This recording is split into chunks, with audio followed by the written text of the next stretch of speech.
gentlemen, boys and girls, everybody from all around the world, hello and welcome to another live stream commentary edition of the Welch Report with me, your host, Jean-Luc Welch. Let's make some noise, everybody. Clap it up, make some noise in the car, on your job, at your house, wherever you may be. It's the place to go and show your love, not just for the show, but for the fights on tonight, because we're here. Teo versus Rolly, the battle for the WBA Welterweight Championship of the world, in a shot at redemption or rebuke from the boxing world. If somebody goes and loses, well, not necessarily their but their shot to reign as one of the biggest names in all of the boxing world, at least at this division right now. Here's a whole lot at stake for tonight's fight. We want to hear from you in all regards of facet of entertainment, so please keep on commenting your thoughts and opinions.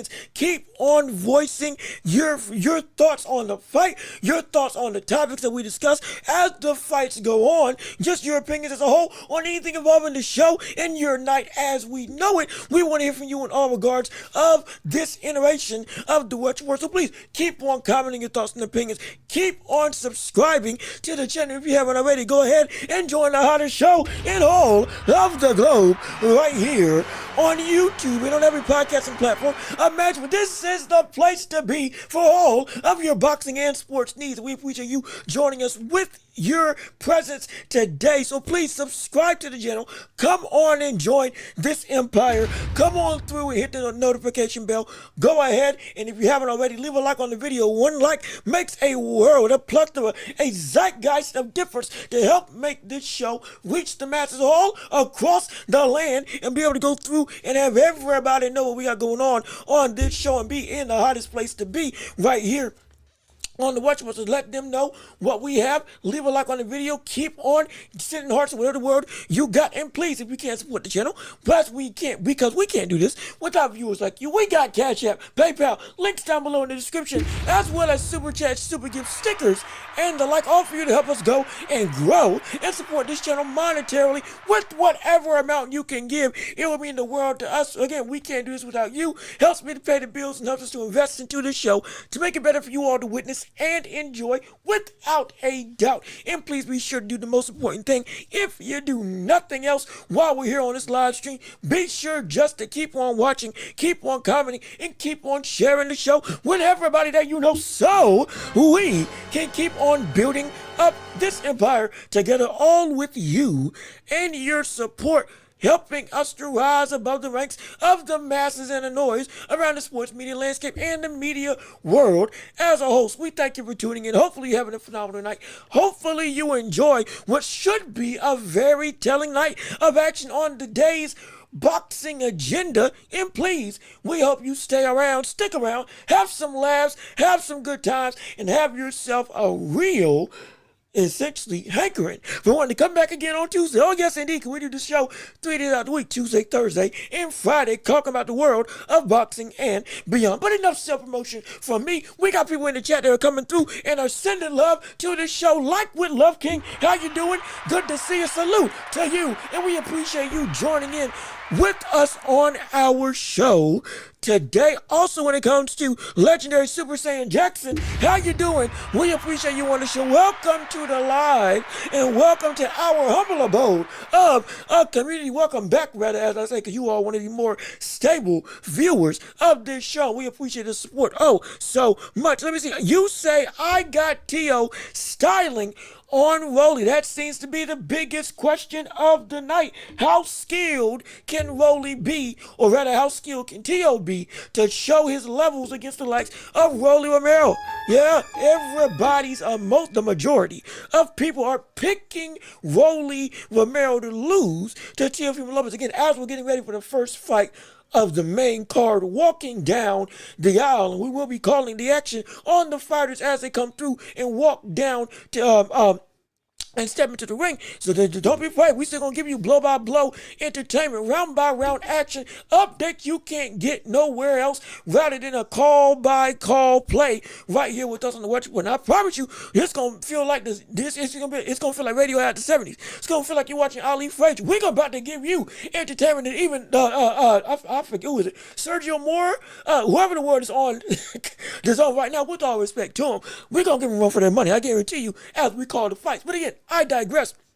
The story, or rather the question of the night, is whether or not we will see Rolly Romero get styled on by Teo, or if Teo's skills are going to be met by the power and physical quickness of the likes of one Rolly Romero, who is a knockout savant. If you did not know, and we're breaking down the fight all throughout the night. Let me see. I know it hardly makes sense, but their sparring videos have me convinced in my prediction. And hey, look, I understand. This isn't me trying to negate that. Like I said, we've used sparring before. We understand that the normal antithesis, or rather the normal abstaining thought process of why we don't use sparring as a normal means to say why a fighter can win or lose is because sparring, you're working on different stuff. You're trying to do certain things. You aren't necessarily trying to beat somebody up outright. You're trying to hone your own skills and put yourself in certain situations to mold a certain ability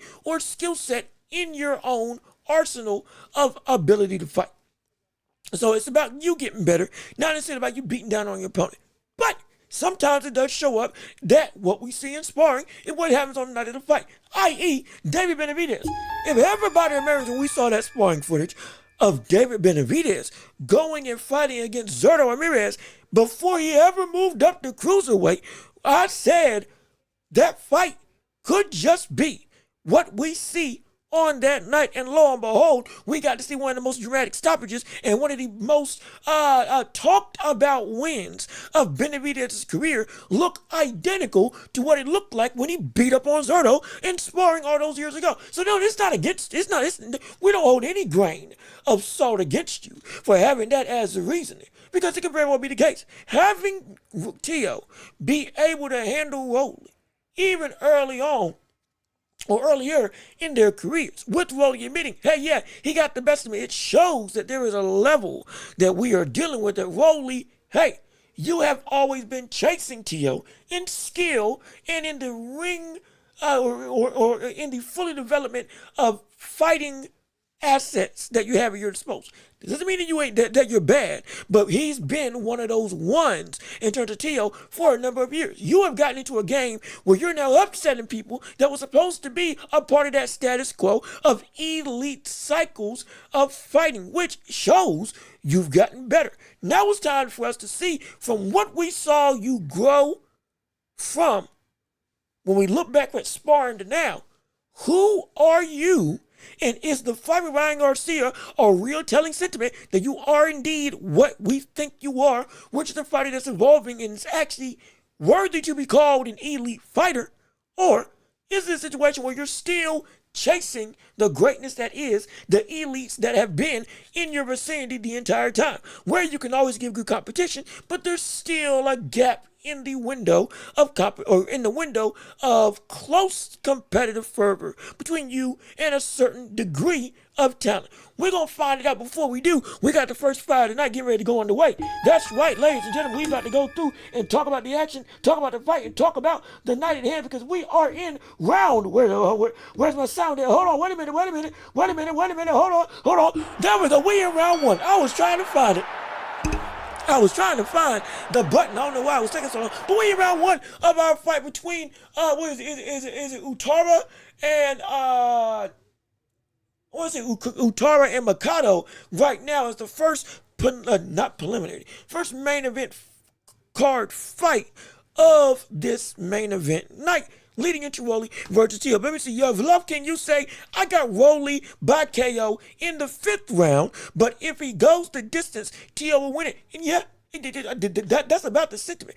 Rolly's got the first 5 rounds to get a knockdown and make the biggest impact on this night with his power fully at 100%. If the fight goes and starts to wane, as we saw Utara get landed on with a good right straight, Utara landed a good right straight on Mikado in this fight as we are a minute 53 into round one thus far. But yeah, he's got 5 rounds to make the biggest difference possible and shake up the world of Teofimo Lopez, similar to Kambosos. And yes, some people may look at me and say, I know, you should not be using that type of example because Teo was in a dangerous state with this whole lung situation.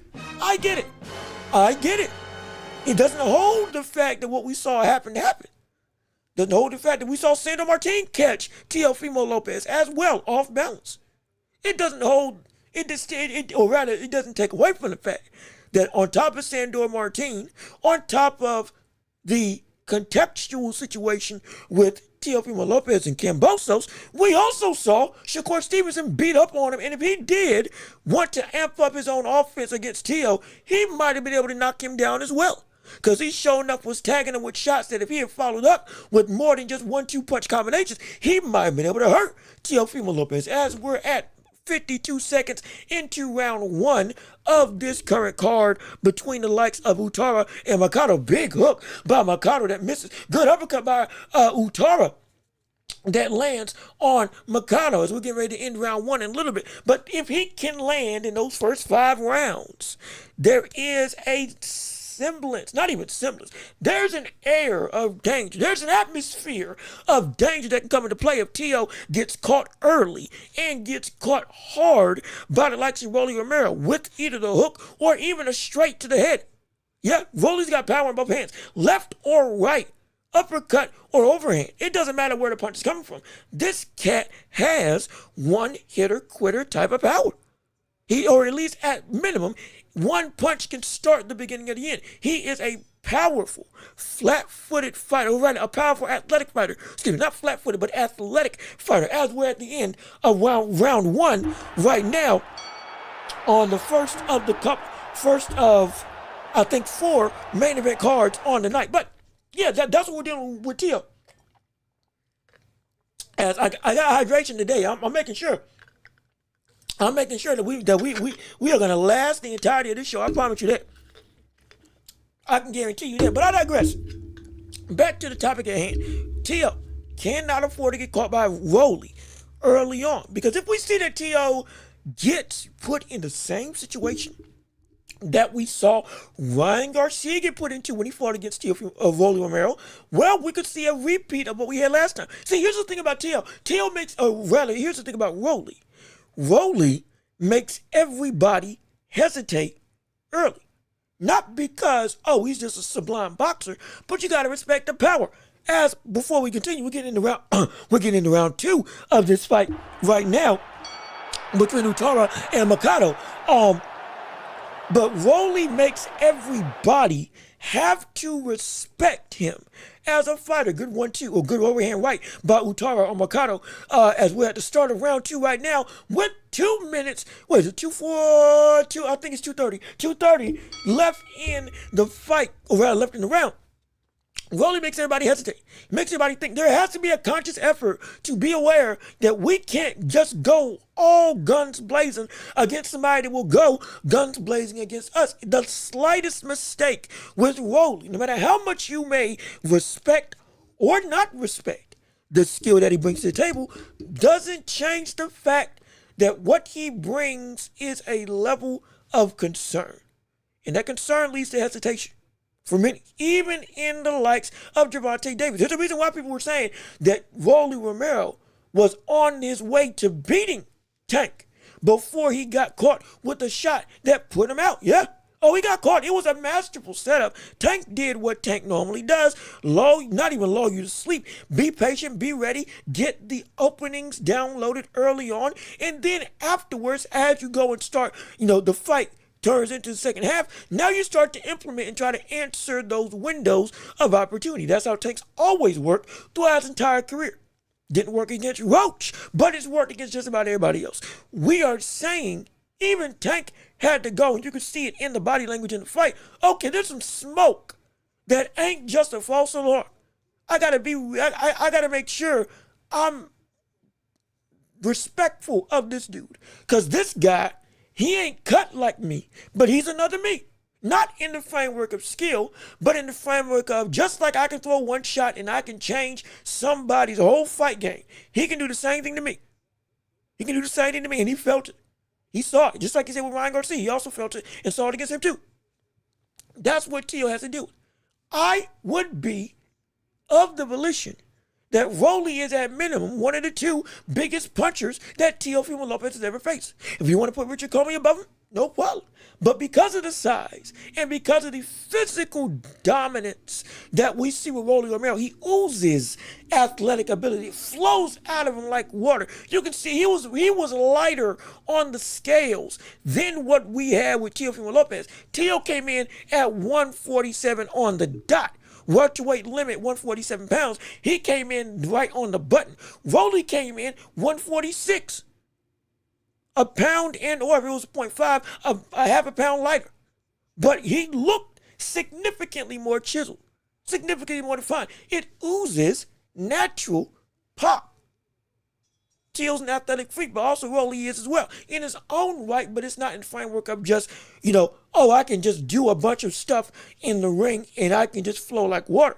Rolly is more so, I'm built with two things in mind. Rush you, put you out. Close the distance faster than you can react. Also, we had the round just in right now on my screen. As we're talking through this fight.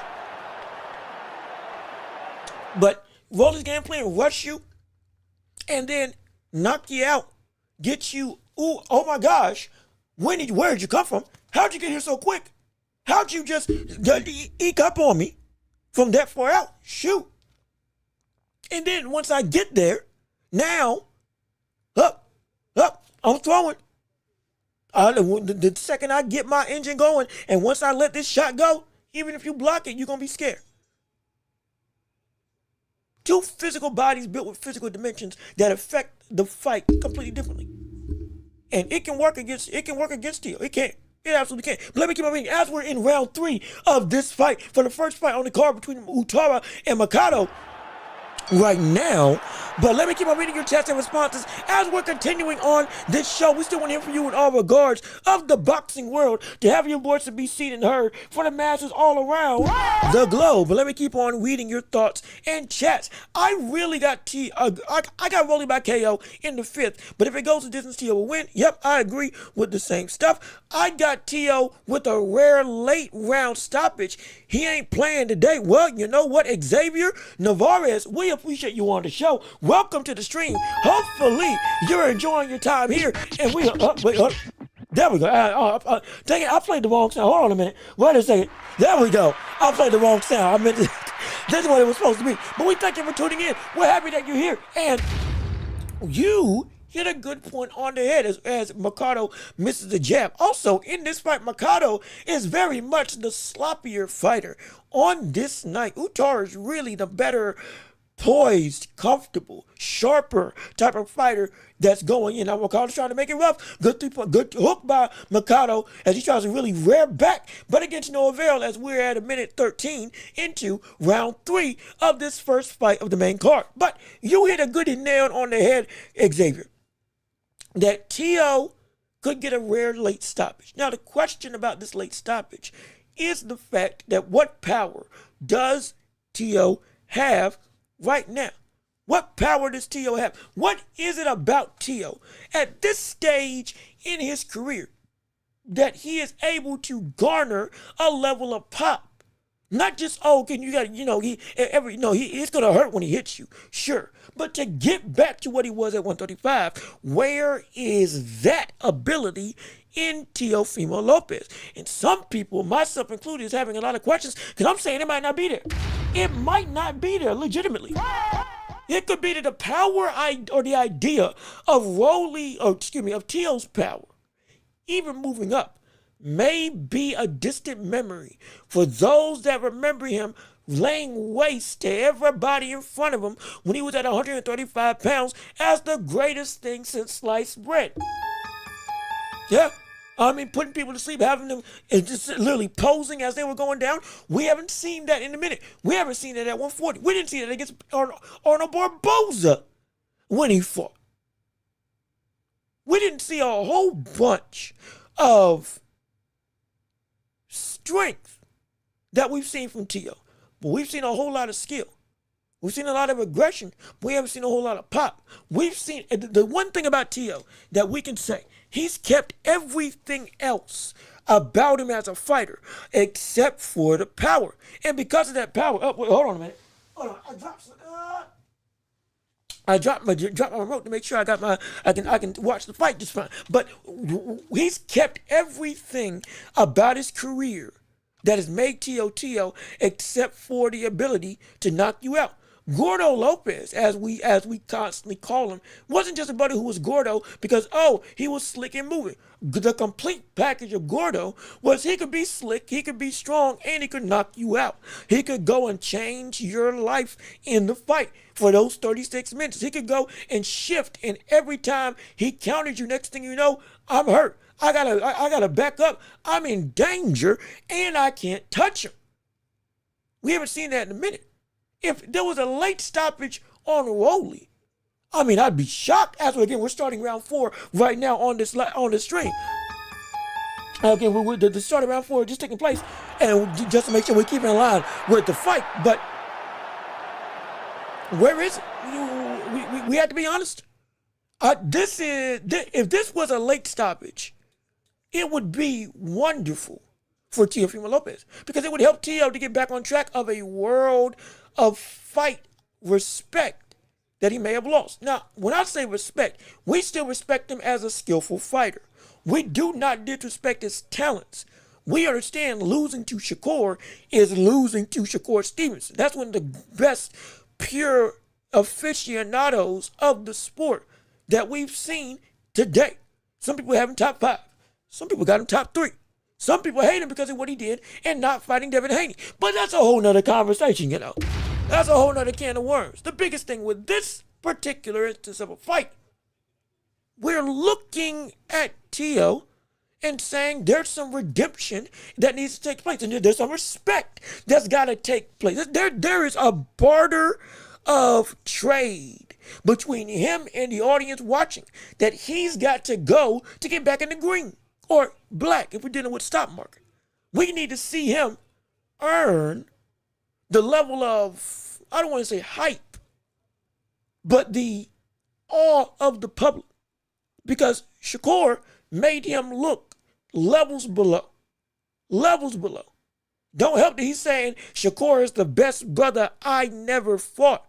I don't know what the world that means. Maybe he jabbed his head into a dementia state. I'm not saying that's the case. Again, all jokes aside, we're being serious though. This brother has had a string of situations where in his career has been up and down, like the waves on an ocean. Some people be watching Surf's Up, that Penguin movie. He ain't been able to ride that wave. He hasn't been able to let the board be his guide. His life has been, on top of boxing, life as a whole has been very much up and down. But the ups have been because the performances also have been great. Which Teo are we going to get? And are any of those Teos that we think are capable of showing up tonight able to knock out Rolly Romero? I'm not sure. Because let's be honest about this. We've seen Rolly get beat by 3 people. I think it was 3 people. It was Ryan Garcia, Gervonta Davis, Isaac Cruz. And we'll throw Barrosos in there because he was going to beat Barrosos. As we got a flurry of shots by Makabe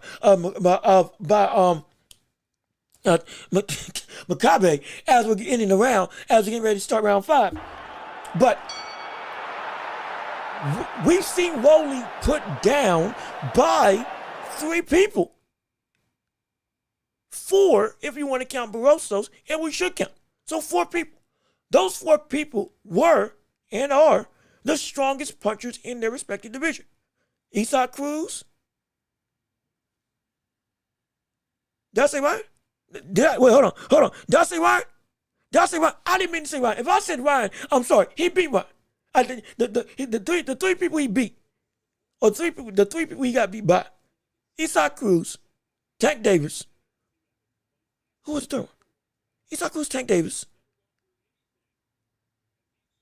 No, it's been just 2.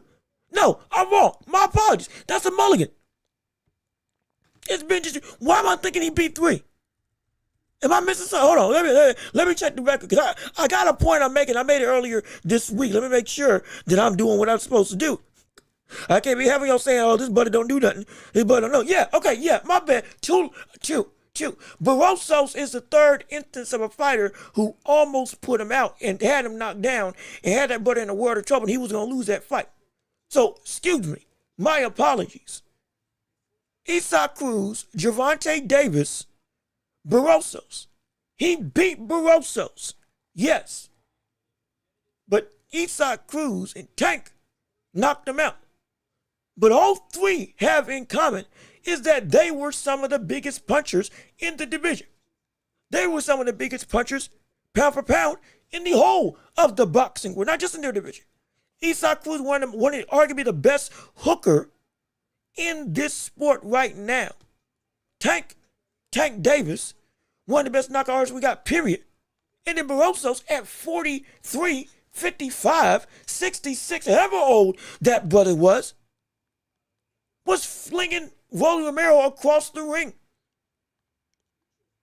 And should have got that fight by a knockout.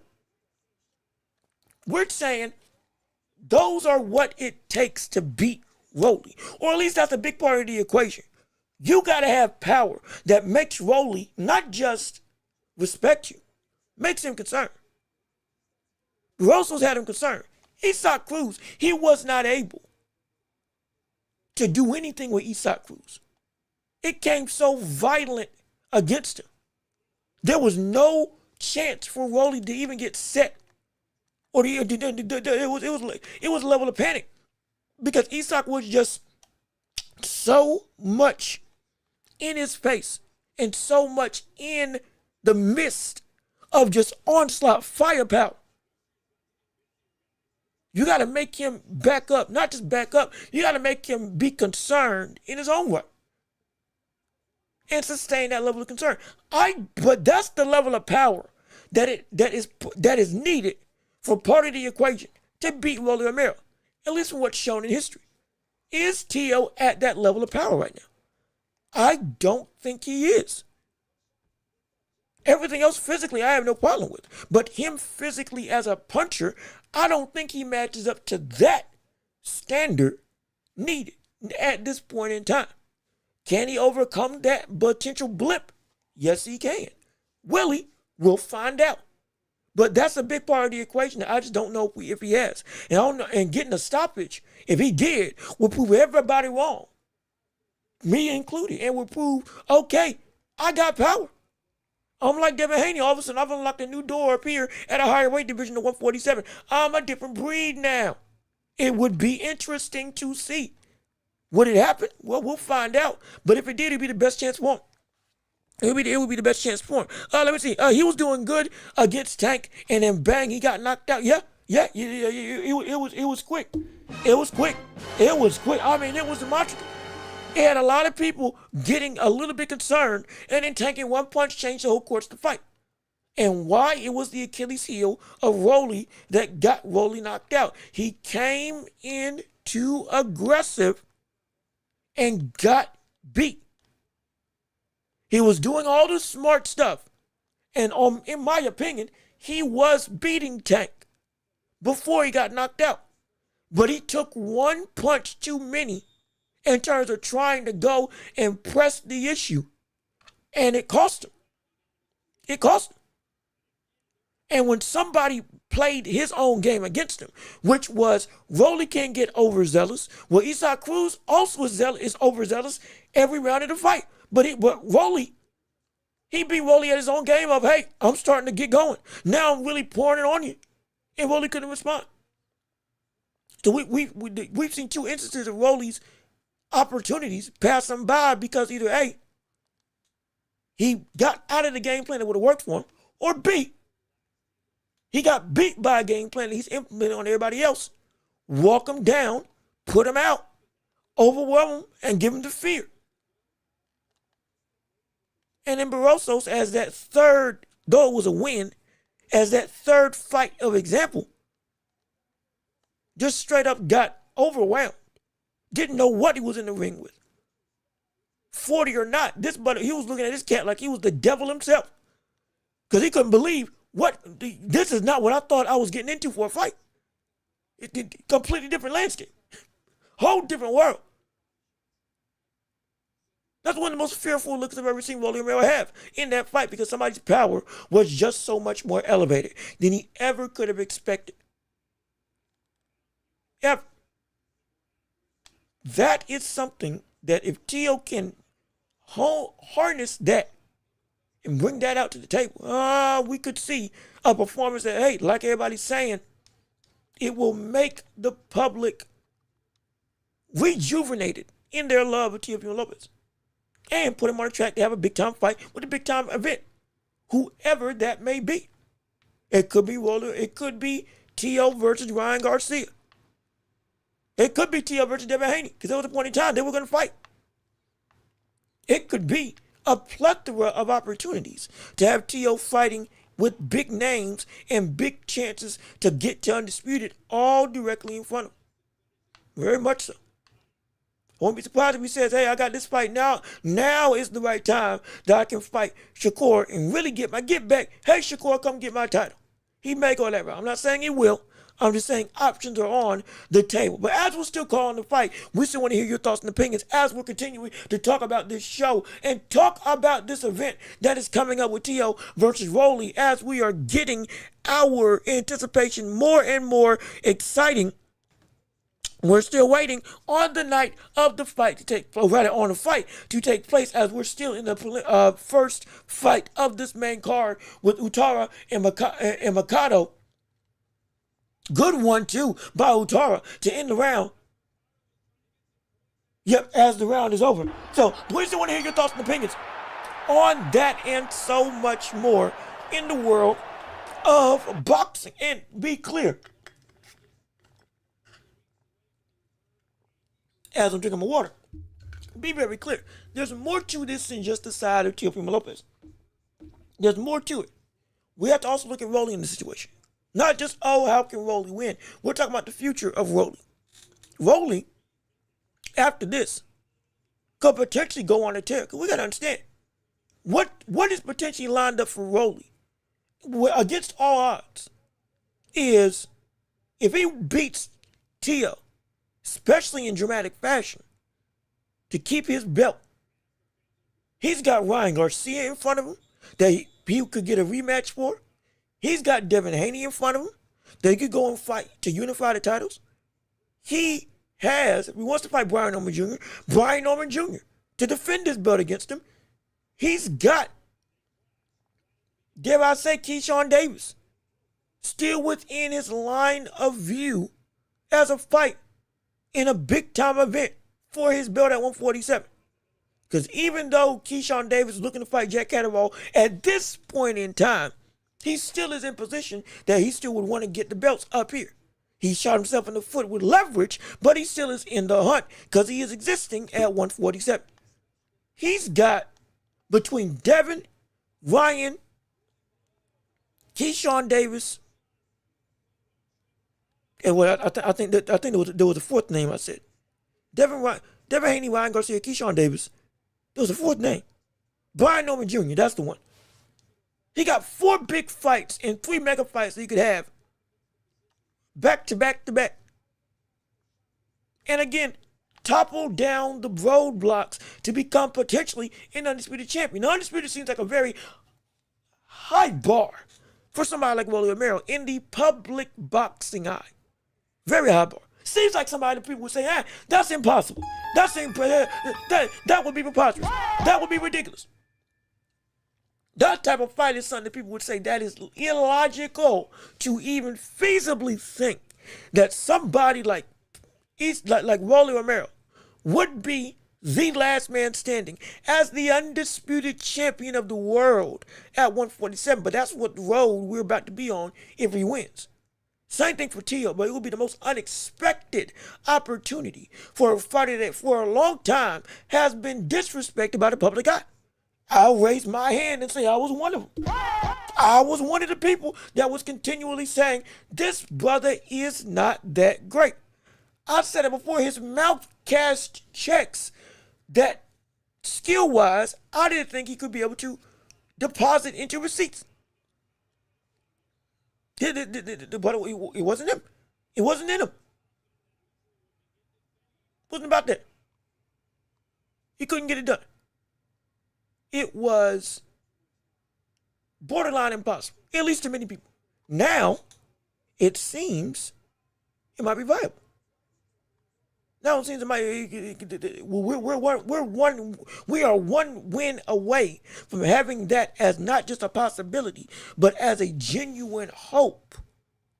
Rolly may just be on his way to getting a shot at knocking down three of some of the biggest names in the sport, all within the span of 2 years, potentially culminate with him being the last man amongst all men to stand alone as the most unlikely undisputed champion.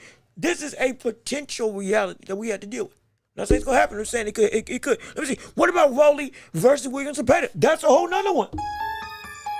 That's a whole nother one. That's all, that right there is a whole nother can of worms. Now, granted, are they in the same division? Because to my knowledge, Rolly's at welterweight 147.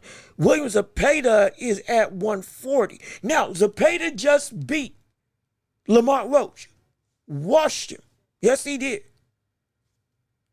If Zepeda moved up after that performance, we might have ourselves a very interesting opportunity. Because Zepeda just showed, okay, yeah, this cat is really good. Zepeda shut a lot of people up when he walked down and beat up Lamont Roach and made it look easy. Or rather, made it look a very wide margin. Okay, you like that. He did.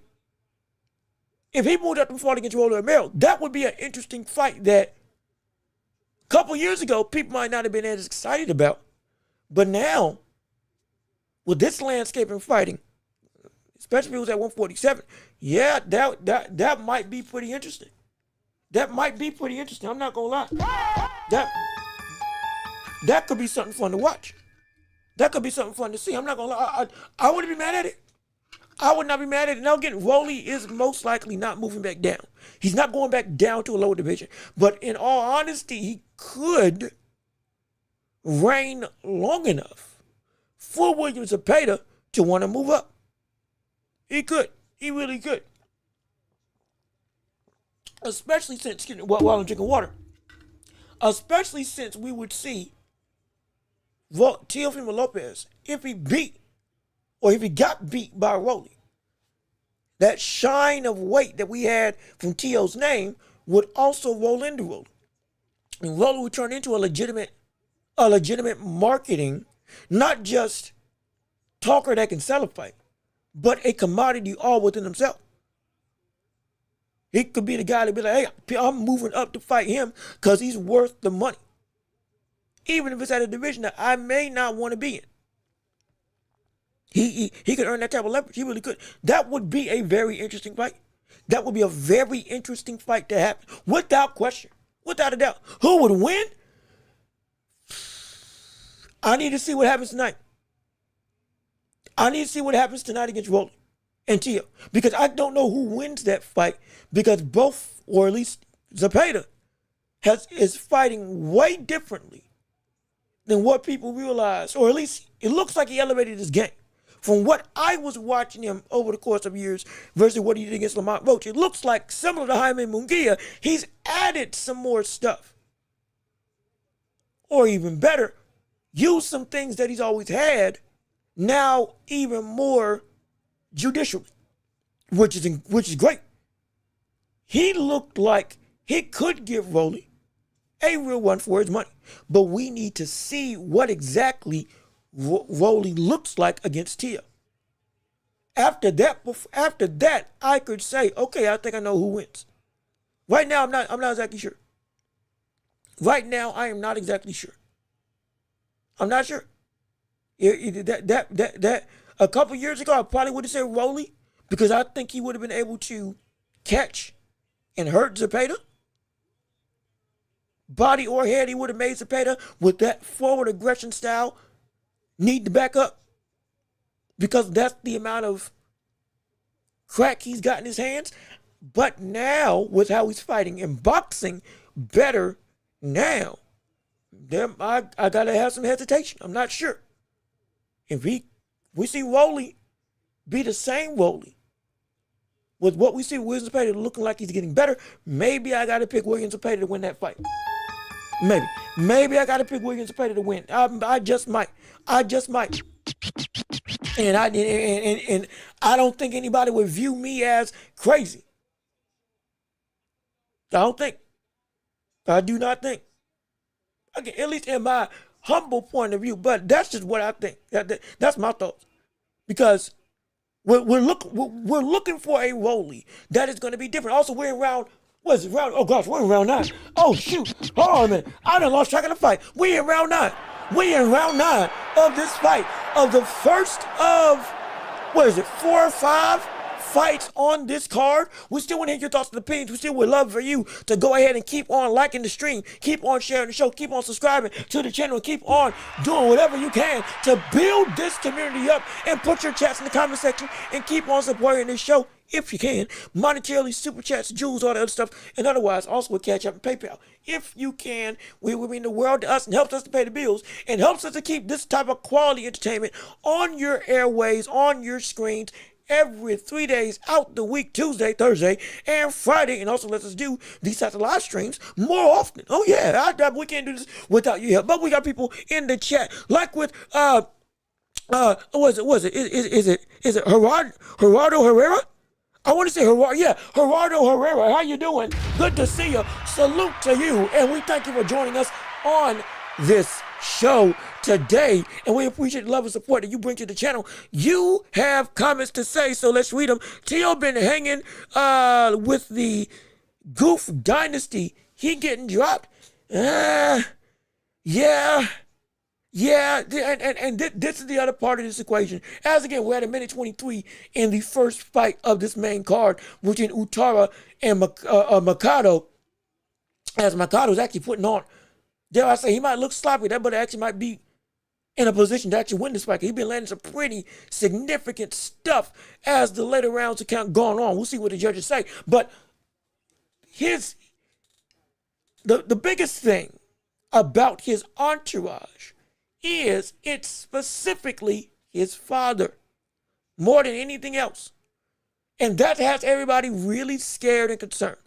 We are still not over the absolute abhorrent job you did as a trainer helping Tio lose in terrible fashion to the likes of one Shakur Stevenson. We still haven't gotten over that. We still view that one coaching performance as enough from the world of the Tio camp to go and say, cut this brother off. Shake him loose. Get him out of here. I said that for multiple days, multiple weeks. A good shot by Mercado with a straight right. But I said it for multiple weeks. Get this brother out of here as a trainer. Because you sucked on that night in the biggest moment of your career. You saying just hit him. That is not advice. That is just a command. That's a want, but that's not it. There's no instructions behind it. We covered that earlier in the week on this show. But I also admitted Tio may not be the same Tio that he needs to be if he doesn't have his dad in his corner. He may not be the man that he needs to be without his father there to be the voice giving him whatever instructions are needed or lack thereof. It's both the blessing and the curse of a father-son relationship. Not cursing and saying like it's bad, but it's the pitfall that can happen. But this performance tonight's it's going to make or break whether or not he stays with his dad. At least it should to me. It should to me.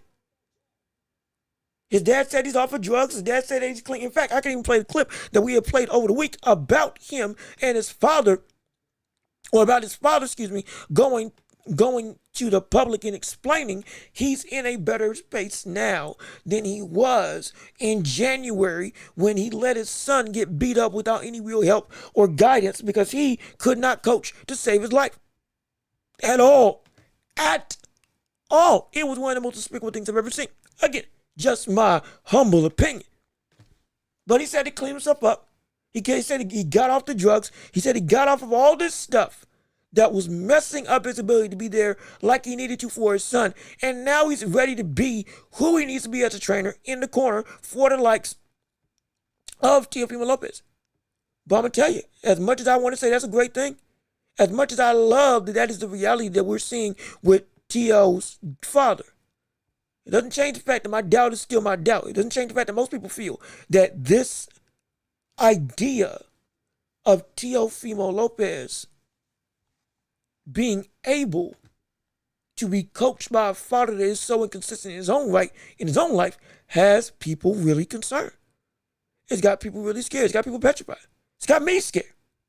And I'm the one that's saying, if he wins, it'd be great. And so, but, in fact, I'll play it after this round. I'll play the clip after this round of what his father said about his own struggles trying to make sure he gets himself right for his son on tonight. I'll play that after this round goes through, as we're in the last round of the fight between Utara and Mercado, which we may just see Mercado, who looked very sloppy early on, might just get this fight pulled out in a victory. Who knows? Because this boy's actually been at walking down the likes of Utara. Utara looked like, yeah, the better, more poised, more polished fighter. But right now, that just straight aggression may be taking a toll as we're seeing heavy breaths from Utara, as we're seeing the pace of the fight start to go against him. We saw this before the last time we did a live stream of a brother coming through, and he looked like he was going to gas out, and he just never did. As a big hook by Mercado, as he's really walking down Utara now with 1 minute left in the fight. Big uppercut and miss by Utara. Leaping jab by Mercado as he's walking down even more. Blocks some shots, lands a hook, lands a right, got Utara in the corner. Now Utara's flat-footed. Utara's trying to go and be in a Philly Shell-esque type of stance to go and lead off some of these shots, but it's to no avail. It's turning to now more of a straight-up exchange brawl, and Utara is losing.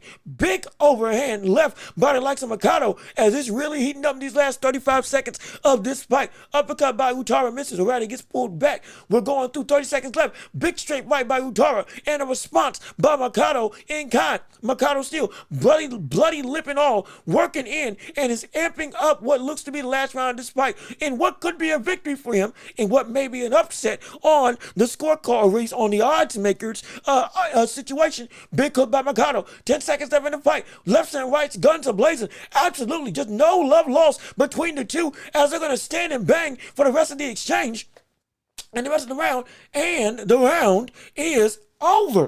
And the first fight of the night is officially in the books for Teo versus Rolly. But as we continue the conversation with Rolly's father, now I can play the clip of what we had earlier in the week in regards to Teo's dad, saying what he's done to get better for his son. Now I'm getting it ready now so y'all can witness it and see it as we transition over into picture really quick right here, right now, for the viewing and listening public to see, witness, and enjoy. So here you go, Teofimo Lopez talking about what he had to struggle with early in January when he was getting his son ready for Shakur, his failures, and what he's looking to do to rectify them as we are on what's going to be one of the most important nights of Teo's career. If it'll play. Will it play? Hello? Why weren't you in a good place in January? Are we good? January, hello? You weren't in a good place. There we go, okay. January, you weren't in a good place. Why weren't you in a good place in January? I wasn't in a good place, man. I was fucking doing drugs. I was doing a lot of shit, man. Yeah. You know what I'm saying? I let the devil blind me, and I didn't protect my son, and I blame myself for that. And that's never gonna happen again, because I'm here to stay. Hate me or love me, bro, I'm here to stay. Absolutely. I'm gonna give a hell of a performance come on Saturday with my son. January, you weren't in a As you can see, again, we apologize for the language for those that are tuning in. Sponsors, we're trying to be family friendly show, wink wink nudge nudge, and all that stuff is still giving you the best content possible. But you can see he was going through it. He was going through a lot. Hold on, wait, we're getting the results of this first fight. It should be Mercado that wins this. 96-94. Is it going to be split decision?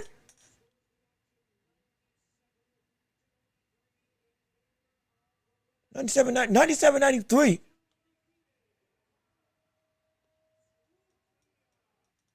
Oh, wow. Wow. Utia won. What the world? Oh, man, the crowd is not happy. I'm not happy yet. No. He didn't win that fight. He did not win that fight. Carlos Utria, he did not win that fight. The boos are abundant. This buddy did not win that fight. Look, the buddy that just gave him a hug, he didn't. If you saw his face as they were calling the cards, he didn't think he won that fight. No, that is. Oh, they booing the mess out of him. Oh my gosh. Oh, they booing the mess out of that brother. No, he did not. He didn't deserve to win that fight. He didn't. That was a robbery. That was an absolutely terrible decision. But again, I digress. Back to the conversation at hand with Teo and Rolly. Teo, the biggest question is a product of his father. His father could be the biggest, I can't even say saving grace. Well, no, yes, he could be one of the biggest saving graces for Teofimo Lopez as he gets ready for this war. It could also be the biggest detriment. Because there could be an opportunity where T doesn't have an answer. There could be a big time chance that he doesn't have an answer, just like the last time he went into a need to fight, make or break situation. I mean, if we want to be completely honest, Shakur isn't the only person that this has been a struggle with, that he's experienced needing to have an answer, and there was no answer given. Do we not remember Sandor Martin when he should have lost that fight, but was able to win? And again, I thought that was a robbery for Sandor Martin's part, because Sandor Martin didn't have to win that fight, in my opinion, with those knockdowns, one of them that didn't count, but should have counted. We're looking at a fighter that has had consistent instances where an opponent has been doing something to him, and he's had no answer to respond from himself and from his corner. Shakur and Martin. It's been a big-time hindrance to some of the capacity, the capabilities of Teo's father being able to be in his corner and rocking with him. People call him goofy because right now, brother, you acting mighty funny in and outside the ring, especially when it comes to having the ability to coach your son through thick and thin. People just ain't buying it right now. Neither should they. Why would they? With the lack of performance that we've seen from you on multiple occasions. That's what really frustrates me as a fan, because we've seen you and we're saying, hey man, you acting like we're just blaming or we're out to get your son, or we're just trying to live your life vicariously through you. We don't know the ins and outs of it. We know what we see. And what we see is a lack of consistency from somebody that's supposed to be the torchbearer, the guiding light, the advisor and evolver of the fighter that you're training. And you ain't doing it. It's very concerning. It's very concerning. The only again, that's the most accountability that you've held for yourself, is that you were in a messed up state in January. And we're glad you admitted that. But in other situations, you haven't admitted a doggone thing. You blamed your son in the interview about why he wasn't doing what you told him to do. And you told him to do nothing. You told him an action. You didn't give him instruction. It is preposterous. To me, ridiculous. Doesn't make sense. I just don't get it.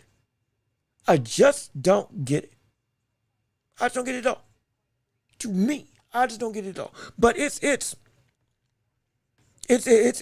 all these answers are going, all these questions are going to be answered on tonight. Whether he wants him to be or not, whether he thinks that we're overblowing the situation or not, we're going to have ourselves an answer to whether or not this brother should stay or go. We're going to have ourselves an answer to whether or not this cat should be in the ring with somebody else in his ear. Because right now he is in a make or break scenario. If you haven't been following this show, we've been saying at this current point in time is one of the most important times in T.O.'s career. It is a make or break fight for a make or break opportunity to still be a major star in many fans' eyes. This isn't saying that your name still can't sell, but are you going to be in the same mist as the names that you were in before you got your third loss? Because 3 losses in a career can reshape everything. It can change everything. It can shift the very fabric of what your standing in boxing is. Whether you think it's fair or not, I'm just telling you that's the reality. That's just what happens more often than not.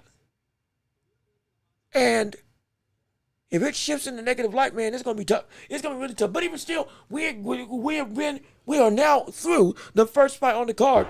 And we are now getting ready for the second. I forget how many fights there are on this card. If somebody can enlighten me, it would do wonders. If somebody can enlighten me to let me know how many more fights are on the card. Because I thought it was 5, but I could be wrong. In fact, let me check real quick just to make sure that I am on the up and up. Give me 1 second. Hold on a minute. But wait, hold on. Wait a minute, hold on. Something shifted. Let me make sure my stream's still working. Hold on a second.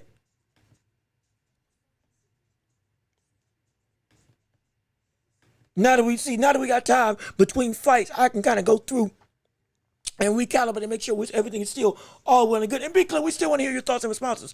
We still want to hear from you in all facets of the world of boxing and beyond. Your opinions, your perspectives, and everything under the sun that you have to say in regards to the boxing world. We still got other stories that we can talk about around the boxing landscape, whether it's Noriega Inoue as the best fighter in the world, whether it is Shakur Stevenson and Keyshawn Davis, how you feel about what they're going to be doing going forward, continuing this path of fighting and looking to still be the best in the world, potentially without fighting each other. If you even think Keyshawn Davis will get a shot at these big-time titles against these other big-time names at all, or if you think it's just a pipe dream. And if his performance from this point on is going to be scrutinized to the point that it's going to be potentially nigh irreparable for the damage that was done by him on his reputation.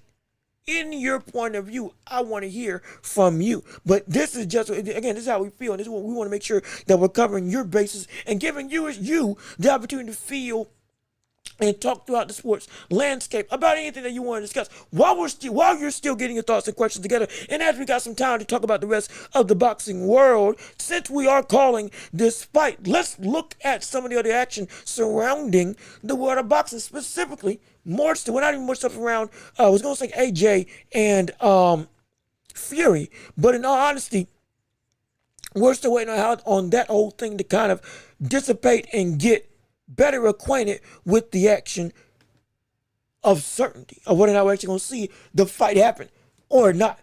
If we're going to go with the fight that is taking place, we can go and look at the likes of Conor Ben real quick as more sparring footage has come out from one of the more polarizing figures in the UK with him getting ready for Ryan Garcia. And that is one Conor Ben getting ready for what would be the biggest fight of his career right now. This was stuff we want to touch on as we are 3 weeks away from this major fight for Ryan Garcia's championship at 147 pounds, which he said will be his last fight at 147, specifically Conor Ben. But let's look at some of the training footage to see what he had or what he's putting and cooking in the kitchen.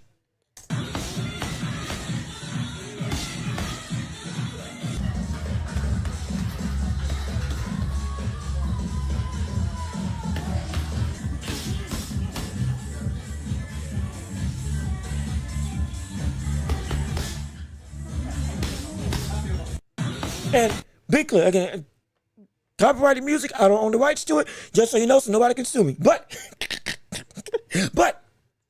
in all seriousness, you see the footage and you see the way he's working out and training.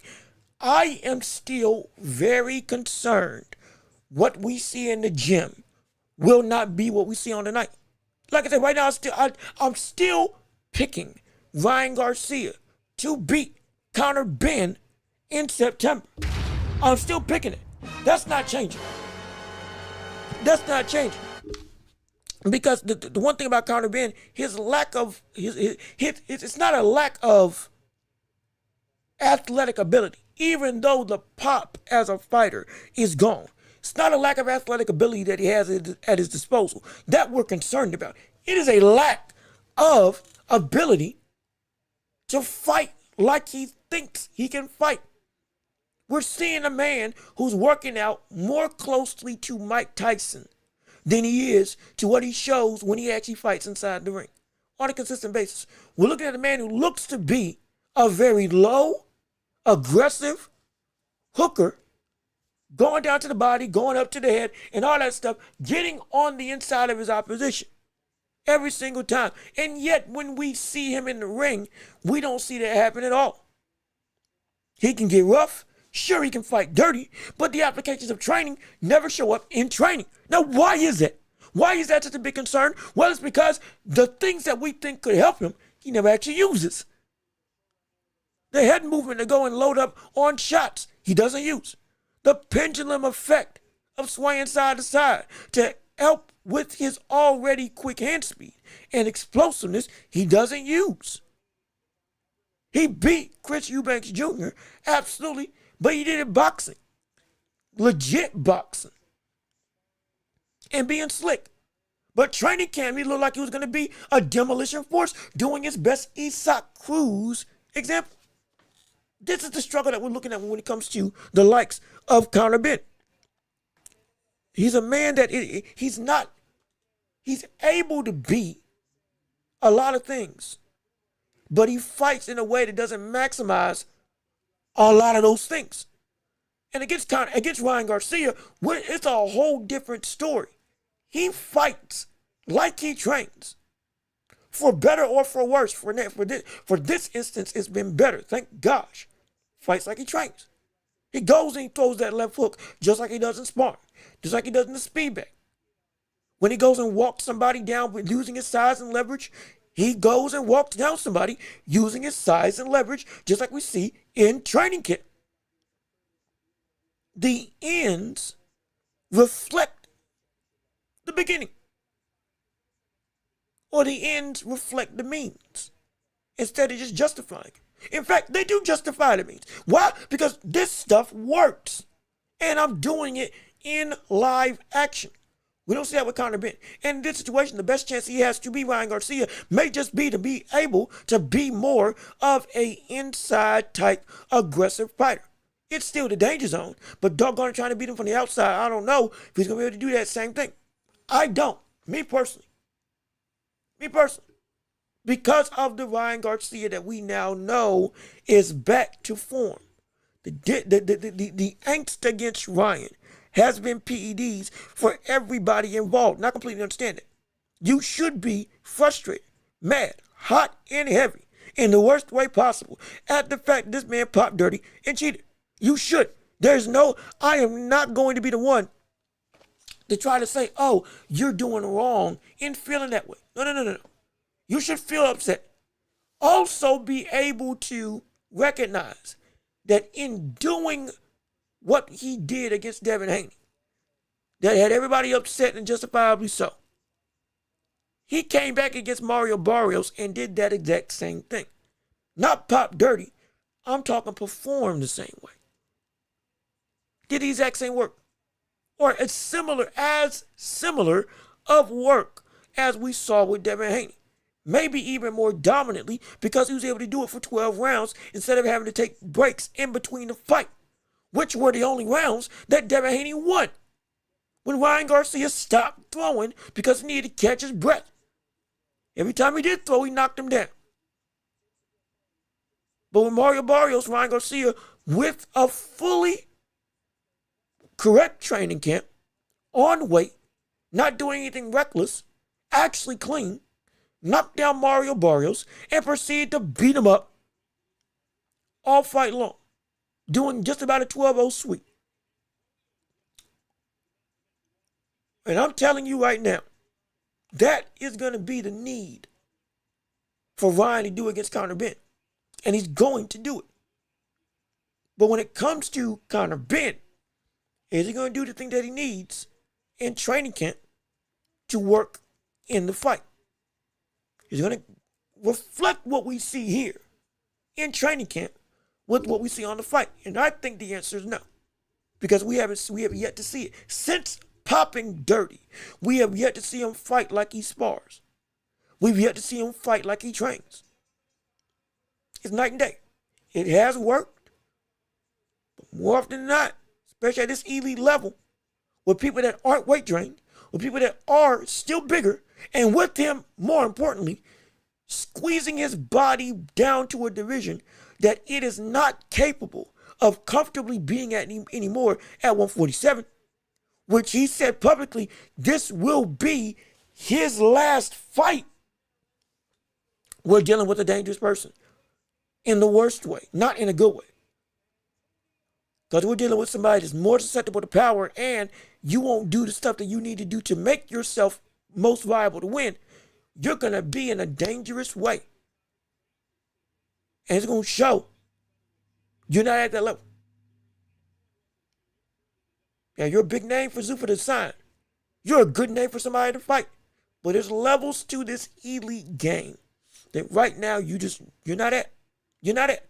We'll find out in 3 weeks. But at this point in time, you ain't there in my eyes.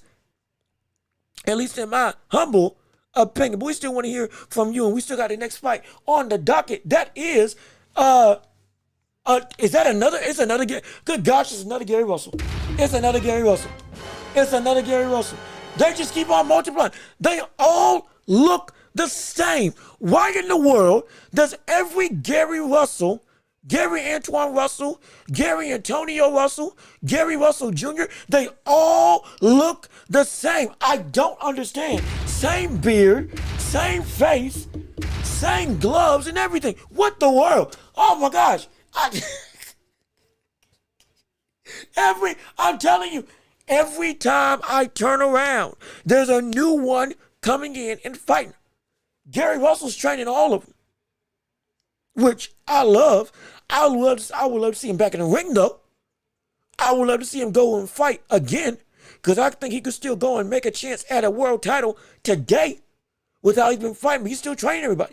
Took over the gym that his father sadly left him because he had to, because he sadly passed away. But how many more is there? How many brothers does this brother have? It's ridiculous. Also, 215 JD, thank you for tuning in, and thank you for the 450, good God, 450 jewels.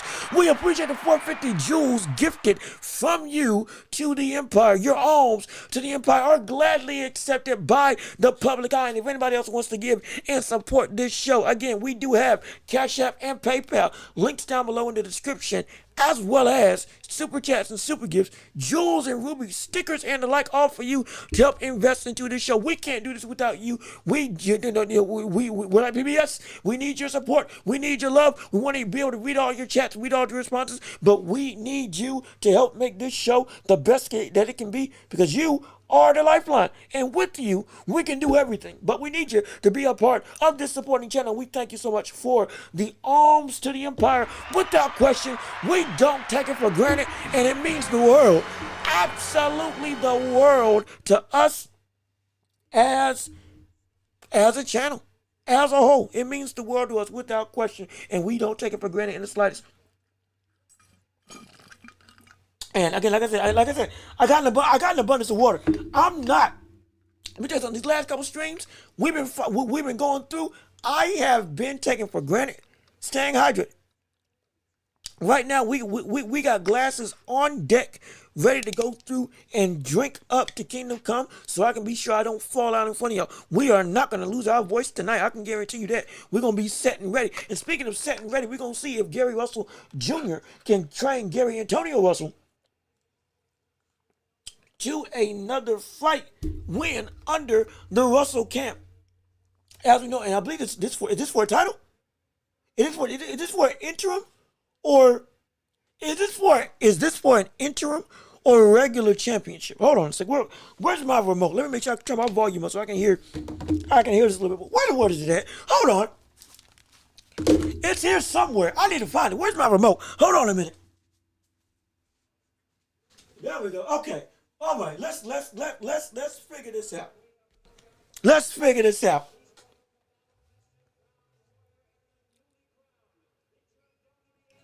Okay, so it's interim. It's an interim title. Okay.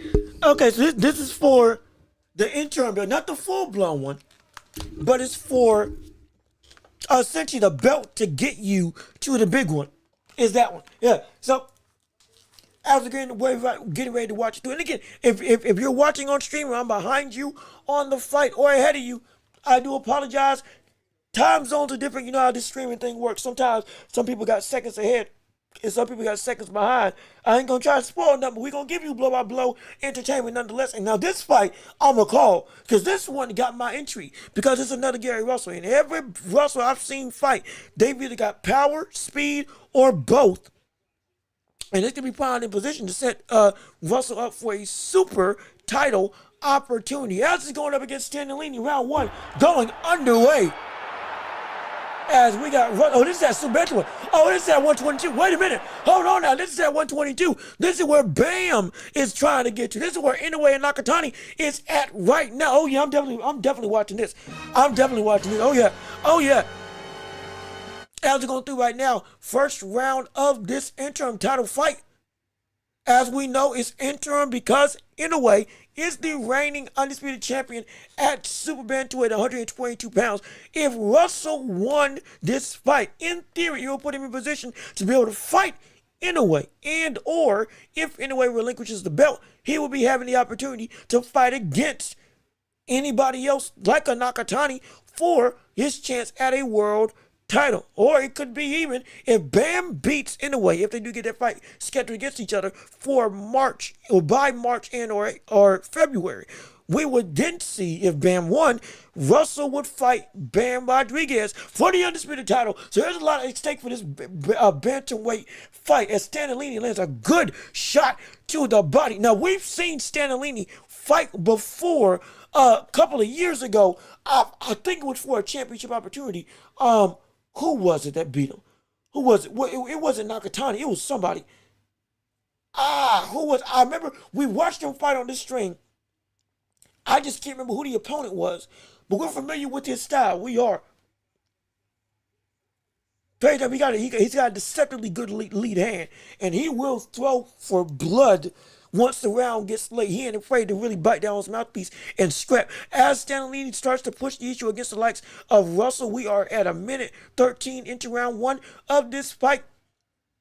Going through at super bantamweight, Stanley in the red gloves, Russell Jr. in the all black, or rather white trunks with black furrows and black glove attire. Essentially, Russell got the beard, the trademark Russell beard going on right now. Trained by his other brother, Gary Russell Jr. Like I said, they just keep on multiplying. Good jab to the body by Russell. Stanley tried to respond with a faint jab of his own. Tries to land an uppercut to Stanley, but Russell was able to get out the way. 1-2 to the body by Stanley, but it's blocked. 33 seconds left in round one of this fight right now. 1-2 to the body, hook to the body by Stanley. Yeah, I told you, look, Stanley, that lead hand, it works wonders. That lead hand uppercut works wonders for him. We've seen it before.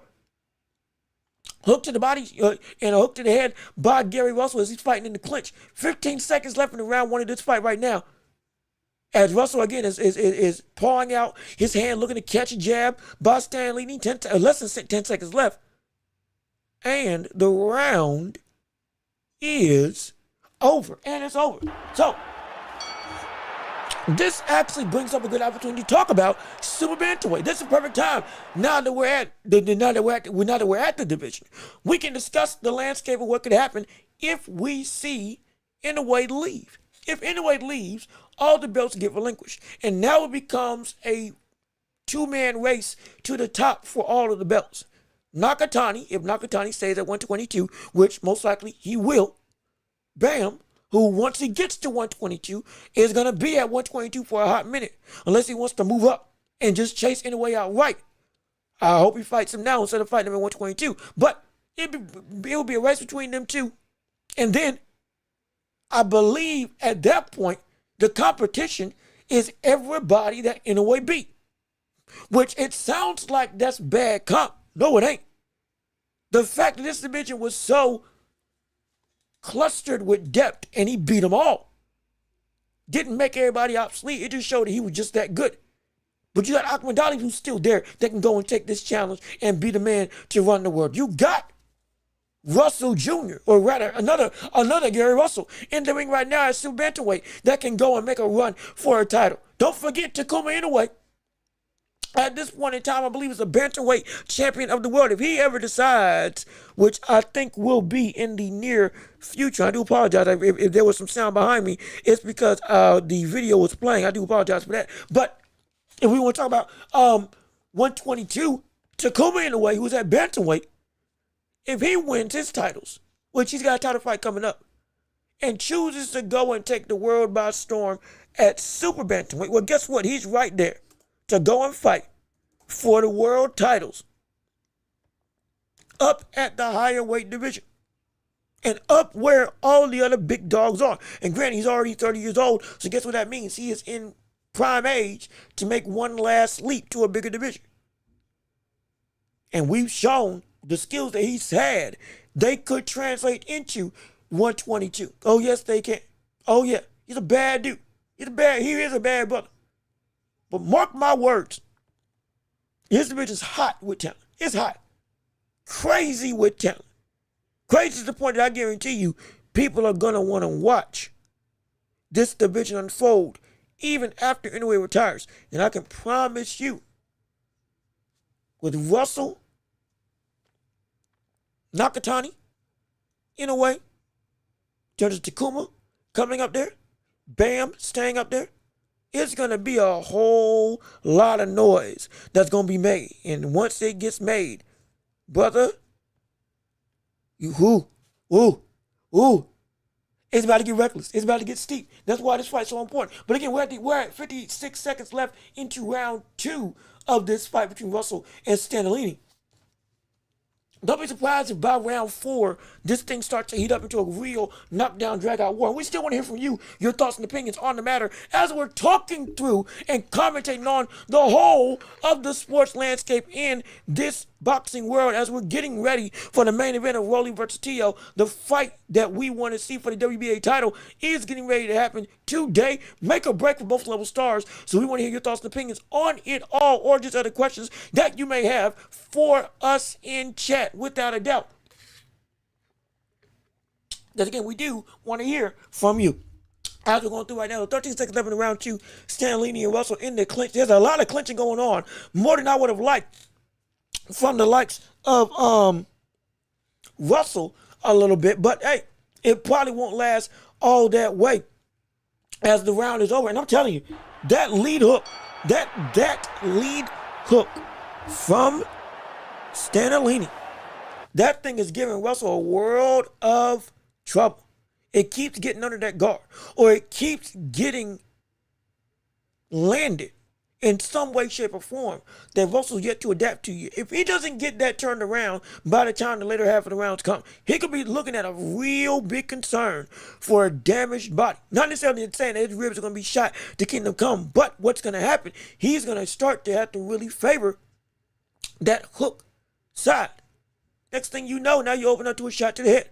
Now, the last time that we saw Stanlini fight, the biggest thing that worked against him was the straight right to the top. Landed that over and over and over again. I think who was it that we saw him? I'm going to try to look up and see who it was that we saw him fight. Was it Tajiri that we saw? He was able to just continually land that straight right hand and it worked wonders against him. It might have been Tajiri, but I'll fact check it later on in the show. But right now we're at the round 3 mark of this fight with 2 minutes and 25 seconds roughly going into this foray of a bone of action. As right now, good 1-2 by Russell, but it's blocked and framed. Uppercut by Russell misses. 1-2 to the body by Stanlini. Some people may have Stanlini up right now in this fight. Big right hand by Alexa Russell, but again, that punch misses. He can't seem to get the range right to really land on Stanlini. Like I said, the biggest weapon that can work against Stanlini is that straight right hand if you back it up and consistently throw it. At least from the last time that we saw him fight. But we'll have to see.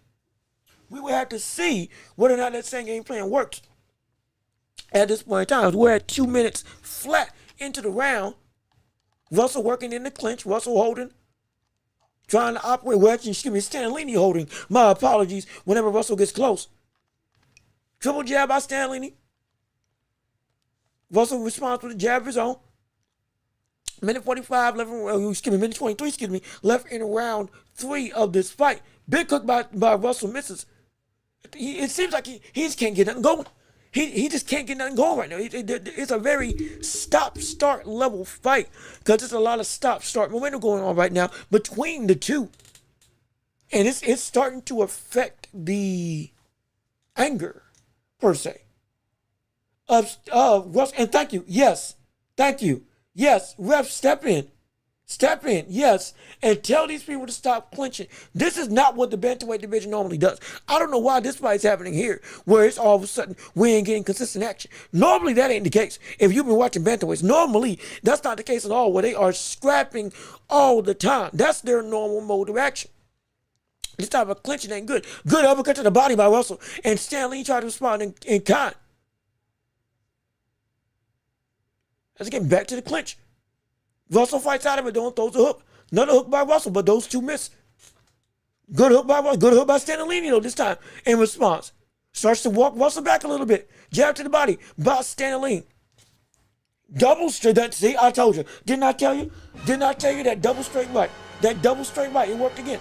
That double straight right worked again. It worked again. Doubling up on that straight is the best way to beat Stanlini. That big bald head of his, it is there to be hit. It is there. He doesn't move until after the second punch, and generally, it's too little too late by that point in time. So I promise you, if you keep on landing like that, it'll be working as the round is over. Right now, but be clear, we still want to hear your thoughts and opinions. We are still looking to hear what you have to say on the day. Because we love your action, we love your content, we love your voice to be added to this show.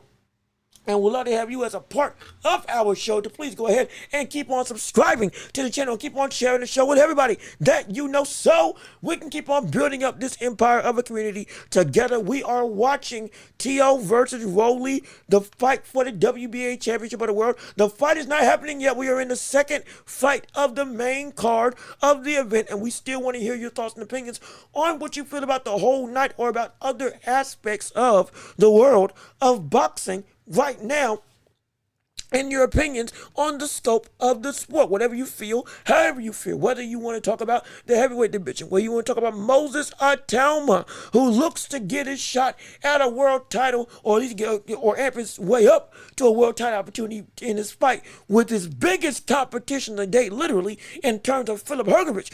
I would love to hear how y'all feel about that, and if you believe that Atalma really is the next big thing in the heavyweight division. In my opinion, I'm sold on him as a fighter, but I want to hear from you as we are in round 4 of this fight between Russell and Stanley.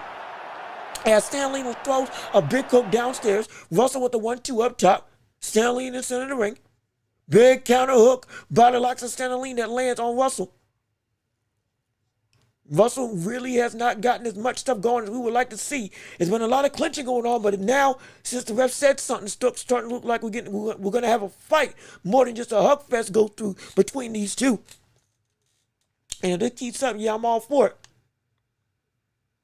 2 minutes, 29 seconds left. between Stanley and Russell. Again, for the super bantamweight interim title. Winner of this gets put in position to fight the likes of either Inoue or whoever gets the fight after Inoue for the WBO championship, or for any of the titles at this point in time. And so as we're still calling the action, calling the fight. And speaking of which, I almost forgot to ask. But going back to the conversation with Moses Atama, as we are still calling the action, I wanted to know from you all, if he did fight Usyk today, and Deontay Wilder wasn't the opponent that Usyk was saying he wanted to go and fight against, do you think he would have beat him? And as the fight with Rico Verhoeven, that he almost got beat in if he didn't knock him out, has that changed your feelings surrounding Usyk as a heavyweight right now? I would love to hear your thoughts and opinions on that. But again, that's for you to have as food for thought. And we're still calling the action on today. As we're at round 4, 39 seconds left into the fight between Stanley and Russell. At this point in time, hook to the head by Stanley. Hook to the head by Russell. My apologies.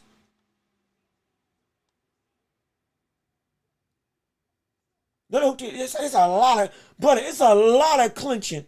It's a lot of clinching going on right now. I don't like that for a second. I don't know why they keep on clinching. It doesn't make any sense to me. It doesn't make any sense at all. Why did they keep on clinching in this run? This is going to sound terrible to say. This has been, in the last 3 years we've been watching bantamweight boxing on this channel, this has been one of the worst bantamweight fights I've ever seen. From an action-packed perspective. It's true. And granted, it's been a 3-year stretch of greatness. Well, we've had whole cards of just bantamweights, people at 122, 118, and below. And we have never had a bad fight. I don't think so. Maybe one, but it was so, even that was more action-packed than what we see. This might be the most quote-unquote boring bantamweight fight, or super bantamweight fight we've ever seen in a 3-year stretch, or 2 to 3 year stretch on the channel. Following Inoue, Nakatani, Bam, and all of them in their careers as we've been watching live stream. This might be, it's getting up there with not meeting the bar of expectation that we normally expect with this division. But we'll see how it goes as we're still in the early portion of the fight. As we're at round 5 right now for this interim championship fight. And again, that sweeping lead hook to the body, it's getting to Gary Russell. It's getting to him. Another clinch by Gary Russell. Jab by Stanley. Russell tries to throw a jab, but he gets weaved out the way. 1-2 by the likes of Stanley. Russell he's trying to move forward and get some momentum, but he can't really get in on the punching that Stanley is throwing at him. Hook to the head and then another clinch. Russell trying to fight out of it. Russell trying to fight on the inside of it, Throwing hooks to the head and body, trying to make something happen. Stanley again clinching. Russell trying to jaw at him. Probably yelling at him to say, stop holding me, let's actually fight. Back to the center of the ring. 1:57 left in round 5 of this 12-round affair. Jab to the body by Russell, but it misses. Good hook, but I think they both trade hooks with each other on that time. There's a slight cut over the left eye. Not left eye, excuse me. Is it left eye? Yeah, no, left. Is it? Yeah, there's a slight cut over the left eye of Gary Russell. I can't tell if it's from a clash of heads or if it was from an actual punch that was landed, but there's some slight bleeding on the left eye of Gary Russell as we speak. Uppercut by Stanley misses, but again, he's still walking down Russell. Hook to the body by Russell. Russell tries to throw some shots upstairs, but they all miss. And again, back to the clinch. Back to the ring. Ref breaks it up. 1:05 left in round 5. Straight right by Russell. Hook misses by Russell. Uppercut to the body. Responds in kind by Stanley. Good double hook to that body by Russell. Now working on the ropes. Good hook. Short chopping hook to the head for Russell that lands on Stanley. Look at most of Russell's work right now is out of the clinch. It's out of the interior presence where really Stanley can't really throw because he's locked up with either a double underhook in grappling terms by Russell. Russell tries to throw a pull counter, but he misses on Stanley. Big shot by Stanley that lands on Gary Russell as they trade with each other. Stanley definitely got the better of those exchanges. That lead hand, I'm telling you, that lead hand is the best weapon that Stanley has in his arsenal. And now he's using it to go upstairs. Good hook, sharp hook to the body by Gary Russell. He needs to start throwing with that type of conviction more often. A good straight left by Russell to end the round. We're getting some semblance of success, but it's got to be more. And for Russell, it's got to be more. Because right now, he may be down on, I don't even think it's a may. He is down on the scorecards almost assuredly if you're looking at Gary Russell fight. I would love to see how Gary Russell Jr., the trainer, goes and fixes some of his game plan. Because right now, he needs some help. And see, that was a good pull counter on the replay, as you can see. That was a good pull counter, being able to bait out a jab and a good sharp hook to the body. But see, that type of punching, where has that been earlier? I thought he would be able to establish that type of pressure with his hand speed earlier on. Right now, it's just starting to kick in. We're in round 6. We're about to pass the halfway point of this fight. We'll find out whether or not he can actually keep on sustaining that, or if it may turn into a slippery slope where Stanley starts to go and build up even more momentum. We're about to find out right now as we're in round 6. Good 1-2 by the likes of Russell. Really? Chris Mannix has every round for Gary Russell. I don't think it's been that clean for him. I'm shocked at that. I don't know what fight he's been watching. Good hook by Russell. Again, last round he started to really eke it on and get, one of the better offensive rounds that we've seen from Russell. But more so, it's been kind of tough. There's been a lot of holding more so than anything in this fight at this point in time. Good hook to the body by Russell. See, that's what you need to do. Plant your feet and dig down deep to the body. Good uppercut by Russell. Ooh, that was smooth. That was smooth. Now we're seeing the hand speed start to work and flow for the likes of Gary Russell. Now we're seeing him be able to punch in between punches against the likes of Stanley. Russell's about to take a point away if they keep on clinching. From who I'm interested to see. But right now, Russell's starting to get his mojo going as we're going into this fight. Another uppercut by Russell. Uppercut to the body by Russell. He's working with his shoulder, trying to push Stanley back. Quick intercepting jab by Russell. Good 6-punch combination, though majority of it is blocked. Stanley lands with a jab of his own. Uppercut again by Gary Russell. I think he's found his weapon.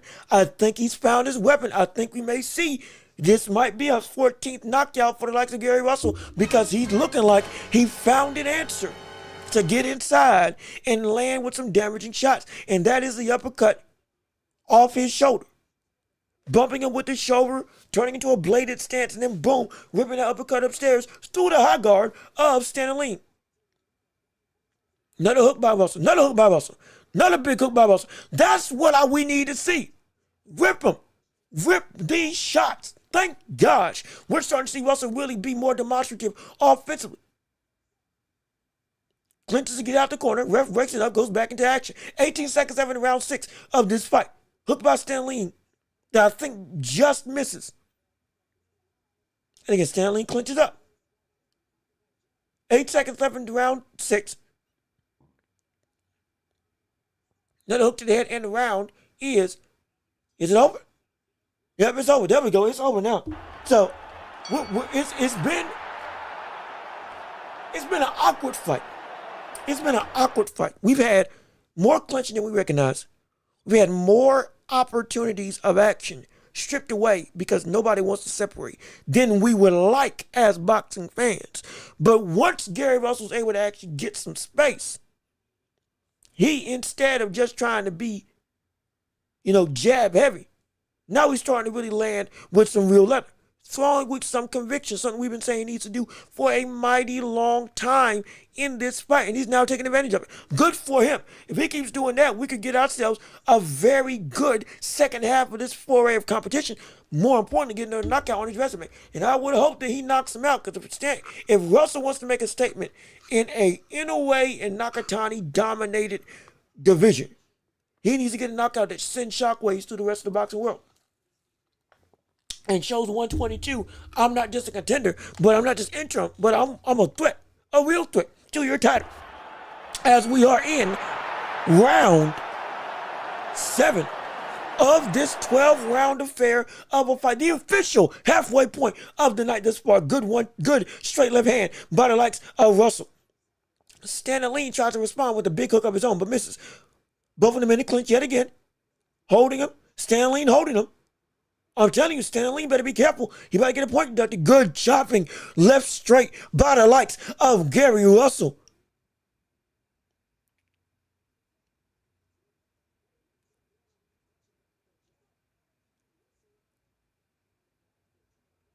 Two minutes left in round, or rather, 2 minutes, 10 seconds left in round 7. He was kind of breaking the action. He was trying to see what was going to take place. But this is actually really interesting. What this shows me exactly how good Gary Russell Jr. is and Antoine Russell is. Because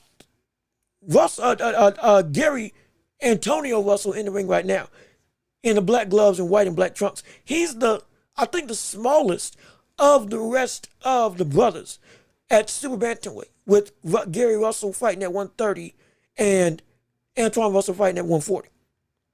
But Gary Russell is faster than Antonio, but he's bigger than him. And Antonio and Gary Antoine Russell, I think, is stronger and faster than Gary Antonio Russell here at 122. It's a crazy dichotomy to say. It's weird. I mean, shoot. Like, it's so weird that somebody bigger than these smaller weight divisions is able to have speed faster than the majority of that same division. That is what Gary Russell brings to the table. And that's why I want to see him back in the ring at some point, as we see a flurry of shots thrown by the likes of Gary Antonio Russell on the inside. So it's 46 seconds left in round 7. Against Stanley, still leading with that lead hook, throwing it either to the body or then going upstairs back to the head. It's been a weapon. It's been there for years against multiple people, and it continues to work out just fine. And I can guarantee you that at some point, but Russell seems like he's found the answer, again, with his uppercuts, being able to land on the inside. Only time will tell. But again, it's crazy to say there's people in the same brotherhood. You have people bigger and stronger, but they all fight in the same style.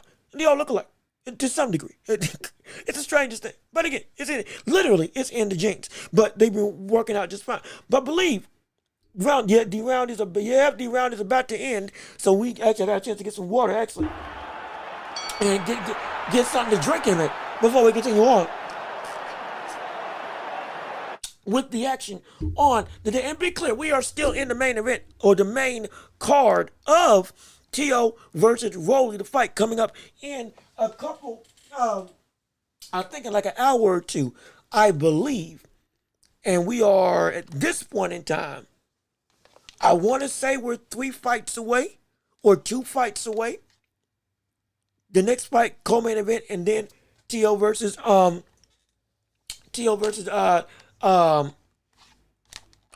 excuse me, I don't know why I'm blanking. But as we see Teofimo with his son and dad, and I think girlfriend, is it girlfriend or wife that he's with right now? I don't say it disrespectfully.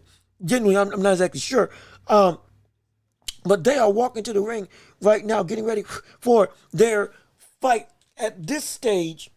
That is still going to be a make or break event for each fighter, as we're getting ready to step into round 8 of this next fight with Gary Russell and Stan Lee. As Stan Lee again clinching up again. Hey man, the ref at some point has to take a point. At some point, this isn't me saying I'm against the clinch, but we got to see the ref take something away to stop this level of clinching in this fight that just stalls out the action. We can't have that happen. As Gary Russell again, by the way, it's round 8. By the way, it's round 8 in this fight right now. And in case we forgot to say, but Russell again going in 3-punch combination to the head of Stan Lee. That hand speed is not necessarily breaking through the guard of Stan Lee, but it's setting up shots to go around it or under it once he ends that big combination with a bigger definitive punch. And from this vantage point, it looks like Gary Russell's is starting to pull away, in my opinion, and get ready to have himself an interim title championship around his waist. As we're at a minute 45, good 3-punch combination by Russell. Stan Lee trying to respond with a flurry of shots of his own, but to no avail, is blocked. Again, clinching up yet again. Ref, you got to stop this at some point. You have to stop this at some point. Stan Lee is clinching up so much in this fight. 5-punch combination by Gary Russell to the head, showing off that hand speed and flurry of force. Good double uppercut to the body. That's what you need to do. The double hook downstairs when he misses is so detrimental. Another good uppercut. That time it was a real uppercut to the body. Almost looked like it was in the solar plexus of Stan Lee.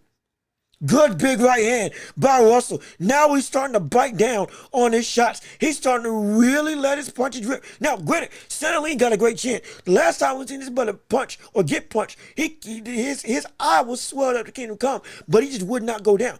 It's going to take a lot to knock him down, but to hit him, it's there. It's there to hit. He's there to get hit. He's there to get caught with punches.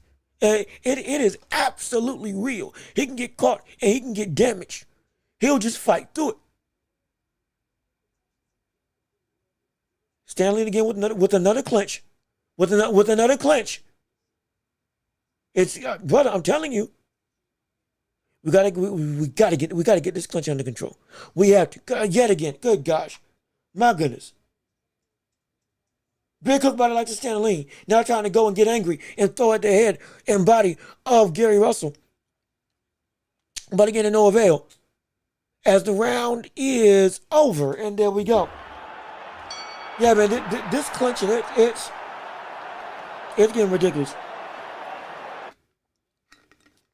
This clinch is getting absolutely ridiculous. While we're talking though, while we got some time in the middle of the fight, we can also bring up other fights in the future, like with Conor Benn and Ryan Garcia. This time focusing on Ryan Garcia. There's been a narrative going around. As much as we may want to, and justifiably so, have major concerns in regards to Conor Benn not training, not fighting like he trains. At least we're seeing him consistently training in the gym. Because many people have brought up that Ryan Garcia, for all of the ability and all of the momentum that he had against Mario Barrios, he's been seen on social media partying more than working in the gym on what he needs to do to win against Conor Benn. It's almost the case scenario of Clubber Lang versus Rocky. When Rocky, after beating Apollo Creed, got the title, but then living off the success of the win, went through and got lost in the moment of media, persona, and just all around hype of the lights, hype of being the man. And the next thing you know, Clubber Lang comes in, working in a field house, literally lifting weights and lifting logs, goes through, Mr. T comes in and just knocks him out. One of the toughest brothers in the world, he knocks him out quick and in a hurry. I'm telling you, that's the story that we're starting to see with Ryan Garcia at this point in time. We understand that Garcia is the better fighter. We also understand that Garcia can be beat by lesser competition. Conor Benn fits that mold just fine. And Conor Benn's working. Are we overestimating the lack of shown work rate by Ryan Garcia in this upcoming fight? And should we just not let the lights and the pomp of social media fool us to think that this guy really ain't going to be prepared to win? Or is there some real buying and staying power in the idea that Ryan Garcia may be in a dangerous situation where he's not taking Conor Ben as seriously as he should? We see Stanley get landed with a good 1-2 by the likes of Gary Russell. There's some big concern, or at least on paper, there's a huge concern revolving around the lack of ethic in work by Ryan Garcia. And I want to hear from you all. Do you think that's real or not? Do you think that is true or false, that we're seeing a Ryan Garcia that is, for all intents and purposes, able to beat Conor Ben, not looking like he's prepping to beat Conor Ben? Or are we just overblowing it? Because be clear, there's many times that we've just taken stuff out of proportion. There's many times we've taken stuff out of or construed it into disarray because of our perception of reality ain't actually the reality that's at hand. But I would love to hear your thoughts and opinions as we have 42 seconds left in round 9 of this fight between Russell and Stanley. And right now, Stanley, he is starting to lose ground heavily because he just keeps on losing rounds ever since round 5, just about consistently.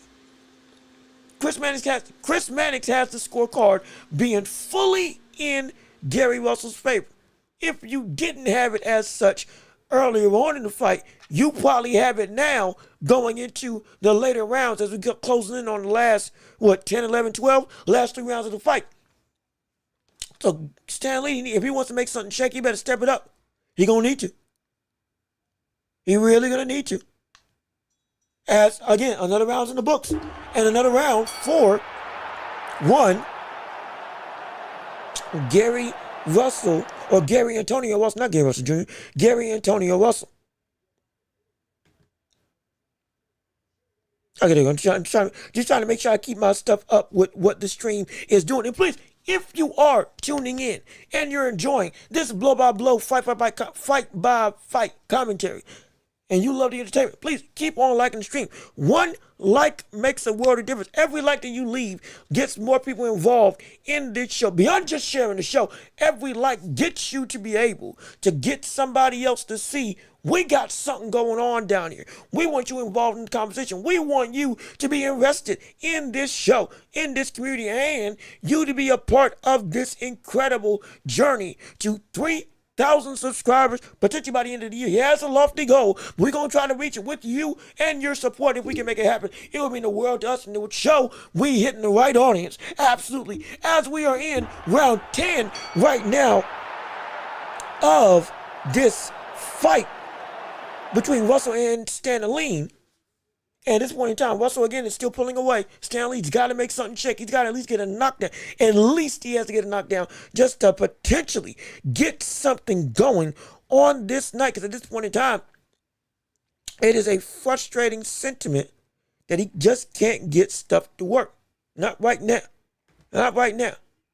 If he can, great, but at this point in time, it's looking like a little bit of a struggle. Good 1-2. Ooh, good 1-2 by the likes of Russell. That was a big-time shot.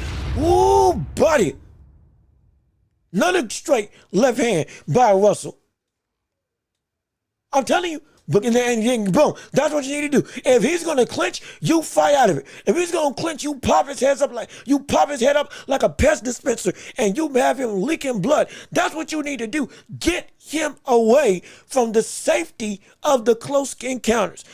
Find a way to open yourself up. This is the art of grappling. This is the art of positioning. This is why the people like Jack Johnson, Henry Armstrong, Roberto Duran were able to be so dominant against boxers. It was because they were able, good hook by the likes of Gary Russell. That one might have wobbled Stanley a little bit. Wait a minute. Hold on a second. That one caught him bad. Wait a minute.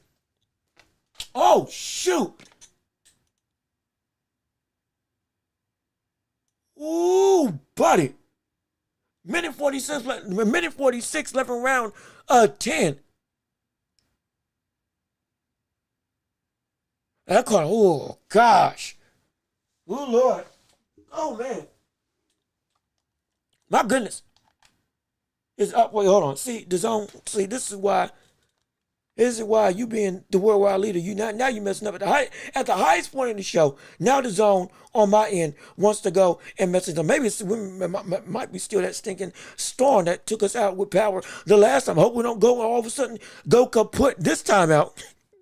Because the last time we went through and we're talking through a fight, or even doing a show, we didn't have the storm come through. Everybody down here, down south, lost power. And we were literally Upper Creek, we had to do this on the phone. Hopefully we don't run into that same situation again. As we're at 37 seconds left in round 10 on this fight. And right now, again, Russell is just being able to outwork, outmaneuver, and outbeat in every capacity the likes of Stan Lee. He is.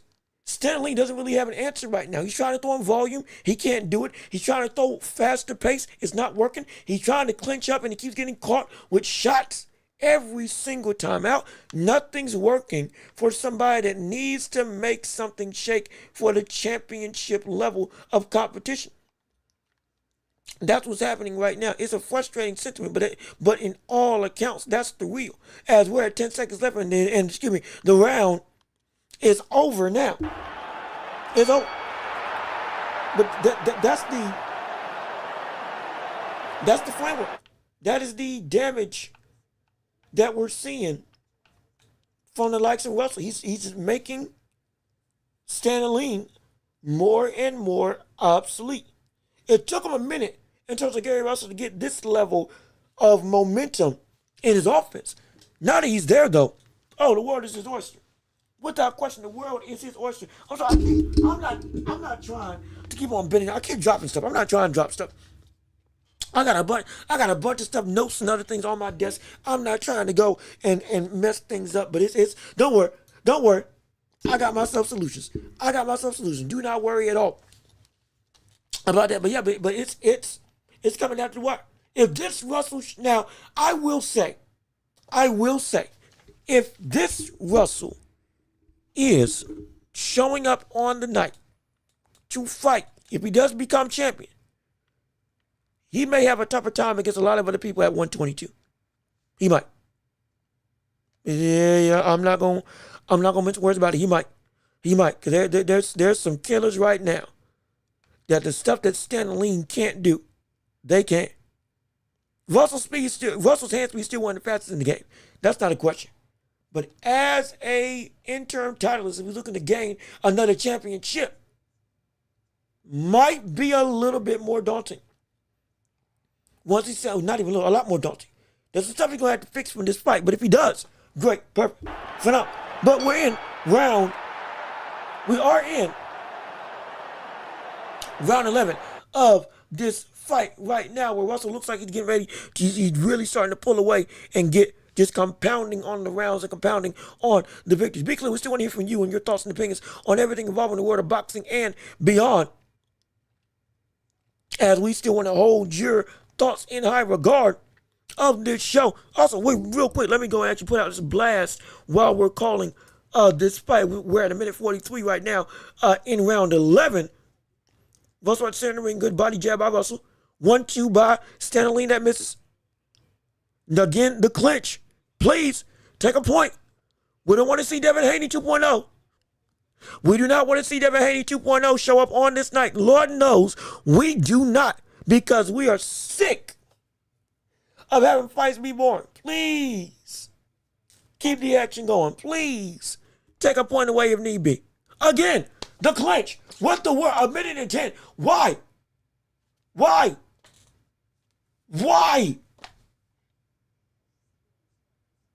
Every single time out. Oh my gosh, Stan Lee, if you could. And now it's Russell clinching. Oh my goodness. This is infuriating. This is actually infuriating to watch. I'm not even gonna hold you. This is abundantly clear. And again, no disrespect to anybody in the ring. It's just the fact that this is not what I came to see when it comes to watching these two go at it. Lord knows I don't. And the action was so good at one point in time, and now it's just going back to clinching and holding. It's frustrating. And, as a fan, it is frustrating. I will not lie. Let me see. We still got people in the chat though, and you say Ryan will beat Ben, but all the other top guys like Devin, Keyshawn, Rolly, and Tio would all beat Ryan. Now, see, I've heard that sentiment. We haven't even really got to address that. That was going to be something we actually address in the later weeks, Tuesday or Thursday. But we can talk about it now. This is a great talking point. Would Tio, or rather would Ryan, lose to everybody else that's as that top guy? That's a good question. I don't know. I think Devin Haney, he might just be able to beat Devin Haney. Keyshawn Davis,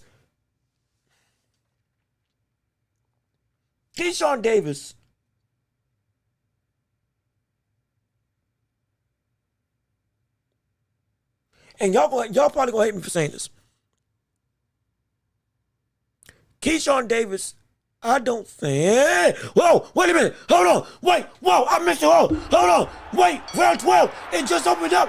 Stanley got knocked out. I looked down at the chat for a second. Wait a minute. Hold up a second. What did Russell catch it with? Well, okay, well, hold on. We'll wait now. Hey, look.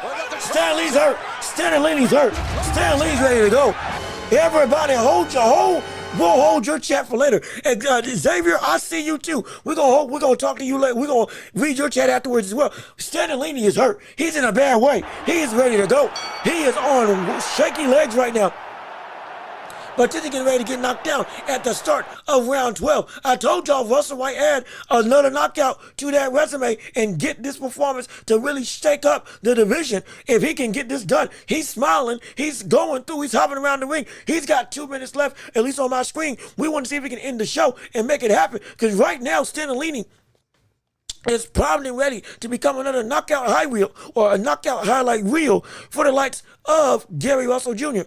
Not Gary Russell Jr., excuse me, Gary Antonio Russell in the ring right now.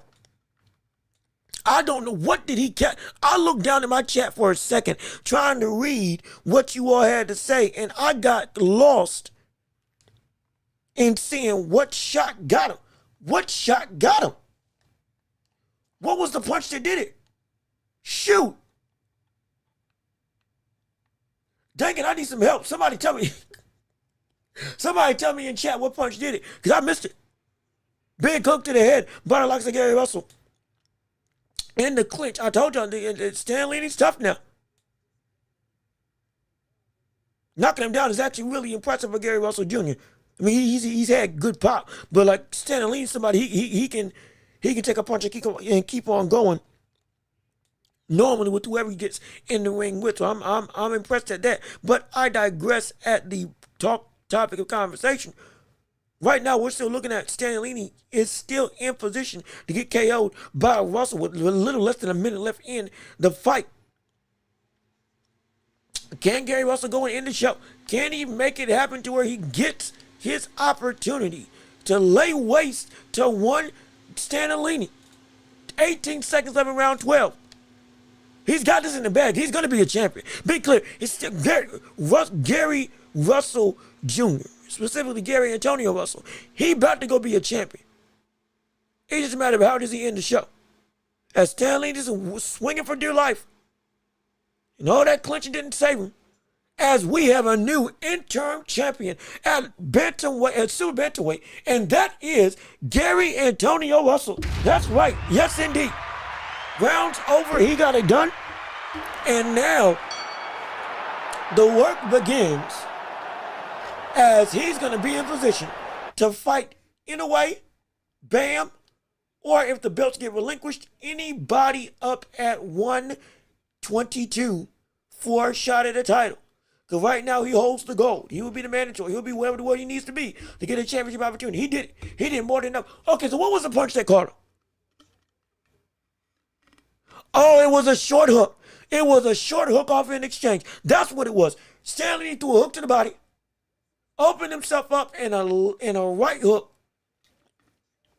And with Gary Russell planting his feet, caught him exactly where it needed to be. Yep. Absolutely. That was perfect. That was perfect. That was perfect. That was perfect. Dang it, man. If he had knocked him out, that would have been even better. If he had knocked him out, that would have been even better. But he earned his win. He earned his victory, and finally digging into the canvas to get some real power worked in his favor, and he got himself. And he did more than enough to get himself a victory. Gary Russell Jr., the OG, the one with the bucket hat, has now trained another champion under his table. And now you got multiple people. I think the entire family now got belts around their waist in some way or another, either formerly or currently, which is incredible to see. That's impressive. That's a literal fighting family right there. That's something to see. But let me see. Back to Xavier Navarez. Tio got this. I gave him advice. Go hit him, bro. Go hit him. He got this. Look, if that's more than enough to do Rolly, cool. If that's not enough to do Rolly, I'm gonna tell you, you're just as bad of a trainer. You are just as bad of a trainer as Tio Senior. If that doesn't work out and you giving this advice, you just as bad, man. You just as bad. No hate against you, but you just as bad.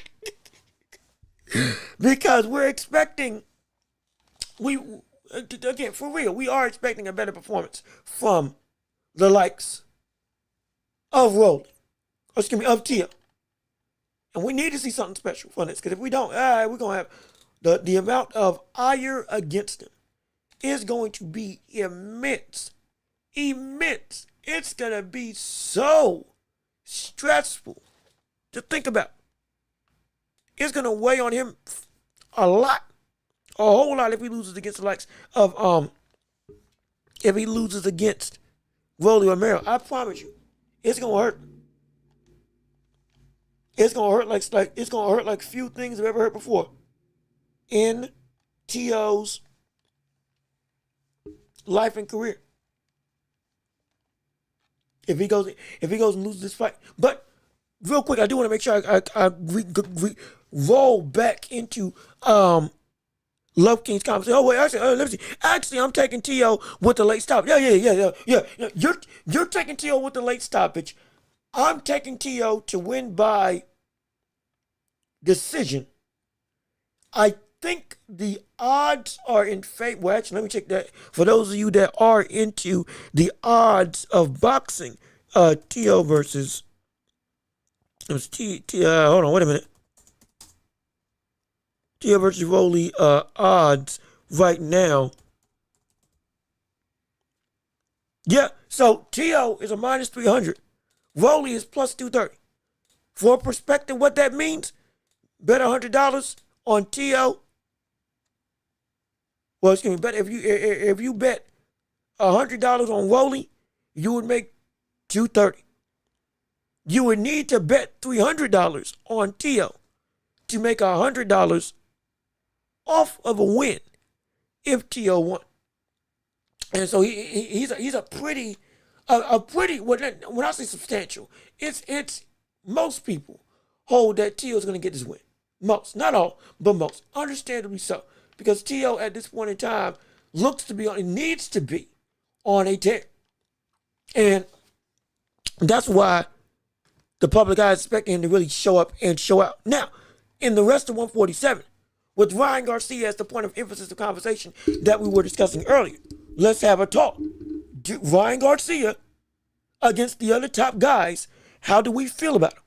Do you think he's better than anybody in terms of Ryan Garcia? Because Love King feels Tio would beat him, Keyshawn would beat him, Rolly would beat him again, and Devin Haney, if they fought on a clean slate at 147, he would beat him as well. I don't think all of those names can beat Ryan Garcia as currently slated when he's looking like a fighter right now. This iteration of Ryan Garcia, I think, is a lot harder to beat than people may want to justify. Genuinely, I do.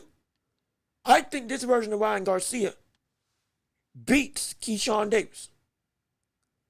I think this version of Ryan Garcia would beat Devin Haney again. Because I think Devin Haney, the way Garcia is built and the style at which he fights is a perfect counter to Devin Haney in the pro ranks. I know they drew a 6-6 in the amateurs and all that stuff, but amateur boxing versus here, what it means to win and how you win is a completely different light. It's a completely different world. But to put into perspective, Mike Tyson wasn't beating just anybody. Mike Tyson wasn't perfect in the amateurs. And Mike Tyson's style was perfect for the pros, where it mattered more than anything. Prize fight. Where the legacy was made, his style was conducive up here. That stuff, he faced somebody that was in the Olympics that had beat him. Or it was either the amateurs or Olympics. He beat him. And then Tyson fought him in the pros, I believe after prison. Or after the whole losing to Buster Douglas. And put him to sleep in 2 or 3 rounds, I believe. So I think that in the pro ranks, Garcia's style is perfectly fit to beat Devin Haney. Truly I do. I just don't believe that Garcia is just so far and away a mismatch against everybody else. Because I think that his ability to fight genuinely is there. That he could potentially be one of the last 2 guys standing. Without question. But let me see. Ryan got dropped and lost to Rolly. There's no way he beats Keyshawn Davis. Again, the context. He did lose to Rolly. Rolly beating Ryan is absolutely worth our respect. However, Rolly beat an injured Ryan Garcia. That would be like if we saw Shakur get beat by De Los Santos, but his hands were legitimately injured. Now, we've seen what Shakur can do when his hands are healthy, and it's been sublime. The injury is legitimate. It's substantial. We don't hold that against the person winning. We don't hold Tank beating Ryan Garcia against Tank. We just understand context. He did have a broken rib. That is not a fake. That is real. He had a broken rib in that fight, and Tank's camp knew about it and targeted it. They admitted it too. So this is context. And because of that context, the win is still the win. The victory is still the victory. That doesn't change. But what does change is equating that to the future success against the same fighter or other fighters. We cannot sit here and just say Keyshawn could beat Ryan Garcia. We can't. I don't think anybody would believe that. Or at least anybody would just buy into that. Especially since his brother walked away from a fight with Devin Haney. That alone has changed a lot of people's perceptions about what the world Keyshawn can be. How he fares against the other swath of competition around him, because all of a sudden, when you had a chance to show, yeah, I am better, or I am on this level, you walked away. Now, again, that's the speculation because of the action. But the question still stands, brother, were we even saying that he was on Devin Haney's level in the first place? And how big of a jump do you think Devin Haney and Ryan Garcia are away from each other that all of a sudden, automatically we assume Keyshawn Davis could beat Ryan Garcia? I don't think it's that big of a jump. Or rather, the gap is that wide that, yeah, you can just put Keyshawn in a new division who has some struggling instances against Albright, who struggled to be disciplined, making weight, and otherwise have that be the thing of, okay, yeah, he can beat one of the more, when he's on his game, monstrous forces in sport. I don't believe it. I just don't see that as factual when I'm thinking about who Ryan Garcia is. Because this current iteration of Ryan Garcia gives anybody in the world of 147, new or old, trouble. Big time trouble. Major trouble right now. He does. The current iteration Ryan Garcia gives Devin Haney trouble. Everybody recognizes that. Current iteration Ryan Garcia probably knocks out Brian Norman Jr. Quick. current iteration Ryan Garcia, Teo, sure, maybe be able to beat him. But is Teo on Rolly's level at this point in time? We have to find out. We assume the answer, just we got to find out. And Rolly, if he fought against the version of Teo that we saw, if Rolly fought against the version of Teo that we saw, not Teo, if Rolly fought against the version of Ryan Garcia that we saw against Barrios in the most recent fight, are you truly feeling Rolly Romero could beat that version? I just don't see it. To me, I just can't see it right now as a concrete fact of life. In my humble estimation. Let me see. Do you think in a rematch Ryan beats Rolly? I do. But again, it depends on the Rolly that we see tonight. You have to understand, Ryan Garcia, the whole issue with this has been Ryan Garcia has fought sooner than what we saw with Rolly. Rolly has not fought in over 400 days. Do we understand that? Do we understand that? We have to put that into perspective. The last time we saw Rolly fight was Ryan Garcia. He did not fight Devin Haney. He did not unify the titles. He did not go after Mario Barrios. He didn't do anything for almost 450 days. One of the longest stints of a lack of fighting from a champion in this current day in time in boxing. What that means is he's the last person we've seen get some level of evolution in their game. He's the last one. We don't know what type of Rolly we're seeing. The biggest question with Rolly is the consistency of Rolly Romero. Is Rolly going to be what he was against Ryan Garcia? Or was it a fluke? Was it a fluke? Was it a one-time situation? And we don't see that patience, that poise, that level of I don't want to say grandeur, but that level of confidence. Again. And the answer is we just don't know. If we knew, this would be a whole new conversation we'd be able to have. Right now, we don't know. If we knew, we'd have a whole new can of worms. We've seen Ryan Garcia get better. We've seen Rolly get better a year ago. And this is not me trying to diminish that level of skill. This is me trying to say we are diminishing that level of consistency in said skill to show up day in and day out. If we had that, I could be confident. But I can't be confident in a man that hasn't fought yet. It just isn't there. It's not right. 1, 2, it's not fair. And 3, the body of work to prove whether that would be true or not still does not live up to the necessary consistency to punch the ticket constantly that Rolly Romero is indeed like that. We could see Rolly lose tonight. Let's not forget. We could see Rolly lose tonight. We could see Rolly Romero lose his title tonight. And it be shown, oh my gosh, he really ain't what we thought. And it further nails the question, maybe Ryan was a fluke. Because the last time he's faced off against elite competition, he got beat. Yes, he was good against Tank up until he made a fatal mistake. And at this elite level, you can't make fatal mistakes. Against Isaac Cruz, he made a fatal mistake. More than that, he just got bum rushed and he had no answer.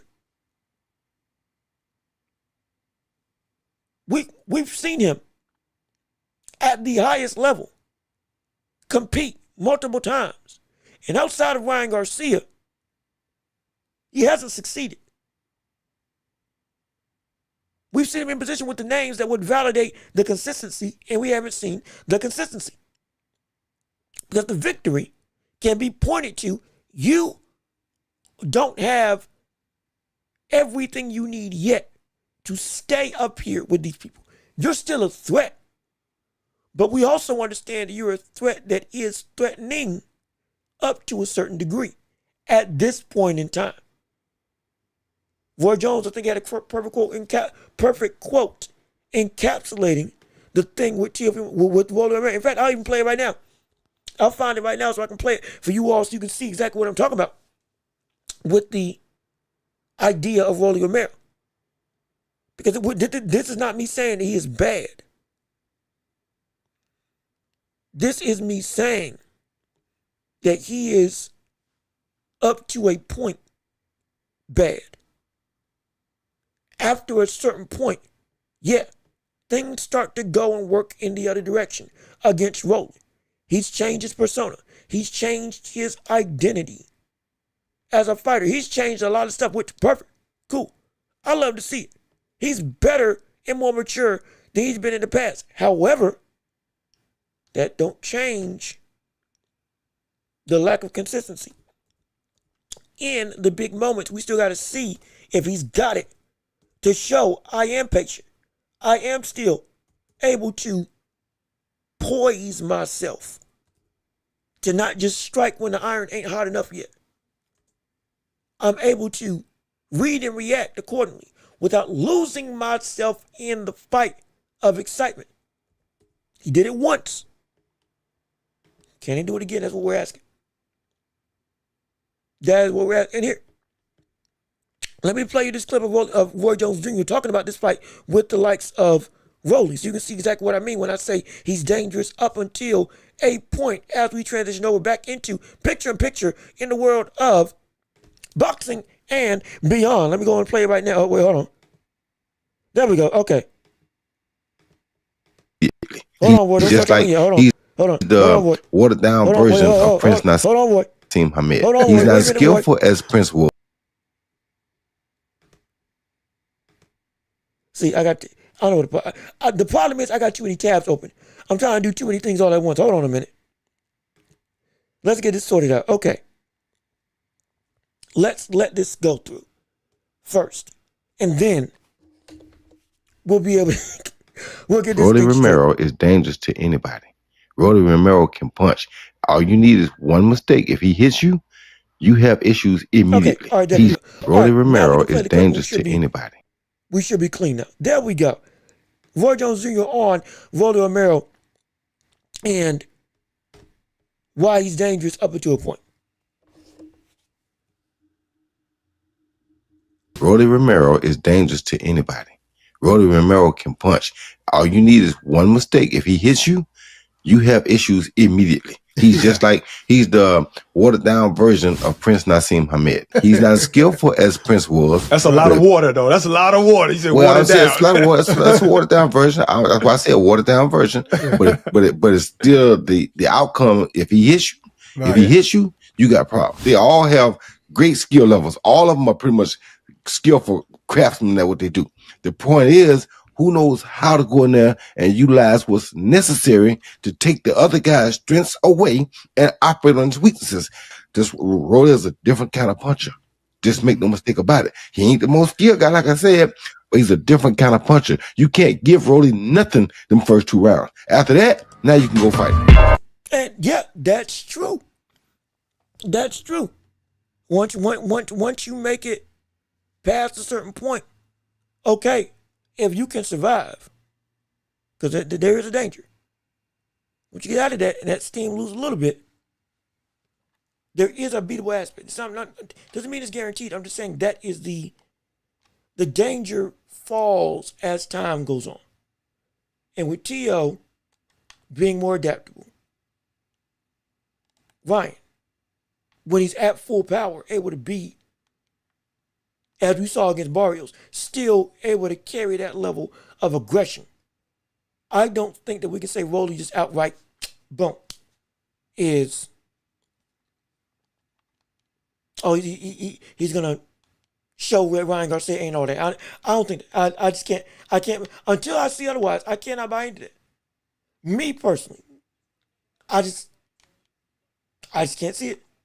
I just can't see it. I just can't see it. But let me keep on reading your chats and responses on the show. We still want to hear your thoughts and opinions on the world of boxing and beyond. After losing to Rolly, After losing to Rolly, Ryan beat Mario. What else has he done to make him good?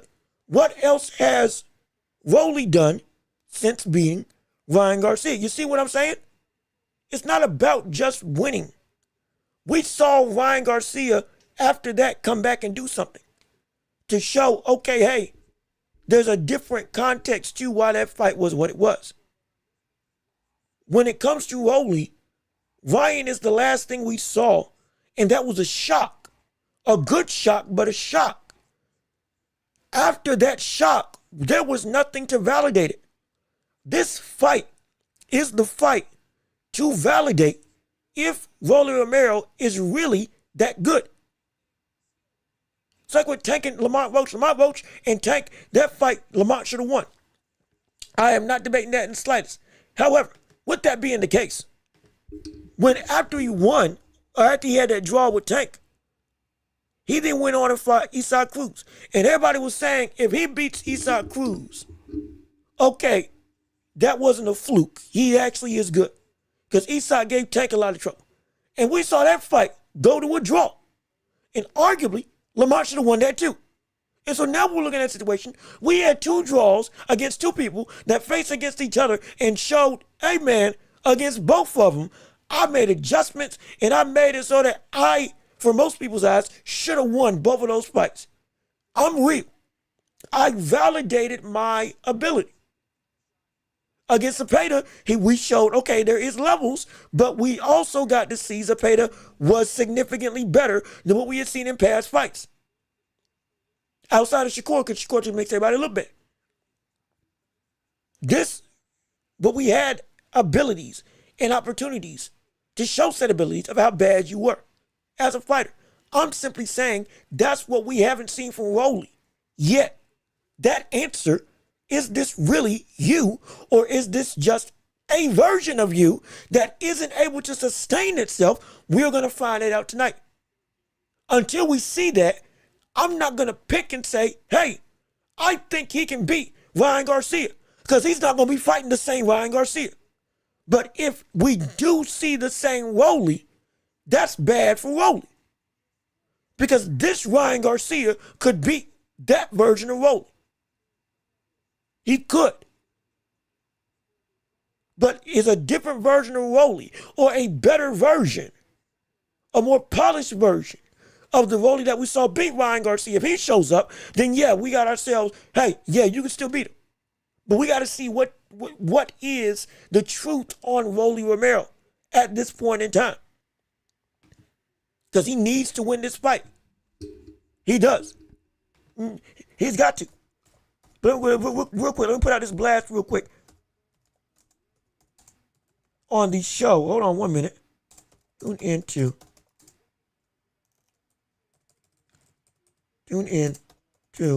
the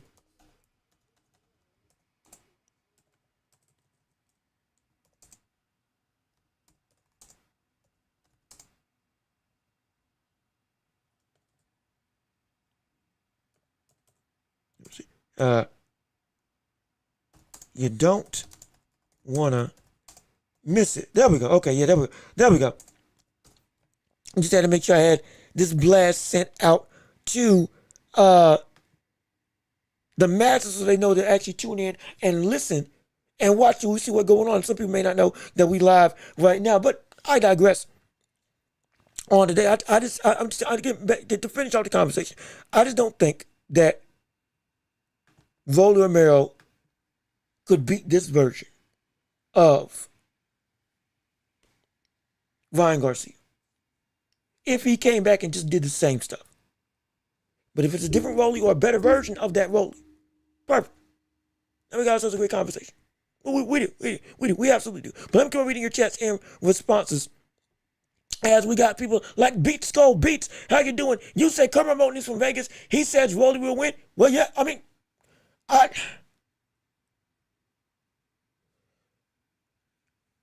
I'm glad he feels that way. And if he's right, perfect. Now, granted, I will say this, he does need to focus a little more on his own career because he's kind of gotten lost in the shuffle being under Floyd Mayweather. We're waiting on him to actually show up and do something more substantial to continue his rise as a fighter. And we haven't seen anything since, what is he, 8-0, 9-0? And he's just been left out of a lot of cards, and we're kind of confused as to what's going on. We don't understand. I don't understand why the sentiment is that he's not getting any shake in action. Has it been almost over a year since we've seen him in the ring? Might need to do a little bit more worrying about getting some level of activity in his own right. But again, that's just me. But if he thinks Rolly's going to win it, cool, fine. No issue there. That's no problem with me. But let me see. Beats, you also say Rolly has adopted a Cuban-style trainer to better utilize his power and skill. Perfect. If that's the case, perfect. Perfect. Perfect. Perfect. Perfect. No problem there. I love that. I love that. If he does that, I love that. Absolutely love that. Because that would help to give him a substantial boost in his ability to be not just a dangerous fighter, but a better polished fighter. I hope this actually takes into him becoming more, honestly, he's more skilled because he can fit him. Now, I don't know if he's going to be doing the same level of footwork, but definitely if it does work and blend well, make him at least a little more elusive, cause him to hit a little bit more counters in certain situations that he may not would have tried to attack in the past. Yeah, that can be scary. That can be scary for anybody that faces off against him, no question about it. Let me see. Rolly, like Brandon Adams with Boachuk, Rolly just might have Ryan's number. And now, I agree with it. I'm cool. There may be some times where a fighter just has another fighter's number. They just are built to beat them. People say that about Ryan Garcia and Devin Haney. Rolly may just be the type of guy. I just don't. That's why I want to see that fight. I'll be completely honest. That's why I want to see that fight. I want to see that fight so I can have the opportunity to say and see that Ryan Garcia, who can you beat and what are you as a fighter, so we know for certain if you are or are not really built like that in the grand scheme of the world of boxing. It's a simple question with a simple answer. And if we have it, it makes everything so much easier. But if we don't, my gosh, if we don't, it's going to have a situation where it's going to be more questions, more and more questions, more and more conversations, more and more dilemmas, and more instances of the unknown, as we call it. Because to some degree, that's what, not even to some degree, that's what it is. It is the unknown. It is the confusing nature of a fighter where everybody's trying to figure out what's what. What is the real? Who's got the upper hand? Who holds the cards in reality when dealing with a certain threshold of boxing?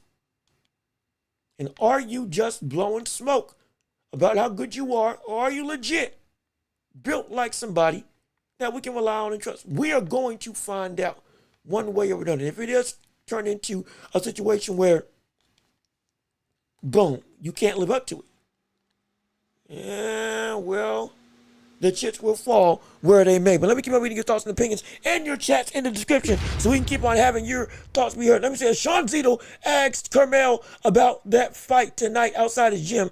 Moten saying people around Vegas don't sleep.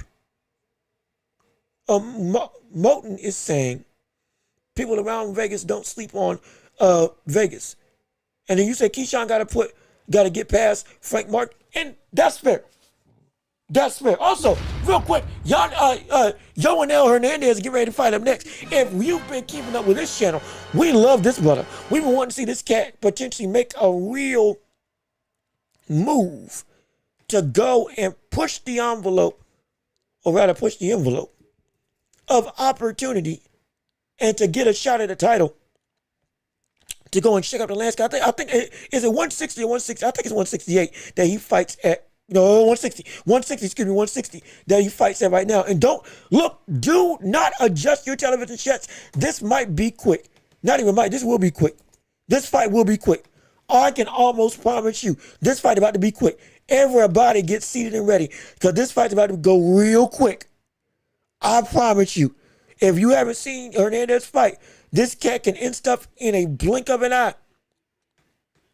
And against the likes of, shoot, I don't even know who his opponent is, honestly. And frankly, it's going to sound terrible. Frankly, I don't care because I just want to see the violence that ensues. But here we go. Hernandez in the ring again as a knockout savant, looking to go through his stiff jab. Already lands. Hernandez against Verón. And already Verón is hurt. Wait a minute. Already Hernandez with a stiff jab rocking the head of Verón. And looking to do some real big damage real quickly on this night. It's looking like a night that's going to be real quick for his opposition. Big straight right by Hernandez. Big hook and overhand right by Hernandez. Already feeling comfortable and already feeling very much in control at this point in time on the night of the fight.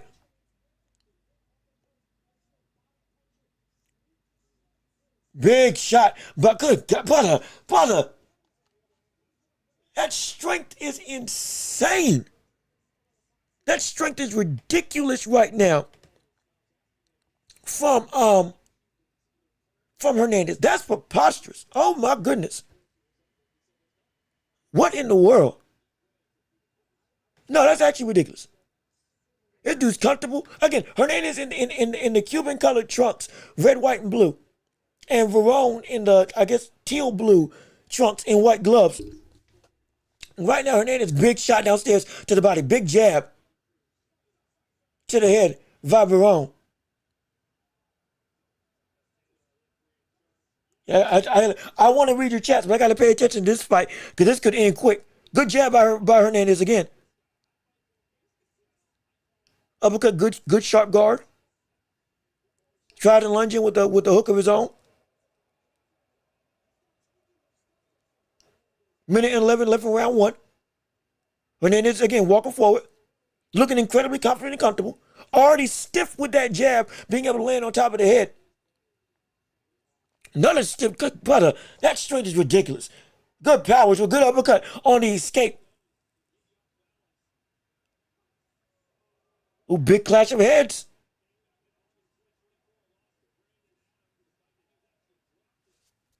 Yeah, I need to see this, brother. I need to see this cat.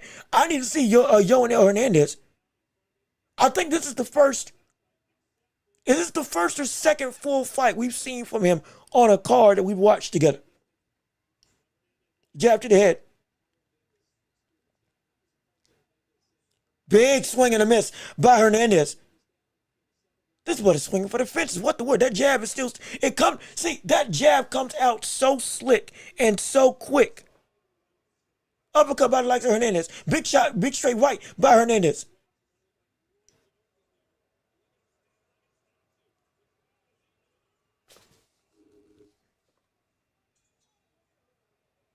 Oh yeah, no, this cat's gonna be fun to watch. This cat's gonna be fun to watch. But let me go back to reading your chats and responses on the show so we don't miss a moment of what we have going on as you all are here watching and listening to us from all around the globe. We appreciate your support. We appreciate love. We appreciate you joining in on our live stream today as I'm reading all of your chats in the comment section. I want to make sure I don't miss a moment of what you have going on.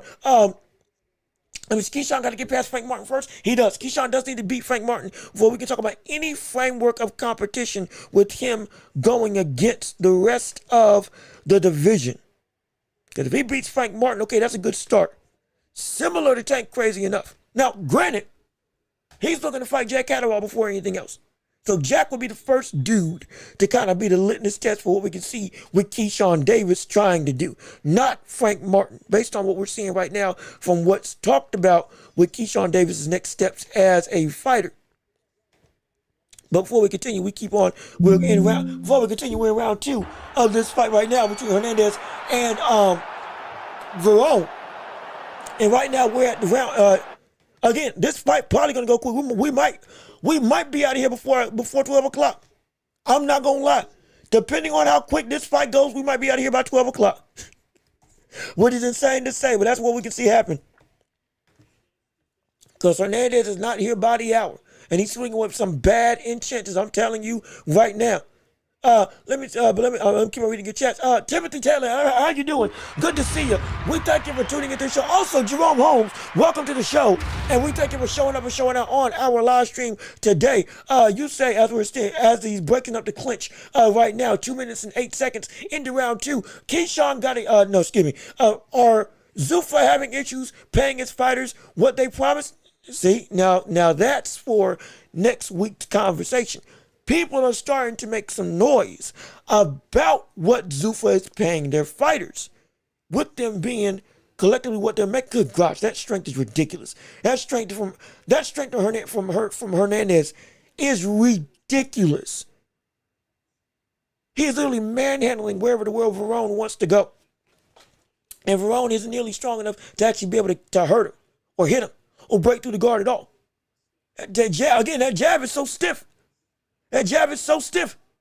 It's ridiculous. But Zuffa having trouble paying their fighters, I don't think it's trouble paying them. I think it's just the same thing we've been saying in the past. They don't pay their fighters. This isn't anything new. This is what Dana White did over in the UFC. And now, in boxing, we're starting to hear those same conversations rear their ugly head again. Again, the sport is not the problem. Dana White, in this situation, Zuffa, is the problem on that end. So I think there's a struggle in paying, but it ain't because they can't afford to. But that's another conversation that we're gonna have later on in the day or in the weeks to come. Let me see. Moten says people around Vegas don't sleep on Rolly when asked by Sean Zito. Understandable. That's why we said he is a legitimate threat. As a big sweeping hook by Hernandez misses, Verone tries to throw some shots of his own, but again, they're just the talent level is just completely different. We're waiting. I'm expecting this fight to end within 5 rounds by Hernandez being able just to knock out Verone at this point in time to set the table for the main event. But let me see. Jerome Holmes, you say, is the main event next? I want to say yes. The main event is next after this fight. Good hook by Hernandez. Big shot by Hernandez. And again, showing some slick hand movement and footwork with that Cuban style as we end the round. Let me see. Teofimo Lopez. Teofimo Lopez.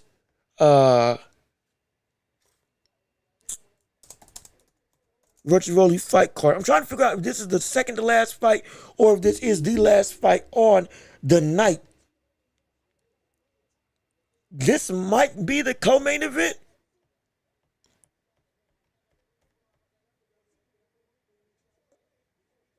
Yeah, okay, yeah, no, this is the co-main. So this is the co-main. So the main event is next. Teo versus Rolly is next. In fact, I'll put that here so people understand.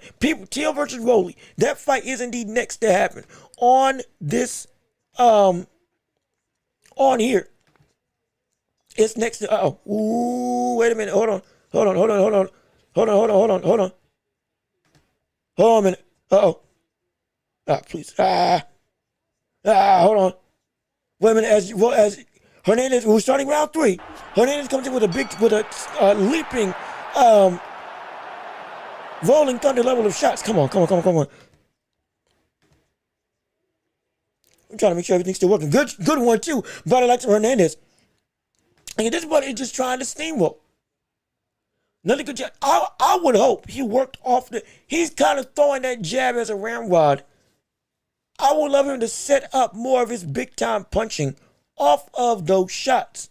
Hook to the head by the likes of, okay, there we go. Hook to the head by the likes of Hernandez.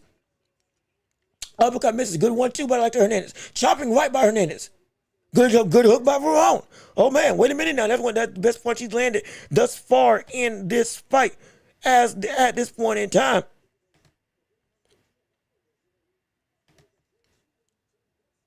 And I'm going to read more of your chats after this round. Because like I said, with this fight, we don't know. It could end at any moment. Big cook by Hernandez. Another jab. Missing with a shot there. Verone trying to throw on the inside. See, Hernandez, how do we say this?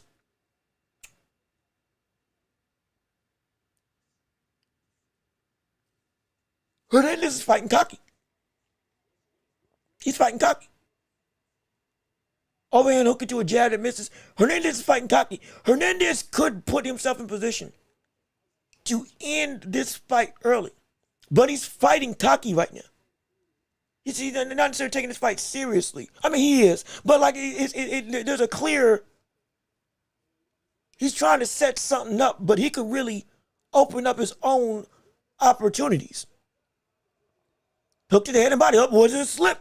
See, like he's posing, he's doing all this other stuff, and it looks cool. But kind of the shock of impact that we're expecting to see outside of you're moving Verone around the ring with your shots, cool. But you're not like putting this brother in the dangerous state that we want to see as much as we've seen it in the past.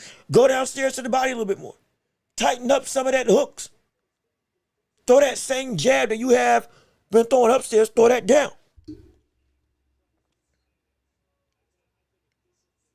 Good one, good touching, good 3-punch combination there. Off of the lead shot, that's good. We love that. I'm excited for that. See, and you got caught with a shot of your own. And now you're punching, but you're missing.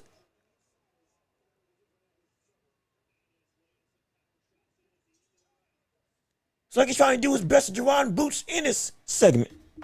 And it ain't working the same way. At least not to me. But let me see.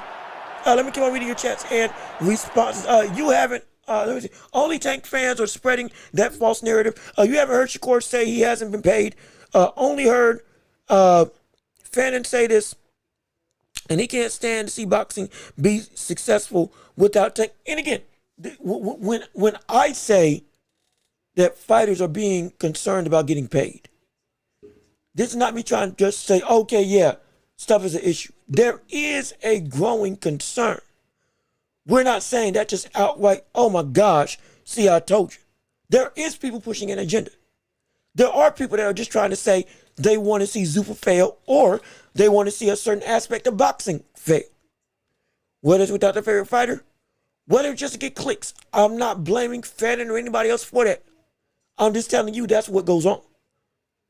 Me, I'm seeing that there's a bubble that's getting ready to rise if stuff doesn't get careful.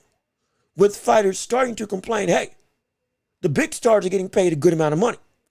But the people that, for what they normally get paid for, other people as mid-card or, near the top level, they start getting, if they start getting done over with, I'm not making nearly as much money, I might as well go on sign, stay where I'm at. Then the call is going to get a little bit louder.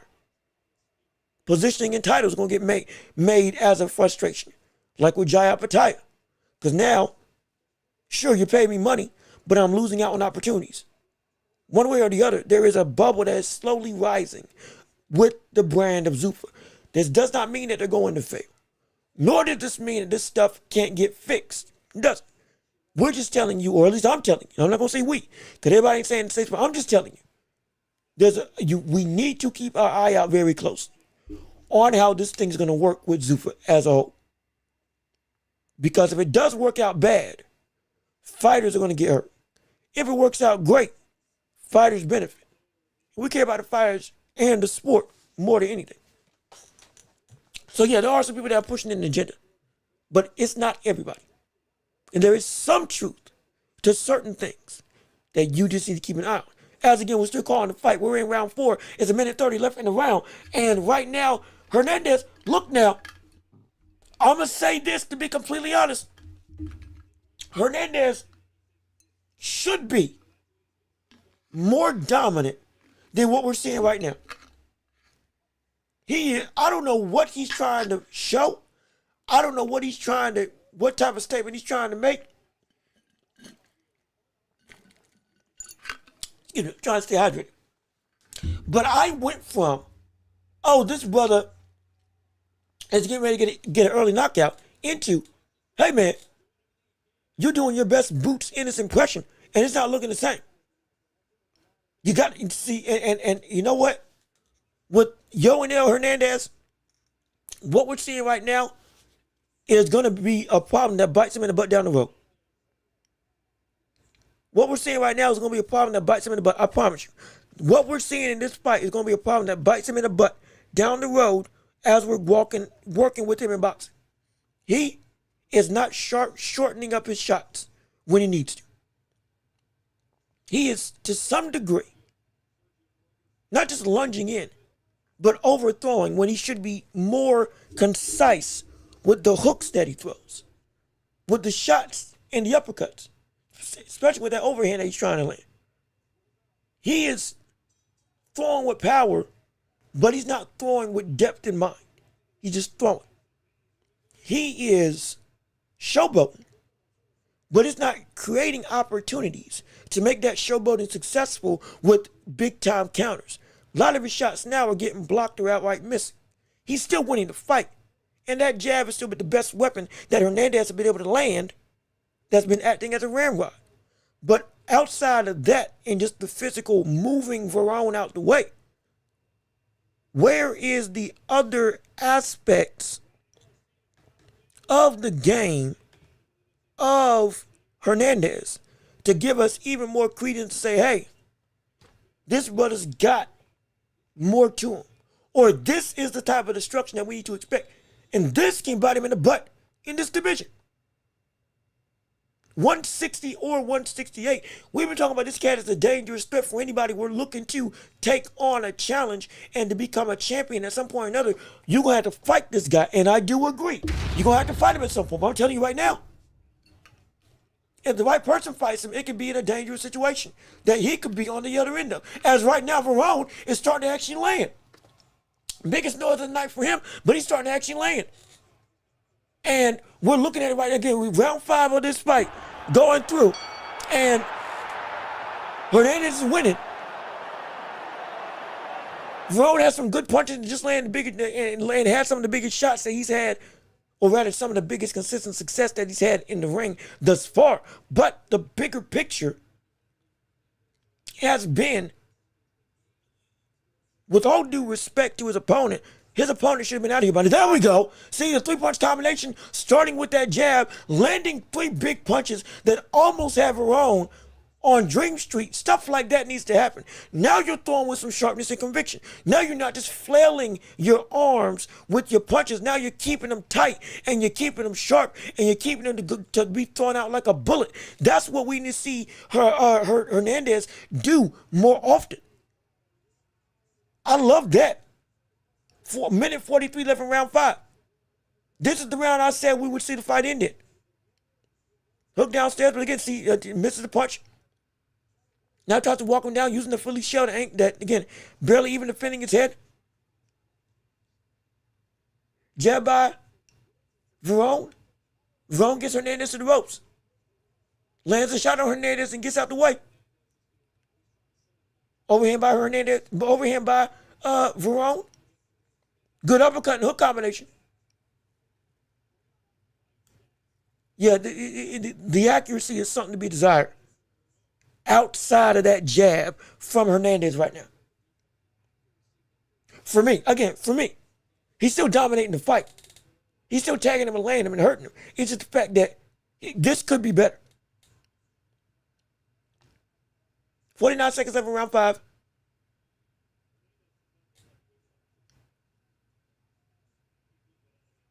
Verón finding openings. Hernandez with good shots on the inside. Hook to the body and head. Another up jab by Hernandez.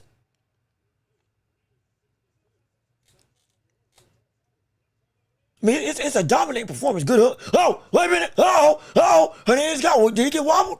Was he off balance or did he get caught? Either way, Verón is trying to take advantage of it. Wait a minute. Hold on. Did he get caught with a shot?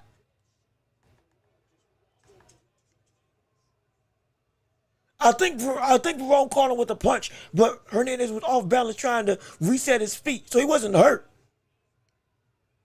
But it's the biggest moment of the night was that. But like, yeah, no, it's. I mean, this is.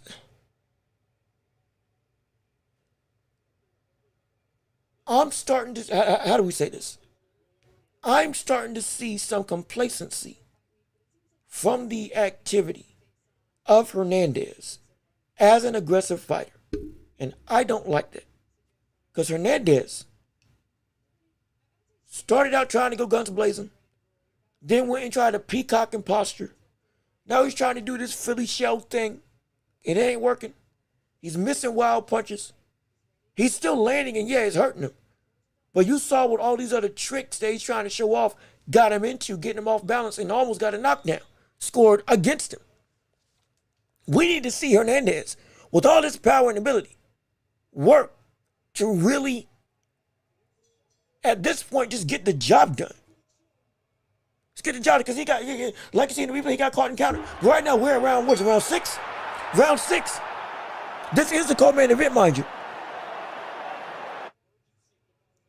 Hook to the body by Hernandez. Again, just trying to throw. He's just trying to be physically strong.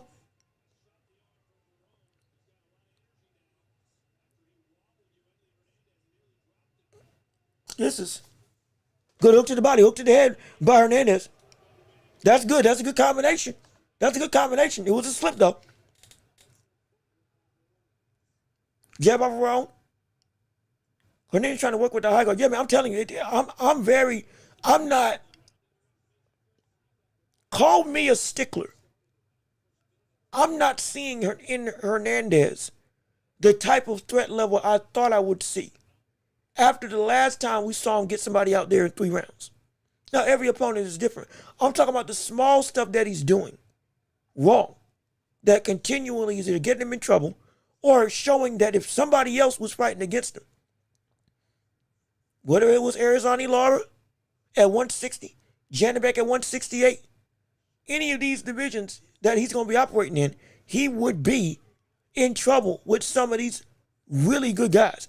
I just don't think this guy is polished like he needs to. Because there's something, I'm trying to describe it. There's something about his style that is like he could be a de facto finisher better than what we're seeing right now. Because this is the type of guy that he should have gotten out of there by now.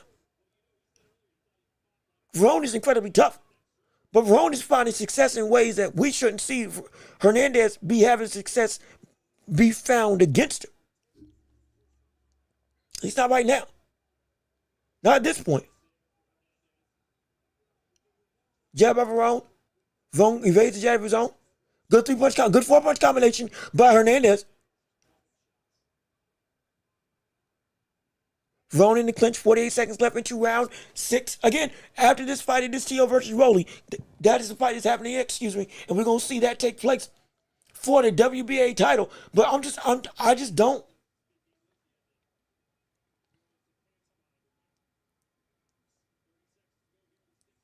Something about this performance is rubbing me the wrong way. 1-2 by Hernandez, but it misses. Verone pressing the issue. Good straight right by Hernandez and using that as a jab. Hands down, trying to use his head movement. Jab by Hernandez lands. 10 seconds left in round 6. Something. What is it? I can't put my finger on it.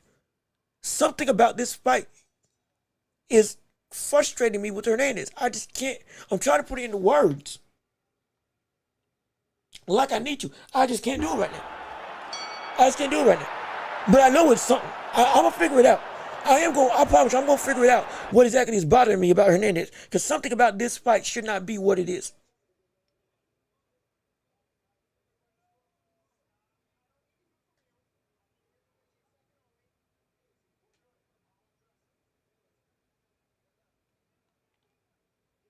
I can't put my finger on it. It's something. Hernandez in fact, let me look at his competition. He's going to be fighting. Hold on, before I even continue, hold on a minute. Who in the world is around him? Who in the world is going to be around this brother?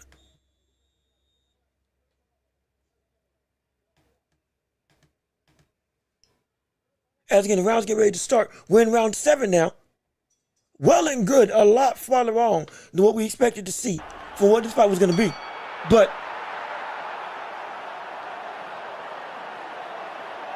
I mean, yeah, look, right now he is directly behind Arizona Lara in the rankings. He could fight for Lara's title.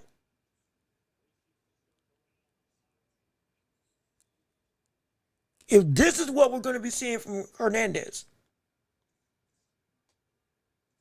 in a fight with Arizona Lara, I would pick Lara to win as it is slated today. As slated today.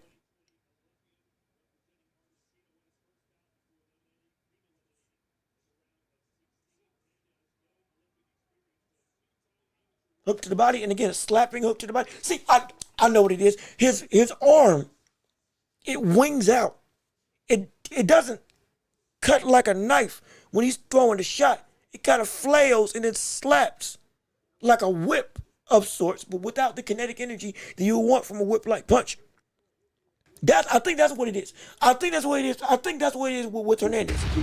The way he punches with this hook specifically, it flails out before it connects with his opponent, instead of just landing and being sharp when he goes to throw. That, I think, is what frustrates me. And on a lot of his punches, that elbow flails out when he's trying to throw. And this isn't me trying to be uber technical. I'm saying that's eating away time to land shots in openings that are there. And shots that would be able to punch through the opponent, they're still affecting him, but it's just hitting on the opponent. Good shot to the head by Hernandez. And so he's winning this fight, without a question he is. This could be a more demonstrative performance. And it should be. From what I'm watching and what he should be doing. 55 seconds left in round 7. Again, please tell me if I'm wrong in the chat, because I would love to hear your thoughts as you're watching this fight. Good double hook by Hernandez. Hook again by Hernandez. See, like he's not punching. It doesn't look like he's punching through the op. I noticed this in the last fight. And yes, he's 10-0 with 9 KOs on his resume. I'm not denying that he doesn't have great power. I am saying it could be significantly better.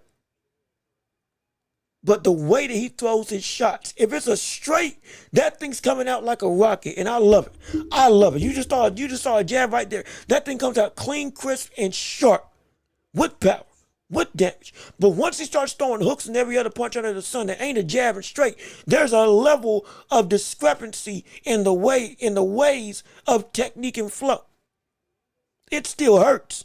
It is still insane power, but it could be even better. And he just ain't throwing it like he needs to. That's my issue. That's my problem as the round ends. As the round up, and speaking of pressure, or rather speaking of issue, we got Shakur Stevenson up on the screen. Let me hear what he had to say real quick.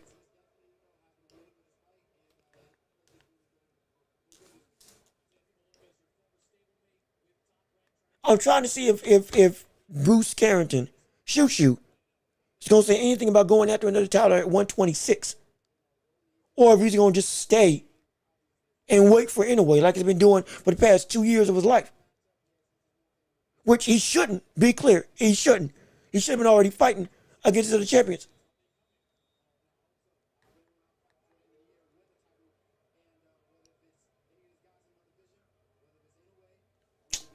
I knew it. See, this brother's still thinking the same way. He's not going to make it to Inoue. He's not going to make it. Shakur Stevenson not going to make it to Inoue. He's not. See, based on that right there, he might just lose his title. Why? Because he's not focused on handling the business at his own division. He is still looking down and still trying to get the big fight with the likes of Inoue. But Nick Ball made that same mistake. And he waited, and now he's out of a title shot for any of the opportunities because he lost against Brandon Figueroa. As, again, round starting to start, and Hernandez is, again, throwing with some real heat and fire. But Verone is very much looking to be dominant and, well, not dominant, but hold his own in the standings against this physical powerhouse that is Hernandez. And it's but again, as we're still just calling the action and discussing the aspects of in a way Shakur, because he came across our screen. Shakur may not hold his title to be able to fight anyway. And if in a way, it's the only thing that he is looking for. And he doesn't want to call out Espinosa. He doesn't want to call out the likes of the people that will get him ready to see if you're ready to fight in a way. I think you're making a grave mistake. Grave mistake. I really do. Honestly, I do. Honestly, I really do. As you can start, just taking a sip of water just to be sure I am hydrated like need to be. Is Shushu ready for Inoue or Bam or Nakatani? Choose one. None of them. He ain't ready for none of them. Not one. Not one. If you want to say Bam because Bam's at 120, just got to 122, okay, cool, because of the sake of the size difference. But he ain't ready for, as skill-wise, he ain't ready for not one of them. Not one. Not one at all. Well, good uppercut by Hernandez. But Verone still takes it in account. Now Hernandez is starting to sharpen up his punches, thank gosh.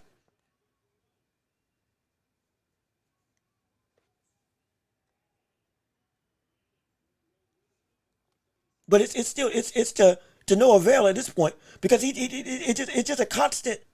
Again, see, he goes up and goes down, being able to be sharp and then not be sharp. But fight starting to heat up now as we're getting into round 8 and on. Hernandez is looking for the KO, try to end this night off strong. But no, Shushu, he can't fight none of them. He can't beat none of them. He's not nearly as good as any of them. Excuse me, not nearly as good.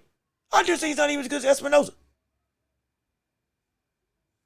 Is that wrong to say? Hey, is that wrong to say? I dare say he's not even as good as Espinosa. He's got to get through Espinosa. Brandon Figueroa. There's a lot of stuff he's got to get through before he goes through and actually able to fight.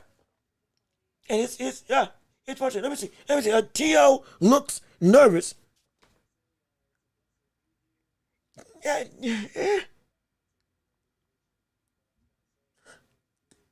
I could see that. Tio, right now they're showing him in the locker room right now. Right now, yeah, Tio does look a little concerned. Now, granted, he's had that look in locker rooms before, and he's mopped the floor with people. So it might be that this is just him getting prepared and ready.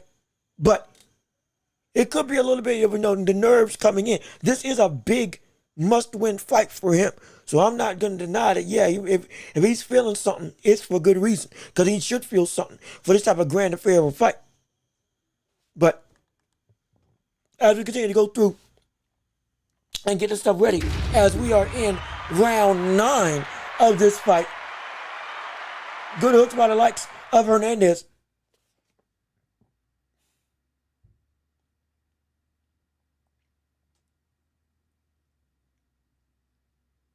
Two minutes, 36 seconds. Again, Hernandez just cannot knock this butt out. He just can't do it. Verone, credit to him. Verone is taking a litany of punishment and like genuine good shots. He's been able to stay standing and it has not been afraid of the fire that's coming at him. Hernandez, again, should have been able to knock this butt out. It's the fact, it's the mechanics. The mechanics are the problem. The mechanics are the issue. The mechanics are the biggest disadvantage for Hernandez getting in position to fight with these other people. And again, as we're at 1:54 in round 11. But continuing with this situation of Shushu, every time this brother talks, he's never talking about his own division. He almost throws away his own division for only talking about Inoue. And that frame of thinking is not good. When Hagler called out Sugar Ray Leonard or Tommy Hearns, he never got away from his own division saying, I still want you. He was still naming people while naming the biggest op that he wanted. Shushu just said, any other champions up there, I'll take them. If it's Inoue, looking at the camera, making a face, I'll definitely take that fight. Putting emphasis on it. He's not focused on his own work up here. Let's not forget he had one of the worst. He had one of the, as a reigning champion, He just had his worst title defense in a fight that we watched. Not on here, but I watched live, 4th of July weekend. And everybody was walking away saying, hey, brother, you are not ready for this cat. Because you look terrible up here. In a fight, and you're supposed to be the most exciting fighter that's got all the stuff, and you ain't nearly where you need to be. Again, 28 seconds left in round 9 of this fight with Hernandez and Verón. But you ain't nowhere close where you need to be. And because of that, we don't have any hype in you fighting anyway. You're now putting your name in a situation that we don't even want to put you in. Because we just saw, but you struggled to get somebody that was anyway, he would have mopped the floor with him. You have yet to have a performance that will put fear in the world of Inoue. You are a good fighter. You can fight. You have not shown at this division with a belt around your waist the ability to sustain a level of excellence that separates you from the rest. Because everybody else that hasn't been able to do that, or that thought that they did do that, has succumbed to the same fate. Stephen Fulton was the best in the world at super welterweight. Everybody was saying it's clear cut, he's number one. And Inoue came through and made him look like you were at the back end of your career. Ahmed 12-1, but went on an 11 fight win streak just about. Knocking everybody out left, right, and center. One of the most feared fighters at 122 was seen as a brother who Inoue was ducking. And Inoue came through and said, yeah, you're nothing to me. We have seen time and time again a boxer in terms of Inoue who thinks that, or in terms of facing Inoue, who tried to prop themselves up as I'm worth the challenge. They ain't worth the challenge. Ain't worth nothing when the grand scheme actually takes place. That's what I'm saying is going on with Shushu. You haven't improved your medal up here. You're going down the same path that Nick Ball went down. Just like Nick Ball, same thing's going to happen to you. You're going to get knocked out. You're going to get beat. You're going to get outboxed. Because you haven't even shown your ability to improve against the best, against your own division. And you're not even looking in the direction of your own division. You're just skipping steps, waiting for somebody to come up. It's going to be a frustrating sentiment. I'll tell you, it's going to be bad. It's going to be really bad. Let me see.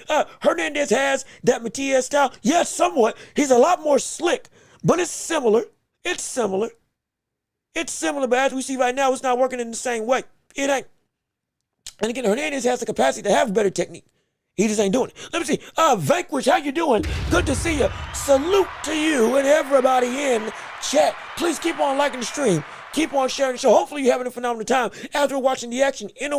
Teo versus Rolly is the next fight up. We're discussing a whole bunch of things as we're watching this fight. Good hook by the likes of Hernandez and a good following out Verón.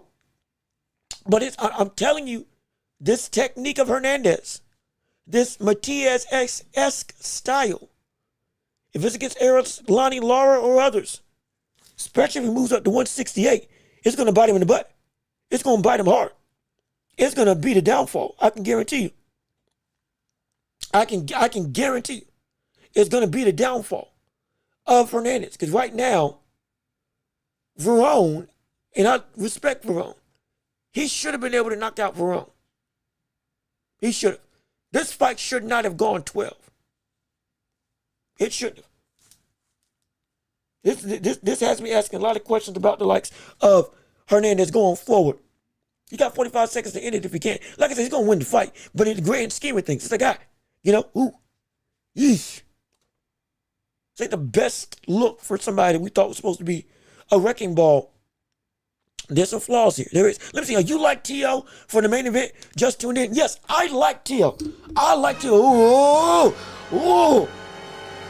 He got caught with he got caught with an uppercut. Okay, he ain't hurt. It looked like Hernandez might have been hurt for a second. He got caught with a major uppercut. But yes, I have Teo winning in a decision for the main event. I don't think he's got the power to knock out Rolly Romero. I don't think he's had the power to knock out people since the likes of 135. I do believe that he is a better fighter than Rolly Romero. I don't have faith in his father as a trainer. But I'm trusting that we're going to see Teo's own instinctual ability show up and show out and be able to succeed in this fight against Rolly Romero. I'm trusting. Don't know if it's going to happen. I'm believing. If his father is the downfall for this fight, and we don't see a situation where Teo can adjust if Rolly gets an advantage, Teo is going to lose. And Teo should drop his dad like a bad habit, regardless of whether you need his voice in the corner or not. You put him in a different role. You don't have him train with you, because this buddy's going to make you lose whatever is left of your prime with his inability to train. And he's going up against a better trainer. He's going up against a trainer that's better than him. He's going up against a trainer that's actually trained a multiplicity of world champions, not just one fighter.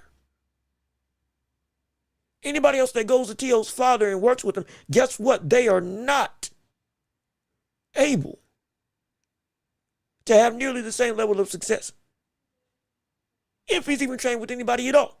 Because I doubt anybody's called him to say, work with me. Why? Because you can't do anything with me. You can't. And then see, yeah, that's a good point too. The trainer side is big. It's huge. For this specific fight, it's huge. Because we just saw a situation where Teo, we saw clear as day, there is a level that Teo's dad can't help him. That's the problem. Anthony Joshua, even when he got beat, his corner was giving him the right advice. He wasn't getting to a point where he could not think of an answer. He wasn't doing that. We've seen a multiplicity of fighters, even in losses. The trainer was telling them stuff to do, specific stuff to do, to make a game plan to win. They weren't overwhelmed with the moment to not be able to go and give you a concrete answer rather than just say you got to hit him. It was better than that. Always. Something was always being written on the scrolls of the coach's plan. Teo, we saw clear as day. There was no hope in him being able to tell his son what to do. Not one iota. There's no plan B if plan A fails. You will lose if plan B takes place. Because then it turns into Rolly has to be the man. It turns into Rolly. I thought they were about to give it to the other guy. Rolly has to be the man to go through and make the adjustments, make the shifts, and make the change. Not his trainer. Rolly's been the one that's a thinking fighter. Rolly is, not Rolly, excuse me, I'm sorry, not Rolly, Teo, my apologies, Teo is the man that thinks more than anybody else inside that ring when it comes to his corner. Teo is the man that is able to adapt and change. But Teo, as great as he is in that regard, can only do but so much without a corner. That could be the very definition of X factor in this fight. Teo's father being the worst position for him. If he cannot go and be better. We're going to find out. Let me see. Let me keep reading your chats and responses. Let me see. I agree with you. I don't see Rolly winning too low of volume. Yeah, that might be a thing. Now, granted, man needs a lot of volume. Because he could, if Teo gets to a point where he doesn't figure out a way to throw, it could be another Ryan Garcia all over again. If that's the case. But, like I said, if the volume is there and the slickness is still active, yeah, Teo should be able to outbox and outmaneuver on Rolly Romero. Let me see. If this is Vegas, Teo will have to fight or get booed. Yeah, no, he will. He will. It's going to be, he's got to put up or shut up. This is Las Vegas, Nevada. This is one of his, he was built to fight in these types of venues. This is his atmosphere as a fighter. He doesn't want to lose this atmosphere of stardom, but he can, or at least loses a portion of it. If he goes and messes up here, there's a real understanding. This is a real make or break situation. Do you think Hernandez can beat Brandon Adams? No, he can't. No. After this, no. And this is not because I am against Hernandez. Like I said, Boxing is somewhat of a sport of what have you done for me lately? This, in my opinion, this was supposed to be a fight that Hernandez would have, if he was really, if Hernandez was better, he would have gotten his opponent out of there in 5 to 6 rounds. Hernandez flails his arms when he punches. Hernandez does somewhat of a Matias type of style, but with more head movement. But at the same breath, it's peacocking. And it works. But at some point in time, with a better opponent, he's going to get caught with some of that stuff. He's going to get caught. It's going to hurt. Whether it's Adams, again, whether it's Arizona Lara, who's at 160 right now, which is where Hernandez is as well, it's going to hurt. Hernandez is in the position right now where he's going to have everybody coming up against him that they're going to be championship opportunities. He's right there. There is going to be a need to be better and sharper as a puncher. The high guard, I like that. The jab, I love that. His 1-2 combination is everything I would want for somebody that's that strong, that athletic, and that physically gifted as a fighter. I have no qualms with that. Once you get outside of that, everything else that he throws and some of the other stuff that he does has me questioning whether or not he can be able to compete without getting overwhelmed by the better, sharper skill sets and mechanics of the other champions around him. That's why I'm getting concerned. Adames included. Even though Adames isn't the champion right now. But Adames being one of the bigger contenders, he would lose to Adames if Adames fought against him. At this point in time, I'm picking Adames. It would be an outright war, without question. But I'm picking Adames at this point in time. Because I strongly feel the stuff that I'm seeing here, in the mechanics and the way that he punches, the openings that he gives, the missing shots when he's got his opponent on the back foot that should be landing. I'm concerned. I'm concerned. I'm really concerned. Welch, I'm curious if you could see a knockdown in this fight, not necessarily a stoppage. If I see a knockdown, it would be for Rolly. I don't think Teo has the power to knock down Rolly Romero. I think Rolly has the power to knock down Teo. But I think Teo is tough enough. He won't get knocked out in this fight, most likely. Every time he's got enough for multiple knockdowns in his career. Camboso, Sandor Martin included. He's been in tough fights where his chin has been able to eat quality shots and keep on trucking. I don't think that he's going to be in danger of, or rather, excuse me. Yes, he's in danger of getting knocked out. I don't think it is going to be one punch and it's over. It can, because we're talking about Rolly. But I don't think that's going to be what happens. But I do think we're going to see a knockdown. And it might be by Teofimo, it might be by Rolly Romero.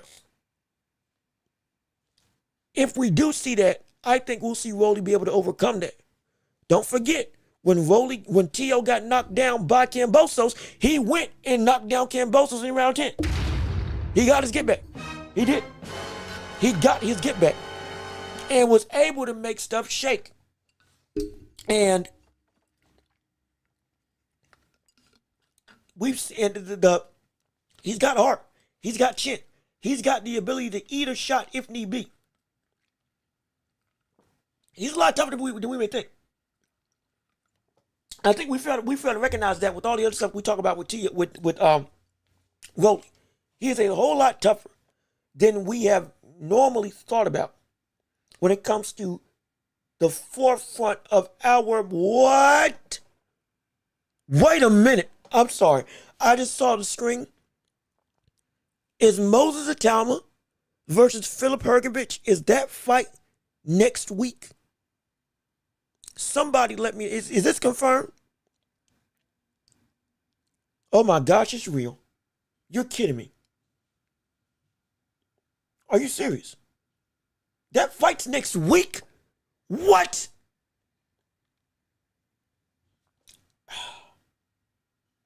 I'm sorry. We've been so in tune talking about all these other stuff involving the world of boxing, Rolly Romero, Teo, Ryan Garcia, Conor Ben.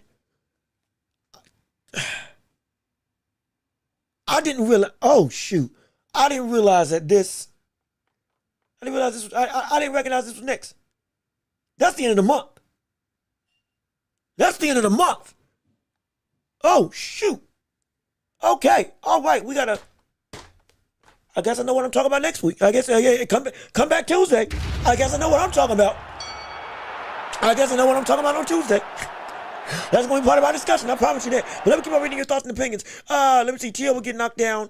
Teo will get knocked down in round 5 or 6. I would say yeah. I would say that's what needs to happen as well. Knocked down in round 5 or 6. That's what needs to take place. The steam sometimes gets lost later on in the fight for somebody like a Rolly. I'm not saying it's going to happen. I'm saying it can't.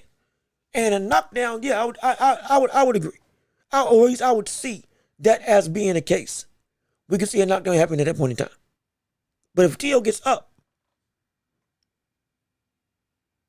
then, and he responds in kind, now we got ourselves a very interesting fight. Let me see. Oh man, Atama gonna piece him up. LOL. Now be clear. This is the biggest fight he's had thus far. And trying to become a champion and trying to become somebody who is you guys, we got all these bots on this thing. And trying to become somebody that is reigning as a champion. Looking to get one step closer to a world title.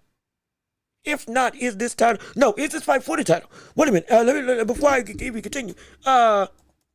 Moses Italma. Is this fight for the world title?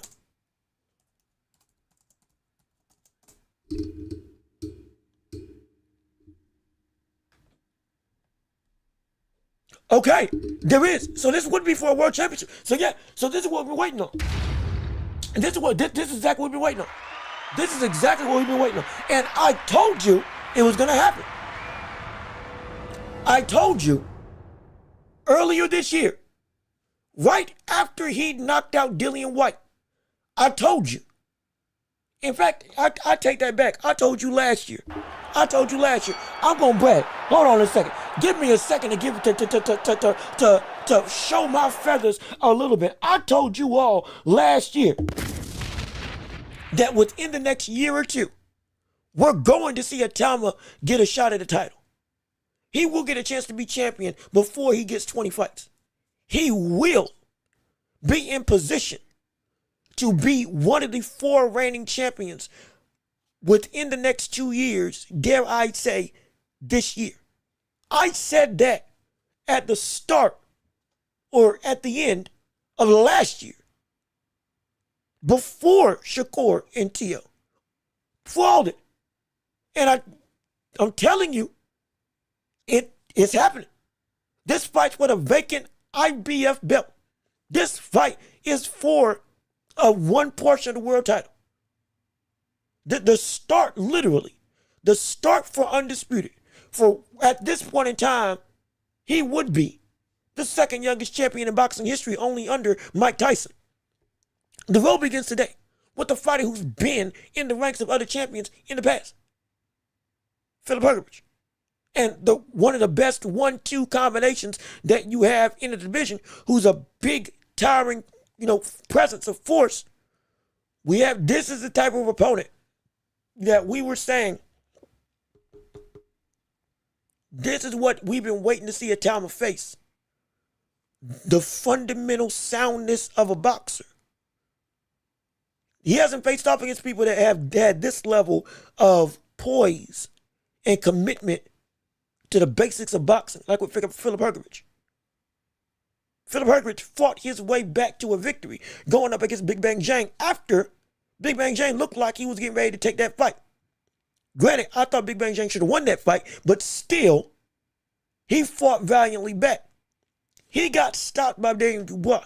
Let's not forget, when he fought Daniel Dubois, let me get this ad. This ain't, I don't know why it was on my screen. But when he fought the likes of Daniel Dubois, Philip Hergovich did get stopped. But before he got stopped, he was landing right hands at will at Daniel Dubois. And it was not, and Daniel Dubois had to literally only be able to power through them. He couldn't go and get around them. He couldn't go and get and figure out a way to evade them. We're dealing with a fighter in Filip Hrgović who is still a dangerous heavyweight, at this division, considered an elite level heavyweight. And he should be. He should be. The level of elite, yeah, it's not as high as, again, in Usyk or Fury. We understand that. He's fell off a little over the years.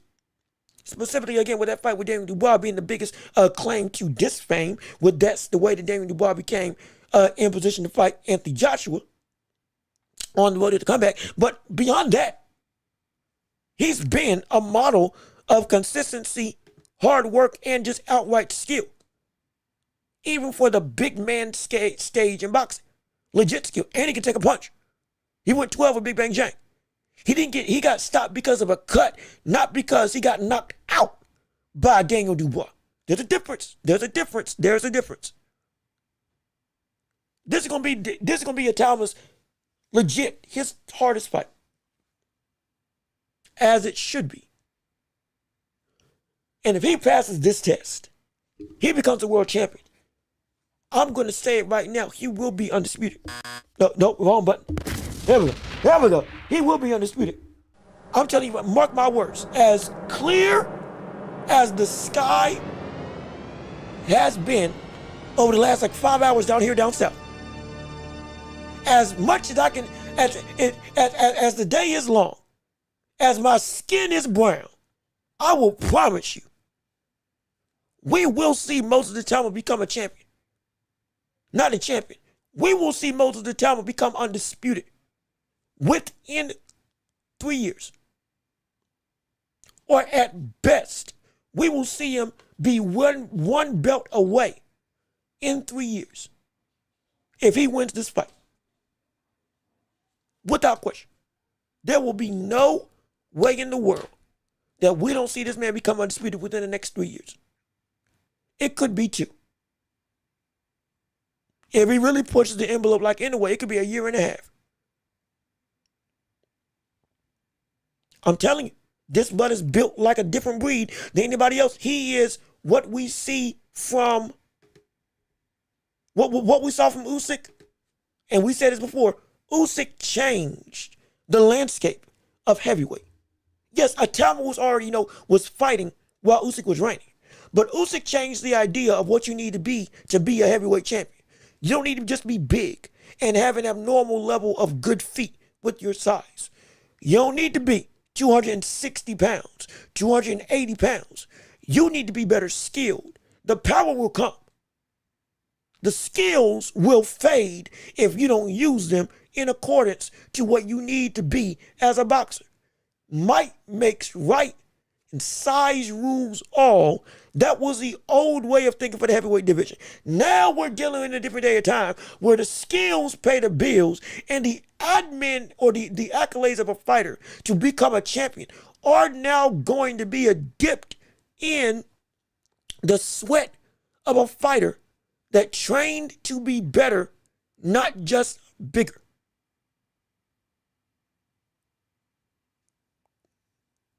Usyk is the same height as Muhammad Ali, but he's also one of the smaller heavyweights in this division today. But the skill sets that Ali, Frazier, Joe Louis, Floyd Patterson, Jack Dempsey,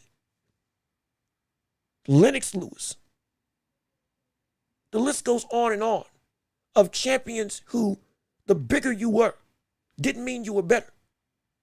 You fought you were the size of a heavyweight, but you were the skill of a middleweight.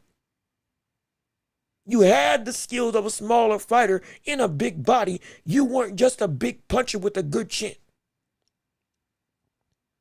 And the ins and outs of the sport meant more than just the size of the athlete. Can you take a punch, walk him down, and then hit him with a better one?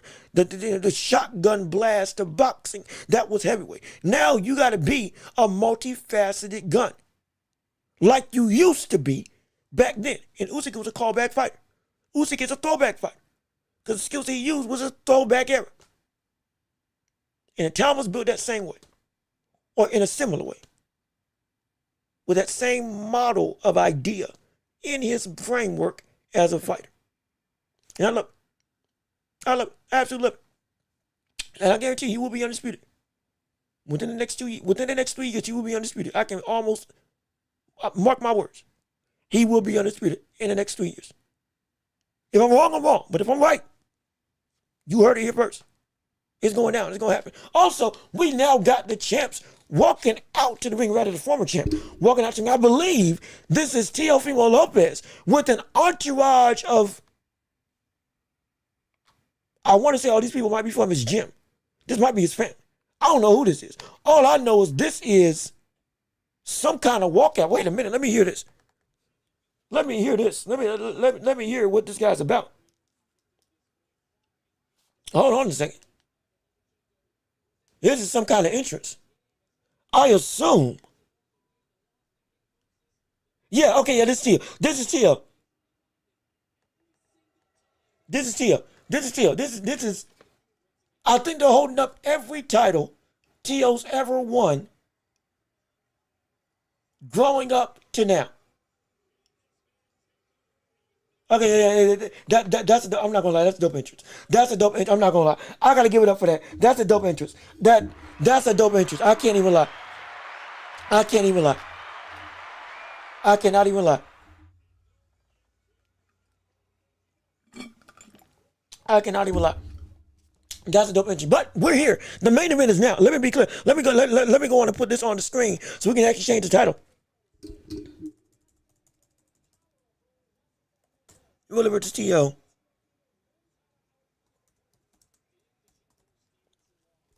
Yeah, in fact, actually, we can just shift it. We can just shift it now. We'll just go here. RD, yeah. No, perfect. I think we'll do that.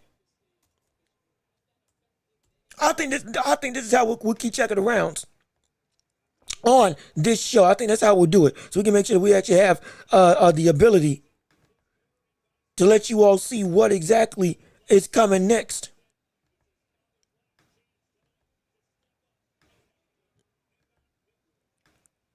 On this stream. There we go. Okay, yes, we're getting ready to start round one right now of the main event. Make your final, yes, please, make your final prediction for who you think is going to win this fight. We want to hear from you. It's now or never.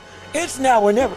We need to understand, do you think that we will see Teofimo Lopez beat Rolly Romero, or will Teo get another upset in his career, beating both Ryan Garcia and now Teofimo Lopez? We want to hear what you had to say and get your final thoughts in for who you think is going to win. Is it going to be Teo? Is it going to be Rolly? In fact, I'll put in a poll right now.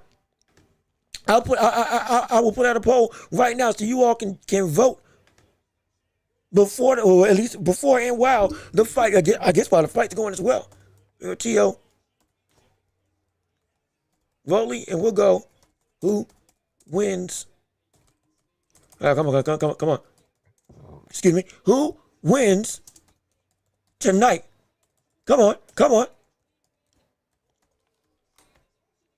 There we go. Got the poll ready. Got the poll going. Now we can see what you all have to say as you can vote and keep on hearing everything. Let me see. Legendary Super Saiyan. What's going on? UFC went right. Money bag. Let's see if Rolly can get the upset. Oh, excuse me. You bet on the UFC and you made a bag. Hey, congratulations to you. You know what? Throw those bones my way. Give me. I deserve 50%. I deserve 50%. Hey, look, I deserve 50% just for the sake of entertainment. You know, this premium type of content don't come cheap. We gotta give it. Hopefully, I've made you a smarter fan, a more introspective lover of the sport. So you know what?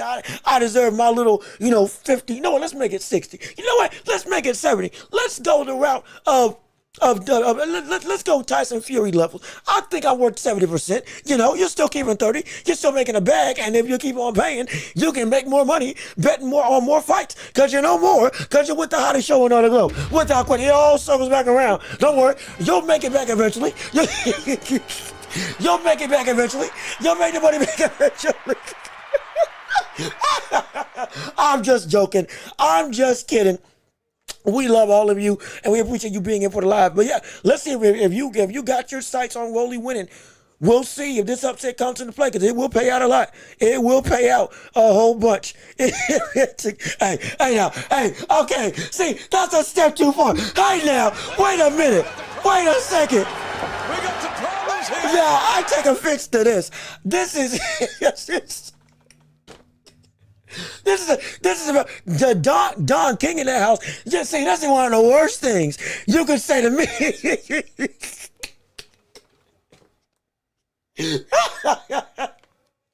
That's the face of corruption right there. My goodness. It's doggone. I thought I earned y'all respect.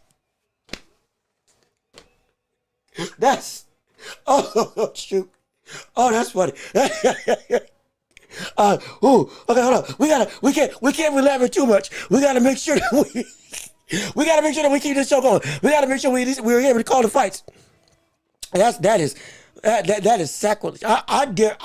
Look, I'm not gonna lie. I'm trying to grow waves right now. But if I can't grow this out one day, as a joke, I just might try to pull off the Don King. I might. You may just see, if I can't keep my waves going, and I just say I got to grow this out, one day I might just try to go out a Don King for one episode, just to see. It'll be for if it's a if, big if now. But if it grows like it used to grow, I might just dye and gray and everything. I'm talking about suit and all. We gonna be coming in. We'll have this screen grainy. We'll do it up. I guarantee you, I promise you. We'll make it happen. If, again, it's a big if. But it's an idea. It's an idea. But again, let me keep on with your thoughts and opinions. I picked Rolly. Only hedge would be Teo by decision, not by knockout. Yeah, I agree with that. Let me see. Rolly line 200 plus, 650 for the KO. Yeah, it is. It is. At this point in time, the odds probably gonna spike up even more by the time the couple seconds before the bell rings. I can almost assure you that. My gosh, that's funny. That's I'm sorry. I'm still laughing. Y'all are hilarious. Y'all still laughing at y'all's chest. Y'all. I gotta keep my cool. I gotta make sure I don't laugh too much. We gotta make sure we still call the fights. Gotta make sure we still keep everything running. Oh shoot. Let's see. What do you say, white chicks? All in America. Yeah, all in America. All in America, baby. Only in America. Only in America. Could you that's his lie. Only in America. Could you make something like that? I might just steal that from him. I might, hopefully, if that ain't copyright, I might just get the trademark to that line. And I'll use that every chance I get. But that was his staple. Only in America could you get a fight. No matter how, now again, granted, he was a good promoter, but, scum when it came to the business. But he could sell a fight now. I tell you what, I'll give props what props is due. He could sell a fight, but doggone it, he don't need to sell this one. Because right now, we got Teo, we got Rolly. The first round is getting ready to take place right now. All bets are off, and everything's going down. The fight for survival for the WBA title is now going up in flames in the ring. It is Teo versus Rolly. Round one of this show going underway. It's time to work. It's time to fight. It's time to have ourselves a wonderful night. As here we go for the first round of this fight. Oh, good jab by Teo going downstairs to the body. But Rolly tries to counter with a shot of his own. Going upstairs. We are in the first round of this fight of the night. Or the first round of the main event of the night. When it comes to Rolly versus Teo at this point in time. Teo in the white trunks and gold gloves. Rolly in the gold trunks and white gloves. Jab to the body by Teo, legs on the hip. Jab to the body by Rolly Romero. Both of them the same height, roughly the same reach, crazy enough. But we're looking to see how this thing's going to go down between two of some of the most athletically gifted fighters in this division thus far. In Teo's first fight at 140 pounds right now. Good hook by Rolly Romero. The first big shot of the night is landed by Rolly. I told you that explosive. Ooh, good shot. Good straight right hand by Rolly Romero that lands on Lopez. He's already gotten a big lead with some big punches in his own right on the head of Teofimo Lopez. This might be another upset. Teo tries to throw a jab, or rather Teo tries to throw a straight right, and Rolly counters. Hook to the body by Teo, misses. Rolly again on the back foot, still being patient. Jab to the body by Teo, missing with the hook of his own. Rolly Romero jumps and hops out in the ring. This is a battle of sparring as we saw Rolly Romero go through and get beat by Teo earlier in their younger careers when they were sparring against each other. This is a rematch that's been years in the making. For the WBA title, everything is on the line. Minute 12 in the fight. Rolly still using that hop back ability. Again, the explosiveness goes both ways for Rolly, both back and forward, not necessarily side to side though. Teo missing with the hook to the body. Rolly again jabbing. Rolly again waiting to see what's coming his way. Both of them standing against each other, looking for an opening. Good jab by Rolly Romero. Jab by Rolly again, but it's blocked. Good hook by Rolly around the guard of Teo. It's a good first round for Rolly. It's a really good first round for Rolly right now. 35 seconds in the round one of this fight. Jab to the body by, not jab to the body, go to falling into a clinch, do they both do, as they're both in the center of the ring right now. 22 seconds left in round one. If I'm ahead or behind on your stream, I do apologize. Well, good straight right by Teofimo Lopez, though, countering Rolly Romero, who can throw a jab to the body.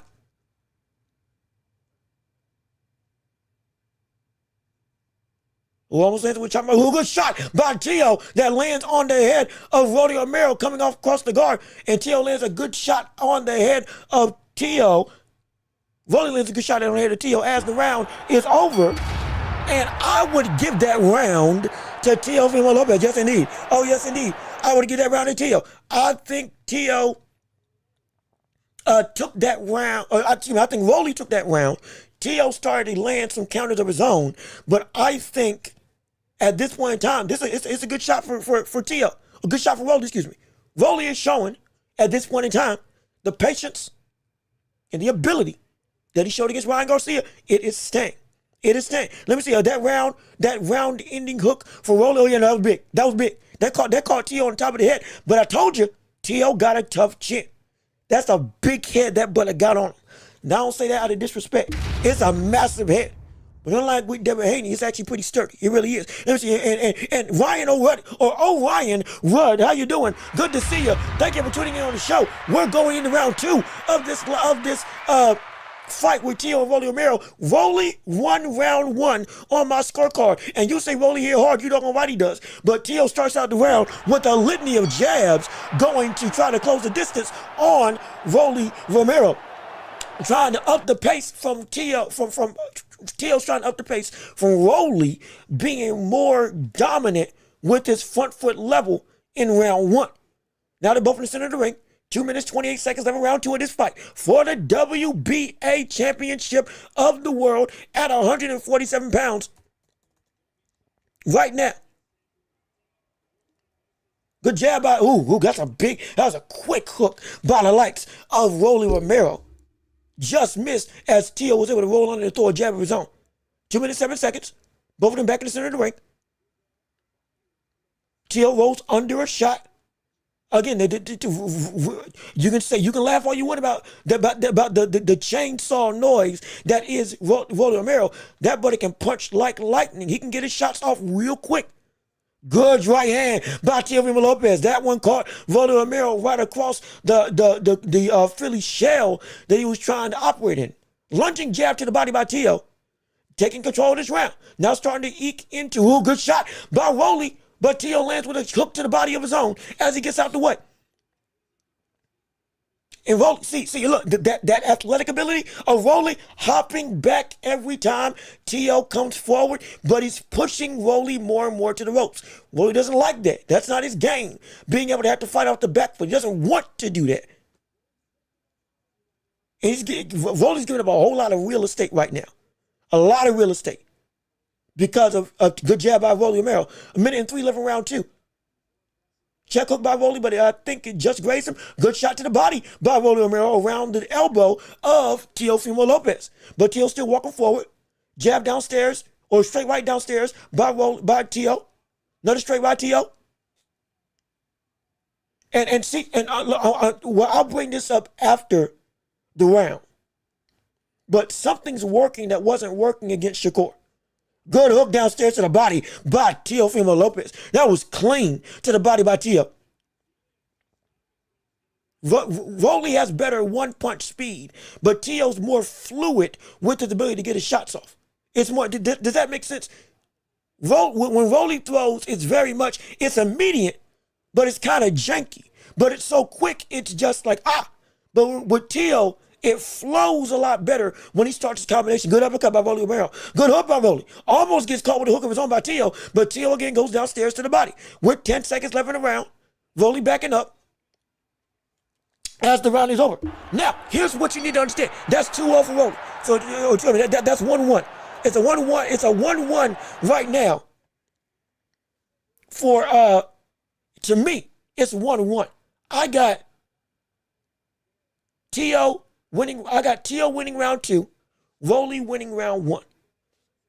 Teo, the rolling shots downstairs to the body, where he would start off with like a jab and try to go and follow up with a straight and then another jab, a little bit of Manny Pacquiao, what he would try to do, that type of thing, game plan, that was not working against Shakur.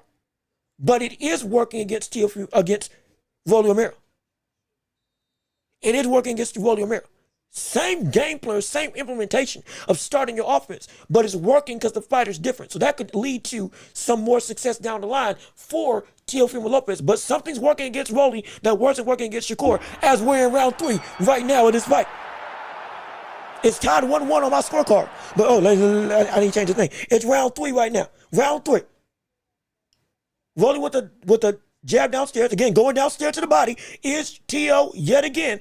That's what he's looking to do. Flood the basement, in the words of Teddy Atlas. Give that basement a real foundation of water by consistently attacking it. Take away the ability to jump back. Further negate Rolly's opportunities to just jump out the way of shots and go and attack what isn't moving, which is the body, which is perfect. Right now, Rolly is still not necessarily moving forward a lot. Looking for a counter opportunity to land his check hook, but gets countered with a shot of his own or with a shot from Teo down the pipe with a straight right hand. Hook downstairs to the body for Rolly Romero. Again, somebody brought up the output. Who was it? Was it Timothy? It was either Timothy or somebody else brought up the output of Rolly being low. And that could have hurt Rolly's chance of being able to really be successful on the night. And right now it's starting to show. Also, John Harvey, how you doing? We appreciate you on the stream. Good to see you. And thank you for showing up on our show and joining us on this live stream commentary of the Welch Report with me, your host, Jean-Luc Welch. We hope you have a phenomenal time. And hopefully you leave a like on the stream. We appreciate you and everybody else in chat without question. And keep on sharing the show and liking this live stream and telling people that this is the hottest show in all the globe. And it's the best place to be. But we're still in round 3 of this fight. Big hook by Teo. Rolly again leaps out the way. That athletic ability is still showing off in droves, but it's not giving him any success right now. He is biting on a lot of feints, though. It's Rolly Romero. He is reacting to an abundance of stuff that we're seeing Teofimo Lopez face off against or throw in this fight. Just some shoulder feints is also getting to him. Jab by Teo. Oh, good shot by Rolly. Oh, that's the best shot he threw. That's the best shot we've seen Rolly land. That straight right hand, that's the best shot we've seen Rolly land on this night. That was clean. But the toughness of Teo, I'm telling you, it's better than people expected. That was a good shot, but that was a good chin by Teo as well. As they're both tying up in the clinch, Rolly trying to go in control, but they both get separated. 31 seconds left in the round 3 right now. It's tied 1-1 at this point in time. It's looking like Teo was going to take this round. Rolly's getting countered a lot at this. Well, he's getting countered more. Now he's trying to come in close, rough it up, get physical is what Rolly's trying to do. Will it work? I'm not sure. He can't free up his hand. That's the biggest problem. Hook to the body by Teofimo Lopez taking what's available, going downstairs where it needs to be. And Rolly again jumping out the way. I tell you, when Rolly doesn't want to get hit, he can indeed leap. But again, it's a one-track ability. As the round is over. Now for me, it's 2-1. Teo at this point in time. It's a good fight. It's turning into a good fight. But right now, I think that Teo is winning at this point in time. But that was a good round. Let me see. A decent round, yes indeed. Joey, what's going on with you? How you doing? Good to see you. We thank you for tuning into the show. So happy that you're joining in with us on today. Hopefully you'll leave a like on the screen. Hopefully you'll subscribe to the channel. Wink, wink, nudge, nudge, trying to make sure we grow we're on the road to 3,000 subscribers. We can hit it by the end of the year. We would love and appreciate it. But hey, we're just happy that you're here. Just like the stream and keep on telling your thoughts and opinions on the show. Right now, it is Teo winning 2-1 in my estimation. Some of y'all have it 3-0. Some of y'all may have it a little bit different. But at this point in time, as we're getting into round 4 right now, Teo is being able to counter Rolly a whole lot right now, or at least more often. And he's pressing the issue again, starting off hot. And see that you see, he's taking what we said worked against Rolly from Isaac Cruz and Barrosos. Get Rolly on the back foot. Force Rolly to have to fight in a more defensive mindset because you're setting the pace of tone of what's going down. Don't let him be able to set his feet and be able to work where you got to worry about what he's doing. Be first in the fight for Rolly, and you take away at least a portion of the stability to land those big-time shots. You're still in danger, but you're able to make him box in a way that he may not want to. As you see him biting on everything, jumping back on everything, it's working against him. It's working against him. 2 minutes and 2:05 left in round 4 of this fight on my screen. Good hook by Rolly. But see, that's the thing, that explosive ability to close that gap. You saw it again. He caught Teo with the hook before Teo could react. Teo took it well. But again, those shots that Teo still needs to be aware of. Even if Rolly gets stationary, good 1-2. See, I told you. Yet again, another big time shot that lands for Rolly Romero. 2 back-to-back big punches for Rolly. A left hook and a straight right that land before Teo could even react accordingly. That's the raw speed of Rolly that can bring to the table and be scary in this fight. But the chin is still holding up right at this point in time. And he's made Teo miss more than he's let him land. So it's also conserving the ability of the chin. But we're at 1:16 right now in round 4. Teo's still walking forward, going downstairs to the body, looking to throw hooks to the hips and the outer areas under the elbow of Rolly Romero. Rolly's still hopping out the way. He has yet to really come forward since round 1. Good uppercut by Teo in response to a hook, or in response to a straight by Rolly. Now they're both starting to get in more close quarters. They're trading more. They're getting more aggressive against each other. Rolly's starting to take some more chances in this round. 3-punch combination by Rolly, but most of it misses. Teo again still walking forward, edging closer into the range of Rolly. Rolly still in that Philly show, trying to catch what's coming to him. Teo still taking the real estate. Oh, good shot by Rolly. Big hook by Rolly that almost knocks Teofimo off his feet, but he gets his ground and still stays to it. I'll tell you, it's a viper-like punch that Rolly's got in him. That's what Tank had to respect. Good straight right by Teo to the body. But Teo is not going away from what's scoring and what's working. Going downstairs to the body. Big shot by Rolly. But Teo responds with another body shot. And the round is over. Yeah, I'm telling you. If this fight goes where Teo wins, it's going to be because of that body work. I can promise you it's going to be because of that body work. It's going to be that body work of Teo, is working. It's working. This is what we thought we would see from Teo when he fought Shakur. It's what he tries to do when he fought Shakur. Going downstairs and taking the body. Rolly landed the better punches in this fight. But throughout the entirety of the round, Teo kept on landing to the open ends of Rolly. Those jabs, those small shots, the stuff that looks innocuous. The judges noticed that. The consistency of work from going downstairs in the judge's eyes, He's taking what's available. Similar to what we say with Usyk when he fought against Fury. Even though Fury landed those big uppercuts, Usyk kept on taking the real estate of, I'm going to keep on attacking the body and the head will come. That's what Teo's trying to implement right now. As we are in round 5 of this fight right now between the likes of Rolly Romero and Teofimo Lopez at the start of this fight.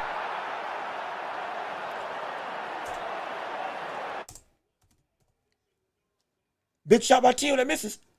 Starting round 5, like I said, we're getting ready to hit the halfway point of this championship fight between Teo and Rolly Romero.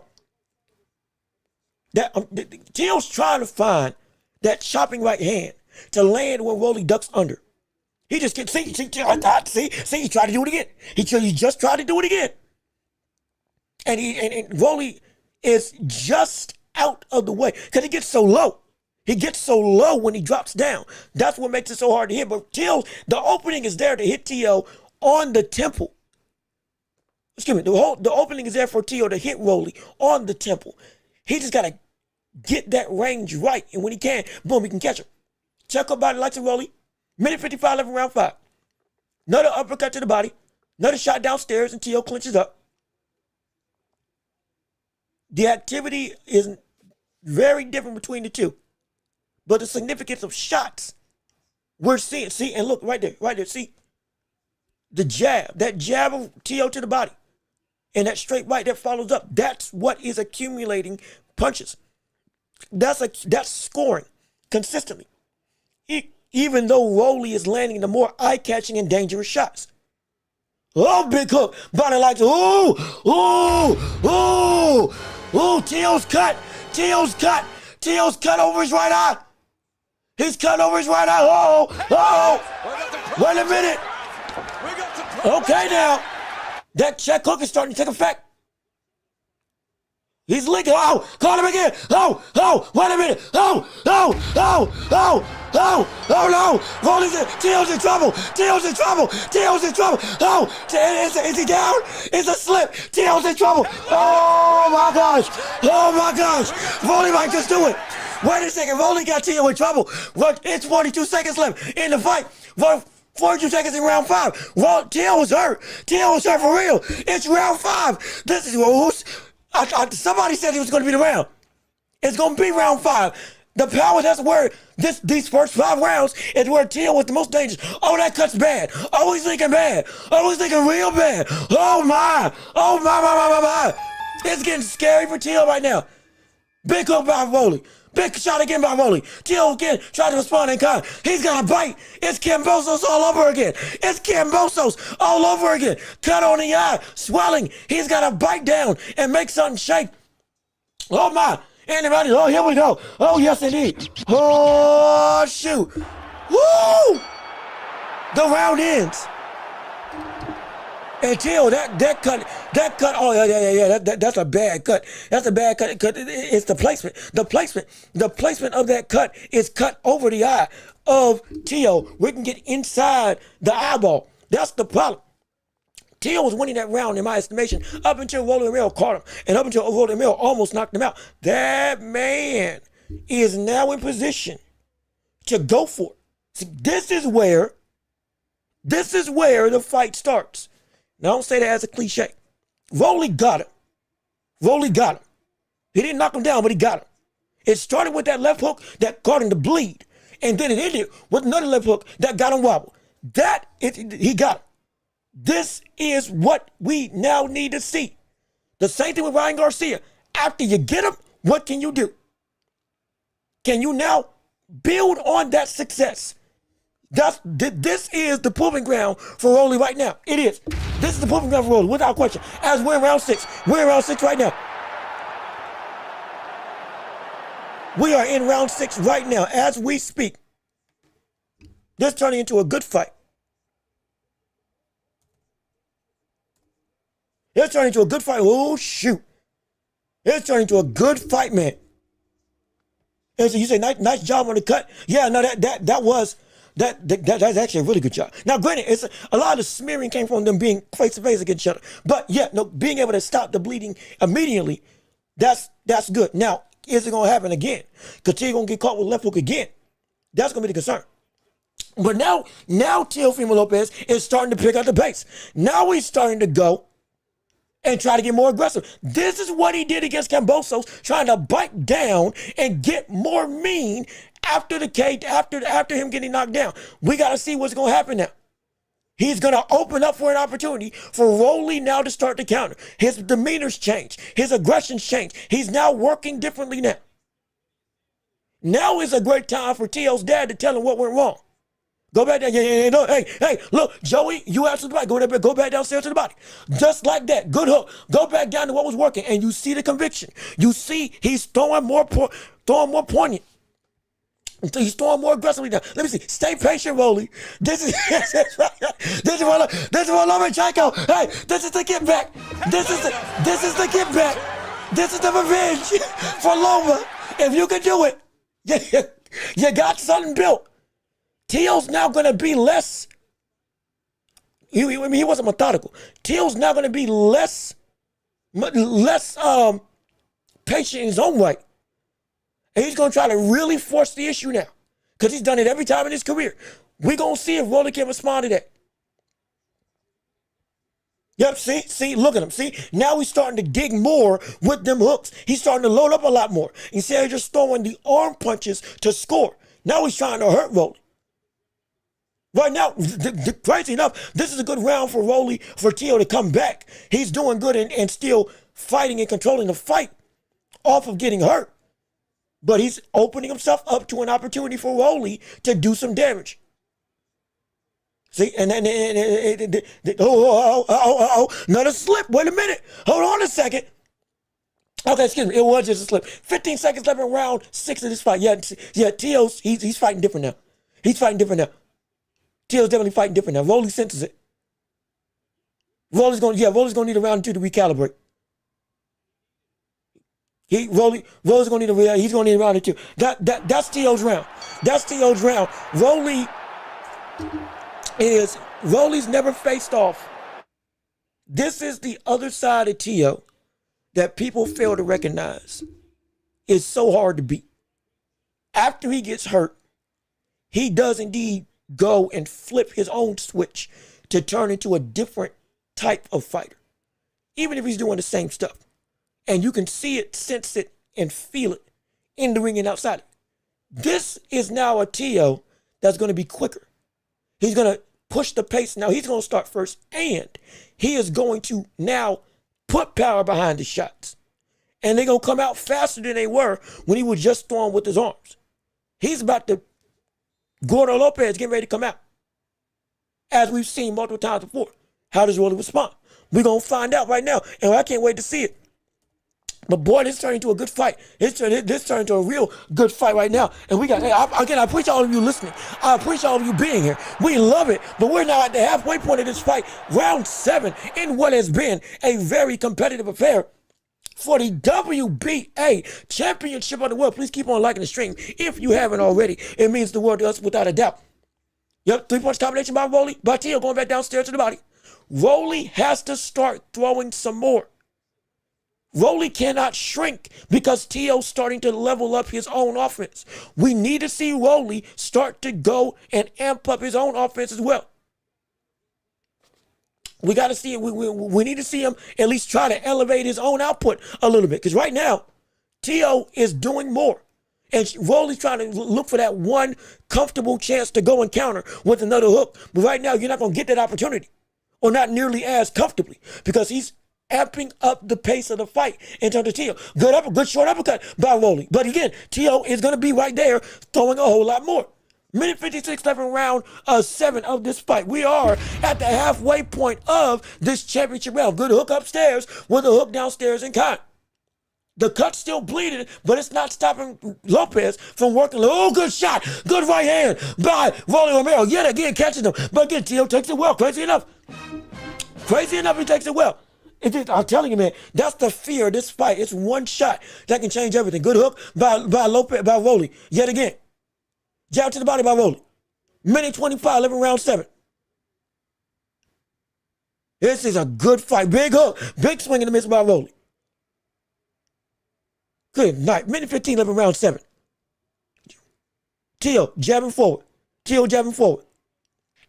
Again, the story of the fight, Rolly has landed bigger punches, but Tio has landed more punches outright with a more consistent body attack. But Rolly hurt Tio more than anything in this fight. Big hook by Tio, and Rolly responds in kind with the uppercut of his own. 50 seconds left in round 7 right now. And a fight that I think I have Tio slightly ahead on. For the WBA Championship. Straight right by Teofimo Lopez to the body. Good hook. Oh, big hook by Tio. That lands on Rolly Romero.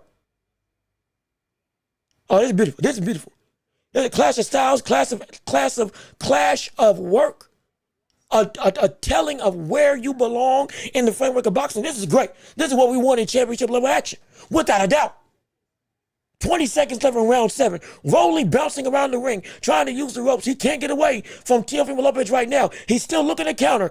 Tio with a flurry of shots downstairs to the body. Rolly blocks the majority of it. But you good hook by Rolly, though, in response. But I think Tio slightly blocked it.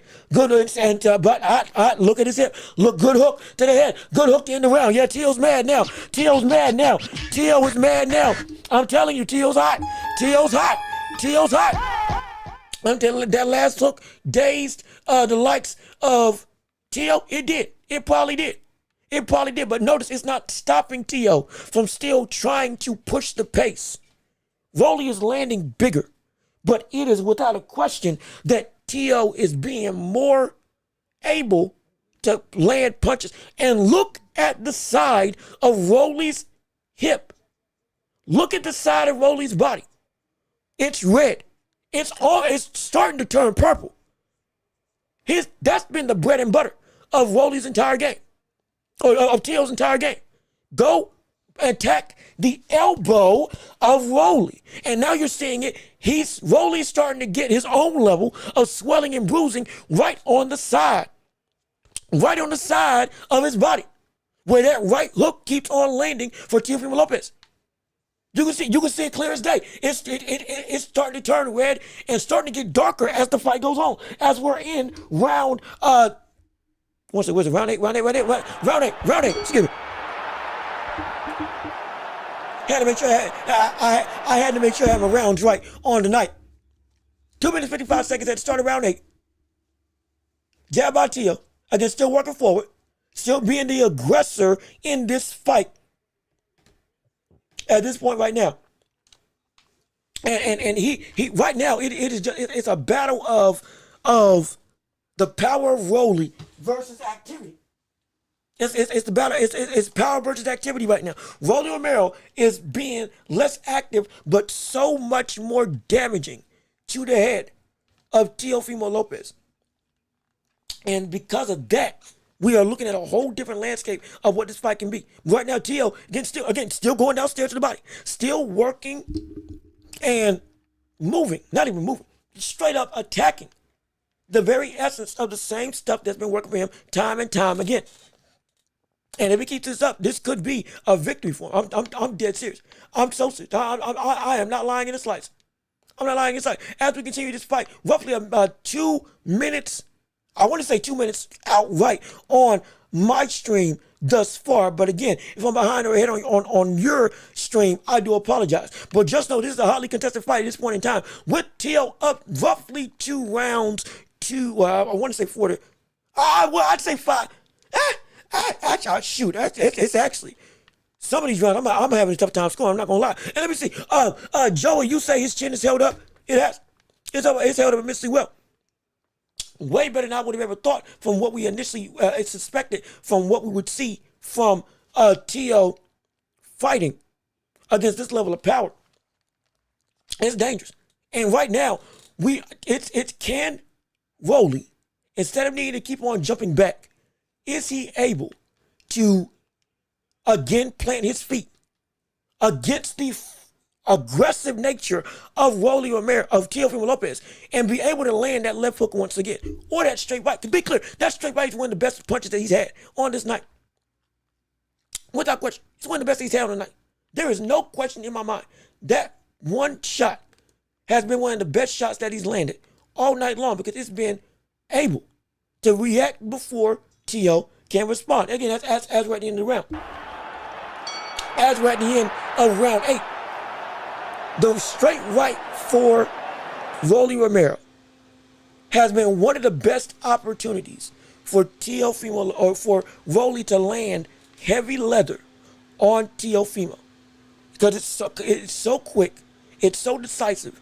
Teo can't react. He's got to get back to that in the face of being able to stand up to the mounting pressure that is currently Teofimo Lopez and him locking in, the Gordo Lopez coming out of him. Now be clear, it is moving, it is shaking. He is, in my opinion, starting to pull away in this fight. And if it does keep going like this, we can see Teo back on top of the mountain. It can. But one punch can change the night as we're in the next round of the fight. I believe it's round, it is round 8. Round 8? Round 9, excuse me, round 9. My apologies, round 9, round 9, round 9, round 9, round 9 of this championship opportunity. And please keep on liking the stream and keep on sharing the show. Keep on joining in on this live and tell people this is the hottest place to be in all of the world of boxing and beyond. As we're going through with the jab, round 8 of this, round 9 of this fight between Teo and Rolly, getting ready to hit the championship rounds. Rolly has cut Teo, has hurt Teo. Teo has amped up his own aggression and gotten more decisive in punching first and punching actively to the body. The swelling on Rolly's body, the redness, is starting to become a real factor in this fight as a target for Teo to keep on punching, as the eye is the same thing for Rolly to hit on Teo. Middle of the ring right now, another straight right by Teofimo Lopez. Rolly again now walking forward. Now Rolly's moving forward. Now Rolly's trying to throw. Looks like he's punching a little bit slower though. I think that body attack is starting to now take hold. That willingness to be as explosive is not nearly as pungent as it was at the start of round 6, 7, and 8. Or specifically round 5, 6, and 7. Minute 49, 11, round 9. Still a close affair that any one knockdown by Rolly can shift the whole makeup of this fight yet again. Teo marching forward, looking to posture and peacock, throwing out jabs, looking to land something. Rolly tried to throw a big shot, but misses. Back to the center of the ring. A minute 30 left in round 9. Good counter jab by the likes of Teofimo Lopez. Jab to the body by Rolly, or by Teo. Another jab. Again, that jab, man, that jab's been one of the best scoring options for Lopez in this fight. Teo has not been able to find a way to counter that like we would think he could as the fight's gotten more and more laden on. And this is where the dimensions of skill start to shift between the two. Rolly's still in the fight, but it's starting to be, he needs to make something shake, and now the adjustments got to be made on his end to make something happen. Good counter, but I'm telling you, brother, that jab is a nightmare. That jab is a nightmare, man. That thing comes out so fast. It makes it so much more impressive that Teo beat somebody that's capable, that Shakur beat Teo, who's capable of this, in terms of the ability just to shoot off punches in close range, and it's just so quick and decisive. It's insane. It's insane. Let me see. Cut has been kept at bay after that mask. It has. It really has. They've been doing a great job with that cut. And Teo has also been doing a great job of not getting touched. Good shot by Teo on Rolly as he backs Rolly up yet again. And that check hook, see, and you know what? Y'all think I'm playing. Y'all think I'm playing. That check hook is not the same potency anymore. It's not the same. As the round is over, we're in round 10 now. We're in round 10 now. But the reason why Rolly is not throwing nearly as much, the left side of his body is killing him. It's killing him. The best weapon that he had against Teo was that left hook.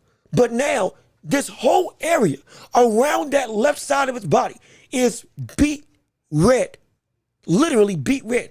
And it ain't just because of blood from the glove of Teo trying to wipe it off his own face. He's hurt. That left side of his body's hurting. And he can't throw the counter shot that would be able to counter the jab. He can't throw the shot that would be able to counter the punch or the level change that Teo goes to when he goes to start his rolling attack going downstairs to the body. He can't throw it like he wants to because he's hurt. He's hurt down here. I'm telling you, he's hurt down here. Also, but as we're going through, we're starting round 10. We're starting round 10 right now. We're in round 10. Action's getting through. We're getting ready to hit the championship rounds of this action-packed fight. I have Teo up and winning. Rolly Romero needs to find a gear shift to go and make something shake, either with a knockdown or something major to go and change the outcome of this fight right now. After we got a jab to the head by the likes of Lopez. Jab to the body by Lopez. Rolly's still trying to now pour out his own jab, but Rolly started to slow down. I'm telling you, invest in the body and the rest will fall. That is the mantra of a quality boxer, and we're seeing that with Teo right now. Genuinely. Good stab jab to the body by Rolly. Good, but you see, Rolly's able to get out the way of that hook now. He's able to get out the way of that hook as we're at 2 minutes into, or roughly 2 minutes into round 10 of this fight. Rolly got to throw. He's got to throw. Good straight right hand by Teo. Rolly tries to respond in time with another counter with a straight right that he should have been throwing, but he's just a tick slower than he was 3 rounds ago. And that's making a big difference for the likes of Teo. That another hook to the right side, another right hook to the body lands for Teo. And now Teo again tries to follow up with more punching. Oh, good shot by Rolly on the inside against Teo. But again, Teo's chin is held up incredibly well. He's able to take the power of one of the biggest punches at 120, at 147, without question. I think we can say that confirming now. And that cut opening up is still not affecting the ability of Rolly, or rather the ability of Teo, to still box like he needs to box. And again, Teo's right in front of him. This ain't a situation where Teo is just walking away. It's been Rolly on the back for the majority of this time. Oh, yeah, see, you see.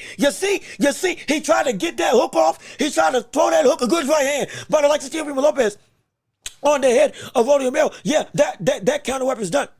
That counter weapon of Teo is not able to be used. It's not the counter check hook is not able to be what it needs to be right now. It ain't. Right now we're looking at a Rolly Romero that is potentially bereft of weapons. Potentially. And what we're seeing from the likes of Teo is great. As we're getting ready to get to the end of the round, Teo about to take another one. He about to take another one. Yep, see, he's bust. He's bust. Wait a minute, he got hurt. Rolly got hurt. I'm telling you, this is a sublime boxer that some people took after Shakur. He wasn't all that. He's all that. As we get ready to go into round 11. We get ready to go into round 11. Yeah, man, this is a great comeback for a fight that people may have seen that put Teo in a negative light. Really, for real. And right now, Rolly's got to take a chance. Real chance. Rolly got to get out of his shell. Rolly got to work. He got to work. It's round 11. Here we go. We're in the day. Look, we're in the championship rounds, y'all. We are in our favorite segment of a boxing match, of a fight. We're in the championship rounds. It's round 11. We got one round to go after this for a new champion's crown. And right now, Rolly is on the bad end of this equation. But this is a great, hey, Joey, it is a great fight. It's a phenomenal fight. It's incredible. This is a fight that's worthwhile. If you paid for it, this is worth the money. Yeah, it is. I'm not going to lie. This is a quality fight. As it's going through 222, jab to the body by Rolly. Rolly, you got to throw that right hand. You have to throw that right hand. You got to throw that right hand. You cannot throw that check hook as fast as you needed it. You need to start throwing that right hand more. That you got to tilt. There's too much energy that you have to use to lunge with that left. You got to use your right. You got to at this point. Or at least more than you've been doing this time. See, I told you, see, the body's ready, Walter. I told you. This is what he was trying to do to Shakur. Go back and watch that fight. He was trying to do the same stuff to Shakur. Big swing and a miss by Rolly Romero. My gosh, thank you. He finally threw something, but he's throwing out desperation right now. throwing out desperation. He's got to throw something right now, or this fight's gonna be over. Good uppercut by Rolly, excuse me. Good uppercut by Rolly. But Rolly, you can't be bouncing no more. This is not the time to move around. You got to go and throw something. Good right hand by Rolly to the body. But he's lost steam. He's lost steam. He's lost a lot of steam. I would love it if Teo cornered Rolly. I would love it if Teo cornered him and kept him there instead of letting him walk away. If he does that, he could potentially go and start to finish Rolly Romero. Big check hook by Teofimo Lopez. Oh my gosh. Good jab by Rolly. See, Rolly, you gotta throw. See, you gave up the range. You gave up the range. You gotta throw. You gotta throw. Good 1-2 combination by Teo. Oh, good shot by Rolly, but Teo responds with a better shot of his own. I'm telling you, Teo's comfortable. Teo's confident. Teo's hungry. Teo's looking, smelling blood in the water. He's smiling and moving. He is ready to go for the kill if he can. He's making a miss. He's being slick. He's landing with whatever he wants. He's having his way. Right now, Teofimo is having his way. Teofimo looks to be in this fight back. Good shot by the likes of Teo. Great day. I can't believe Rolly stood up to that. Hey, man. Oh, yeah. Oh, yeah. Oh, yeah. Oh, yeah. That's right. Come on. Come on. Come on. Come on. Make a moment out of it. Make a moment out of it. You're talking right. You're talking right. Make a moment. Oh, yeah. Yeah, he's doing what he wants now. He's doing what he wants now. And again, this is the mind of Teo. This is how he's able to be so collective in his ability to consistently dominate whatever fight he's in. This is beautiful. This is wonderful. This is exactly what we expected to see from Teo. This is perfect. Perfect in every regard of facet of action and conversation.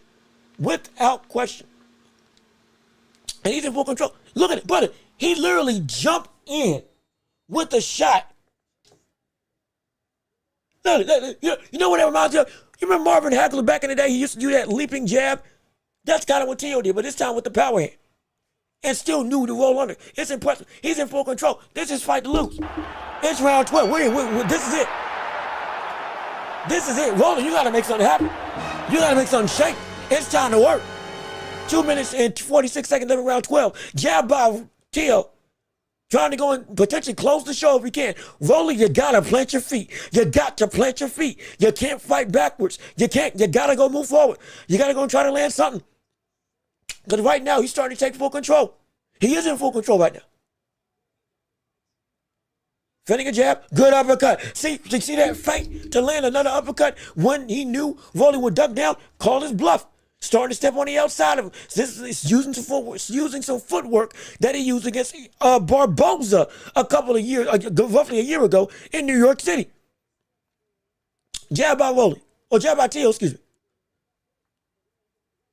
Going downstairs to the body yet again. And look, he's the body attack set up now. He's able to do whatever he wants at the head of Rolly, and it works. And Rolly can't get out of the way. It's beautiful. It's a beautiful game plan. It's a beautiful game plan. I'm telling you. Minute 45 left in round 12. We also got people in the chat. Let me see. Response.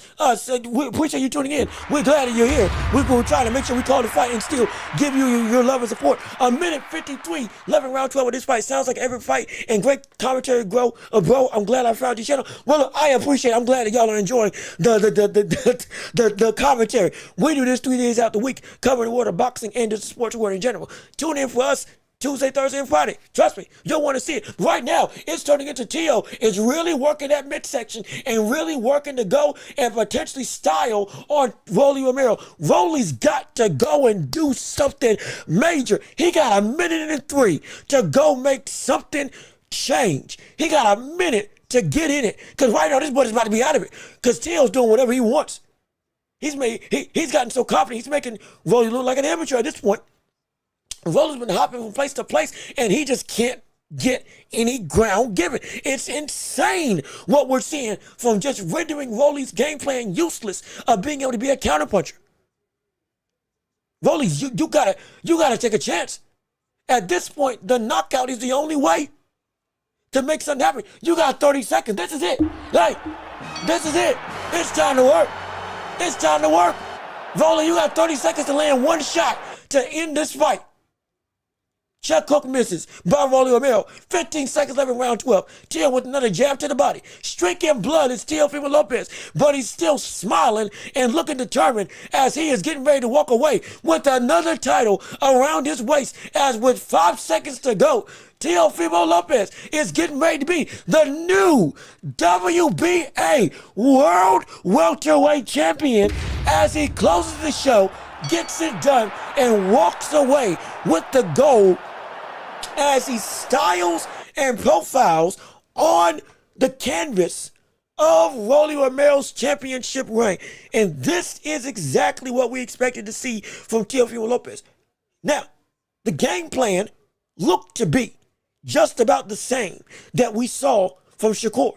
This time it worked, and it can work. Because with Teo, it absolutely does. Doesn't change the fact that he went through against somebody that beat Ryan Garcia, against somebody that's had great fights with the likes of Tank and has faced off against great talent like Isaac Cruz and others. He showed at 147, hey brother, I'm still that guy. Don't let Shakur fool you. I'm still that dude. I'm still that monster. I'm still a dude that is not only one of the biggest threats in any division. I'm still a guy that if you ain't Shakur, guess what? You're going to have to work to keep your belt, and you better not fight me. Because if I did this to him, I sure enough can do it to you. And guess what this has also done? It's brought about an interest in Devin Haney versus Teo. It's brought about an interest in Teofimo Lopez versus Ryan Garcia. Every big fight that many people had questions about wanting to see, well, guess what now? We want to see him. We want to see him now. We do. It's a new day. It's a new day for Teo. A new lease on life for Teofimo Lopez. That's what this fight got him. And it was phenomenal. But we had so many people chatting. I'm trying to make sure I don't miss anybody. So let me go and see how much we could do to see how much we can respond to people. Like, again, Response, we appreciate you on the stream. Aaron, what's up with you? Welcome back to the show. We appreciate you joining in on our live stream today. We thank you. Thanks for the coverage. We appreciate you just joining in. We're glad that you just chose to join us on our show.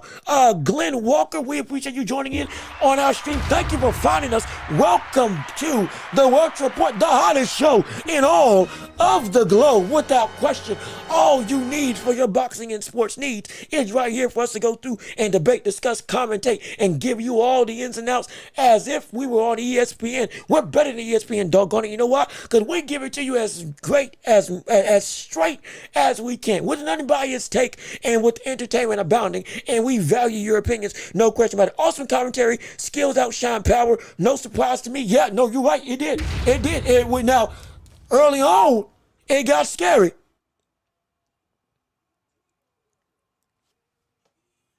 Okay, hey, he won. I just heard the scorecards, 115, 113. I'm shocked it was that close. Split decision. That's even more deranged. I'm sorry. I thought by the time round 7 came about, I thought that was going to be unanimous. What the world? I understand the first couple rounds. Yeah, it could be, the landing power, the damage, and the putting Teo off balance. I get that. I don't get. Wait, hold on. Hey, look now. The right man won. I'm going to tell you this right now. We've had so many. 114 is preposterous. Let me be clear. That should not. I don't know who the world gave that card. I don't know who gave that card. Whoever gave that card needs to be fired on the spot. I'm going to tell you this, though. We've had worse decisions. At least we can say the right man won. Thank gosh. And you see, and this is why I was saying Teo needed to throw. Because if he had been more active and potentially landed some more stuff, if it was a majority decision, 14-14, 15-13, what the world, it could have been. He might have gotten a decision going the other way if you were not so conservative with your output compared to somebody who was amping his output up as time went on. You had a lot of success early. I wish you had just built on that in the face of Teo amping up his game. I wish he had done that. But I digress. Even still, phenomenal fight. Credit to both fighters. No question about it. Applause is deserved for what was a great night of action. No disrespect to any of them. They were incredible. They were phenomenal. But this sets up a train of topics for next week that we're going to have to cover. Teo, what's next for him? Rolly, how does he come back from an opportunity that he could have won against Teo, but he let his lack of output kill him? Is there a change that needs to happen on his end? Also going with the coaching that we saw from this fight and all that stuff, the mindset of Teo going into this, we're going to have a lot to talk about next week, I guarantee you. I promise you that. But yeah, no, I'm right with y'all. Look, majority decision, 115, 113, the draw and all that stuff, I don't know who's judging. I'm just telling you, it's ridiculous. Those cards are brutal. Teo is not a Vegas fighter. Las Vegas nasty. Hey, man, look, the location. That's what can make a break a fight. And oftentimes it can be in the other end of the equation if people ain't careful. Vaughn Green here, welcome back to the stream. We salute you and we appreciate you on the show. Teo versus Devin Haney for unification next, or Brian Norman Jr. It would most likely be Teo versus Devin because Devin needs a fight. Devin's going to fight Liam Paro. Looking like he's going to fight Liam Paro next because Shakur and Keyshawn Davis pulled out. Devin wants to go and get unified. Is it Paro? Can't. Wait, hold on. Let me fact check. Wait a minute now. Let me pump the brakes on this. Let me fact check and make sure we got the champions list correct so we know who exactly he can face off against. Devin Haney would be most likely looking to fight Teo the next time he wants a fight for unification. Absolutely. He was slated to fight Liam Paro. I don't know if that fight's still happening. If not, and if there's nothing else that he's got at 147, between, if he doesn't go after Garcia, we know Keyshawn's going after Jack Catterall. Now we know that Teo is the champ over Rolly. Okay, yeah, Liam Paro. So if we see Devin go after Liam Paro first, that would be first. And then after that, then we would get him versus Teo. But him versus Teo as just a fight itself, that's probably the first thing. I'm also trying, let me see if he calls anybody out. I'm trying to hear if he calls anybody out at this point in time. But yeah, Teo versus Devin, unification will probably be next. Brian Norman would be the next fight.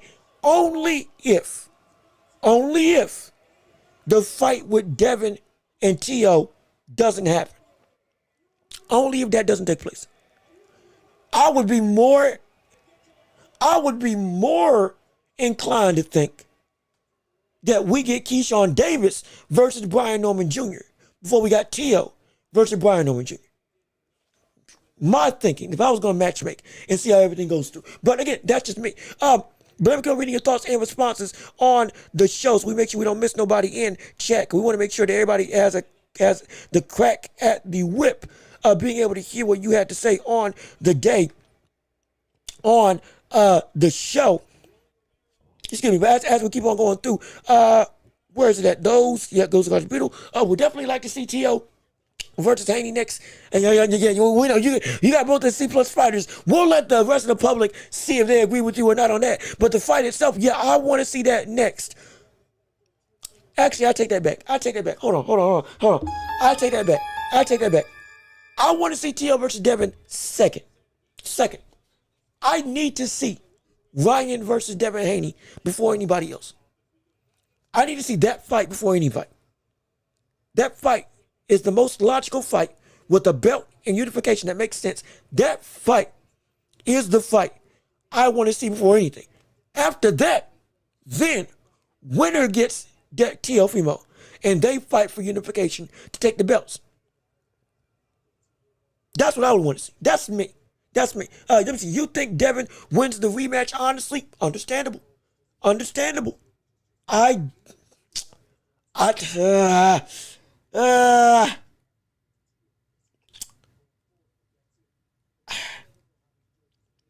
still concerned that Ryan Garcia is made to beat Devin Haney.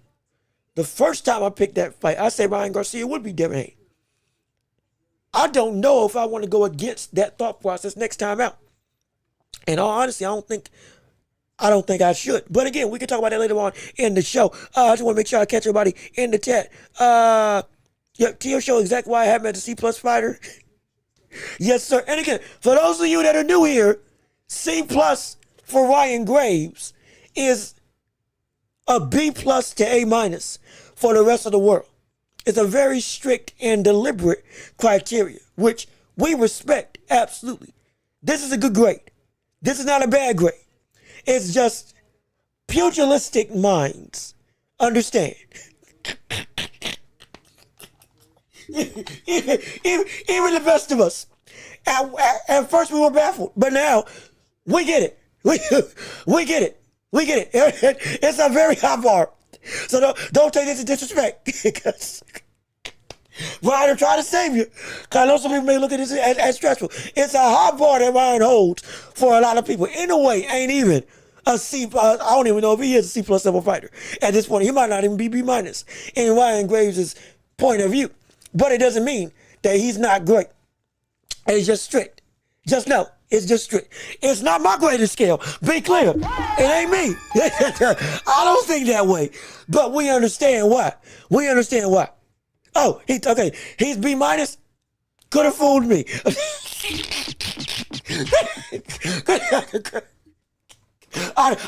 We just laughing. We just having fun. We just joking. We just having fun. We just having fun. But babe, I will say, it took a minute to get there now. It took a minute to get there before we finally got there. It took a minute. We had a long arguments about that. I'm glad we're finally at least there. Let me see. But Vanquish, I had a lot of fun tonight. Great live commentary. Great job, man. I subbed. We'll pop in another time for sure. Hey, look, I appreciate it. I really do. I really do appreciate you all coming through. Like I said, we're trying to be one of the biggest channels in the world. We want to go and give you professional level entertainment as well as professional level insight.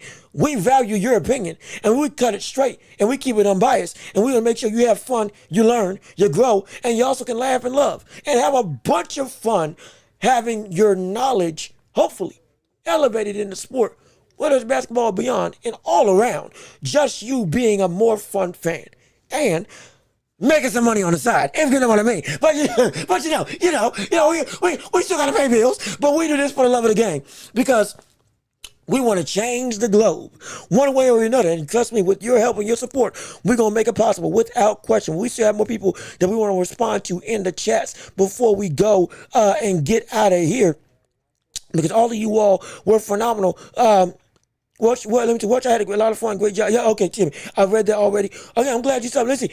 Response. Thanks, bro. Epic Fight, Epic Channel. New sub. Hey, brother. We getting people. Welcome to the, oh yeah, I forgot to say, welcome to the Empire. We appreciate you joining in here, ladies and gentlemen. You are now a soldier in the Empire. That is the Welch Report. We welcome all new recruits to the world of the fight game and the sports ethos as we know it on this channel. And trust and believe, we treat you right. You're going to eat good. You're going to have a lot of fun. And you're going to want to rock with this army, want to rock with this empire as we continue to take on the globe of social media and the all-around sports landscape into being, like Alexander the Great, conquering everywhere we go, turning everything into the Welch Report without question. And we can't do this without your support. And we appreciate you joining in. But hey, we got to go and end off this stream. It's been a great night of action. We love that you all were here. We appreciate you joining in with us on this show. We are going to be back on Tuesday and Thursday and Friday. covering the world of boxing and beyond, having your voices be seen and heard, reacting to this night, this fight, and action abounding coming up, like with the Talma versus Hergovich for the title, Ryan Garcia versus Conor Benn, NBA action as the NBA is coming up, NFL action as preseason is going another way. We can't wait to hear from you in all regards of sports life and boxing entertainment, because boxing is our bread and butter. But we can talk about everything, and we can't wait to see you all next time around. So with all that being said, ladies and gentlemen, this has been another episode of The Welch Report with me, your host, Jean-Luc Welch, and this has been another live stream commentary with you all at the helm. Joining in with us today. We thank everybody who subscribed and who came in and was just a part of this stream, whether you gave or not, whether you were able to support this channel monetarily or not. We just care about you being here. Your presence alone is why we do this show, because without you, this show is nothing, but with you, this show is everything. I'm just here as a liaison to give you the just due. But we thank everybody who supported and chatted and donated to the show, and everybody who participated. As you can see in the end credits, everybody coming up that came and was a part of this live stream. Some of y'all came late, some of y'all came early, but everybody showed up regardless of which, and we got to witness Teofimo Lopez become the new WBA Welterweight Champion. How will his reign take place? What will happen in the coming days? How do you grade his fight on this night? And what's going to come about with the other big names that can come around his way? And could this potentially set up a big three of competition for Undisputed coming down the line? 3-division champion is about to be on the road to Undisputed, because now he's in the forefront of that conversation with Devin Haney and Ryan Garcia. We're going to talk about that all on Thursday afternoon. Please be sure before you leave a like on the video, comment your thoughts and opinions on what you like and didn't like about the show. Be sure to subscribe to the channel if you haven't already. Go ahead and join this empire, be a part of the hottest show in all of the globe, and hit the notification bell so you never miss a moment of what we do right here on this show, so you're always able to be a part of the ecosystem of the Welch Report. And please, if you can, support the channel one last time. We have Cash App and PayPal, links down below in the description, super chat, super gifts, stickers, and the like, all for you to help support this channel and help us grow and flourish and shine. Helps me to pay the bills, oh yes it does, and also helps us to go through and edify this channel to make it better for you all to witness, listen, and enjoy wherever you may be all across the globe. And we got people from Japan, Istanbul, I think we got somebody from Russia, we have people from the US, Canada. No matter where you are, no matter where you may be, this is the hottest place to be, that you will always have yourself welcome right here on the Welch Report. But I've been Jean-Luc Welch. You all have been absolutely wonderful. We appreciate your time. We can't wait to see you all on Tuesday at 12, with roughly 12:30, 1 o'clock, same time, same place, same channel. And we appreciate you all being here with us today. Be safe, be blessed, peace and love. Oh, we are out of here. Yes, sir. Salute to you. Have a wonderful night. Have a wonderful afternoon. We thank you all for being with us today, and hopefully you enjoy the rest of your weekend. I can't wait to see you all on Tuesday. And ladies and gentlemen, we done.